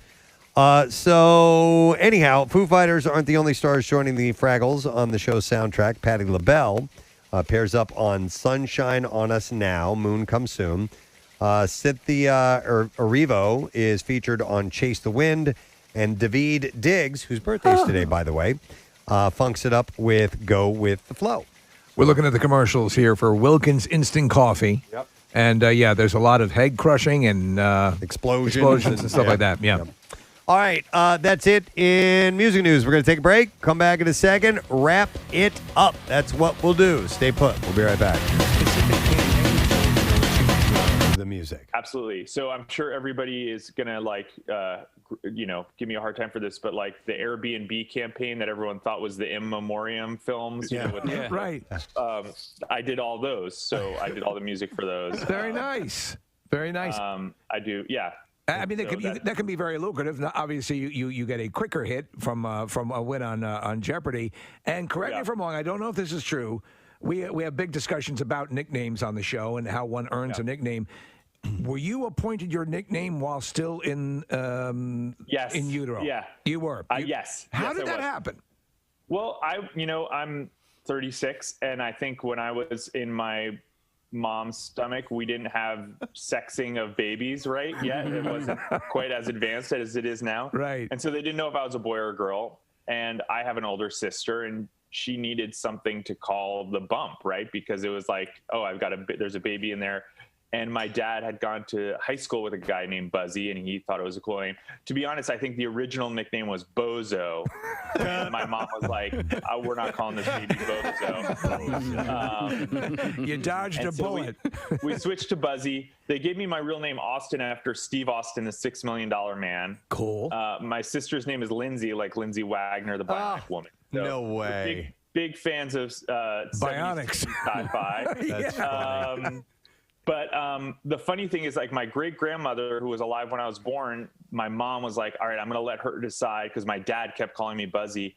And my mom's like, there's no way she's going to let this kid be called Buzzy. And my great-grandmother, like, spent some time with me, and she goes, Austin's much too big a name for such a little person. I'm going to call him Buzzy. And so that's how I've been Buzzy for my whole life. Sealed your fate. There you Wow. go. Nice. It works, though. Well, listen, you've done a Yeah. great job. The hosting Thank you. continues through to Friday, and Tournament of Champions. And, of course, you can see that at 7 o'clock on ABC here locally in Philadelphia. Buzzy, great talking with you, man. Thanks so Thanks much for for having coming on me. this morning. We appreciate Go it. Birds, trust the Yeah. process. There you go. Love it. Trust the process. Love it. He knows it all. Going, man. Take care, brother. We'll see you later. Oh, my God. That's That was great. terrific. He's That actually is great. from Jersey. I did not know Yeah, that. yeah. Wow. Okay. Well, if I had the confidence, that's the show I'd love to be on. I just don't have the confidence to be on something that wide ranging. Every now and then I'll get, man, I can run like 2 categories and feel like, I'm the champ. After splitting from Kristen Cavallari after 10 years together, sources tell ET that Jay Cutler is on the celeb dating app called Raya. This just in, Jay Cutler's on the dating app Soraya. Psoriasis. Raya. No. Psoriasis? It's for people looking for other people with skin conditions. That's cool. Let's meet for some drinks and chafe together. Let's flake together. Yeah. And then I am on a site for people with vitiligo. Oh, let's flake together. No, I think it's like one that you have to be accepted into. Raya. Is it one of these where you need like some you sort have of to be somebody? Yeah, like She's notoriety. right. Okay. Yes, in fact, it is the celebrity notoriety. Raya. I don't know. I don't even know if that's how you pronounce it. Maybe it's Raya. Raya. But Who really cares? His profile on Rhea says, let's see here. He's here just for friends. Yeah, right. Yeah, whatever, man. Friends, you can. Friends will touch your genitals. You can diddle. Yeah. Who gets to decide whether or not you're a celebrity worthy enough to be on this website? I think they have actually a vetting committee. Yeah. Really? Yeah, I believe that's the way it goes. And they will determine. Think of it as there's like a Steve Rubel standing in front of Studio 54, and they decide whether you're appropriate for this website. So, well, listen, in honor of, was it International Geek Day? Or? It's just Geek Pride Day. Geek Pride Day. Yeah. I'd been working on an impression. You guys want to hear it? So, Steve, you do your Batman impression, but you have that... processor. You have the processor. Okay. I don't have a processor. Are we supposed to guess what this impression is? No, it's Batman. It's Batman. Okay, go ahead. You ready? Okay, yeah. Please, keep that kryptonite away from me. Is that a line he says in the movie? No, please keep that kryptonite away from me. You sound like Cookie Monster. Yeah. Oh. It sounds like it hurts when you do that. No. Please keep that cookies away from me. Because it's a Superman impression? Thank you so much. I appreciate that. I've been working on it. It's really good. It's really good. I got it. So it's a Superman impression. I was confused why the whole kryptonite It's thing. a terrible joke that I heard with Chuck over the weekend. You say this is Batman, but you obviously say Superman line, and then somebody says, that's Superman. And then you go, thank you so much. I appreciate that. Like, that's Superman. I told Chuck, I said, dude, I'm going to hang myself out to dry next week. Yeah. But you did it, man. You took the bullet. Are we on air? Yeah, we are. I think we're still on air. In fact, Bill's coming down the hallway with an award for Casey. That was great. That was amazing. That's an immediate A+. That's like my joke. Good morning, Cincinnati. He knows funny. Yeah. Wow. Please, keep that kryptonite. Just don't do one that sounds like Cookie Monster. Cookie Monster. Like the thanks man thing, I was like, I didn't even get that part of it. So, sorry, man. Nick got it. He was following. I know. I enjoyed every second of it. And Bill has that award in his hands. Yep. By the way, somebody said we should make Bad Dad Joke Cookie Monster a character. So you have to do all the dad jokes. What was the last one I just did off air? The thing is that it was not attempting a Cookie Monster, wasn't. but that became your default. Take kryptonite away from me. Tell me, do you like cookies? Me too. Me too. Tonight, when you go back home, turn off the cookie light. Tell me, do you like to eat cookies? Me too. Did you know that Mortal Kombat was from Finland? No. What was the joke? I forget. It's something like... My mother was born in Iceland, and my father was born in Cuba. That makes me an ice cube. Mortal Kombat was based off of a Scandinavian song. It was a Finnish hymn. You get it? Finish him. All right, I like Bad Dad Joke Cookie Monster. Oh, man. It's a thing now, Kat. Yeah. Yay, Kathy! Wow. Oh, God. Anything to make you cringe, Gath. Anything. Pizza Hut seems to be trying to bring in new customers by reviving old menu items, and the latest is what they call the Edge. Part of the chain's nostalgia campaign. My name is Bono, and I'd like to introduce a new pizza sensation to you. It's called the Edge. Some people say this is a revolutionary pizza, but it's not. It's a pizza that's been here before, probably in your own big fat belly. You know what we say here, avoid the noid. That's Domino's. This is Pizza Hut. All right, so it's called the Edge, and it's called the Edge. Pizza Hut considers the Edge. It was first introduced in 1997, and they call the Edge a tavern-style pizza. Oh yeah. It's cut into 16 squares and comes in a cracker-thin crust. I remember this. Geometrically perfect and a taste sensation that'll rock your world. And it will be available at participating Pizza Hut locations. Order now and receive a mid-sized Coke. Mid-size. It'll be available at participating locations nationwide for about $13. So I did Pizza Hut just not that actually that long ago. It was It was probably during Lent, and I did it because we had been talking about it. I'm like, I You're a haven't. man of faith. Well, I hadn't had a Pizza Hut pizza in a long time, so I ended up getting a regular pizza, and then I got the stuffed crust pizza. And I know that you guys are all out on stuffed crust. Oh, we have a new word of the week prize. We need a new letter. I'm guessing, Casey, you're probably going to give that to us today. I can do it. All right, here we go. Preston and Steve on 93.3 WMMR. Now, the Daily Letter. And the Preston and Steve Show, brought to you today by the letter P, as in platinum. All right, and P is the first letter. We got 5 altogether. We're going to give away on Friday, once we have the word assembled, we're going to give away Steven Singer Jewelers Valentine's Day prize pack, including a Ring of Hearts diamond necklace and a triple Emerald City rose bundle. One of each of their brand new roses, Emerald City 24 karat gold dipped rose, Emerald City rose gold rose, and the Emerald City platinum dipped rose. It's a lot. With the display. Yeah, it comes with the stand and signature rose scent. The stand is great, by the way. It's from Steven Singer Jewelers. You can visit IHateStevenSinger.com for fast, free shipping on Steven's signature gold dipped roses for your Valentine's. We'll give that away on Friday. Thank you to our sponsors, Preston and Steve radio program today. Oh, jeez, I did it again. Scared. Okay. Here we go. Now I can do it. All right. The Preston and Steve Show brought to you today by Acme. You can download the Acme app to see your all new deals, rewards, and perks today. Visit acmemarkets.com for details.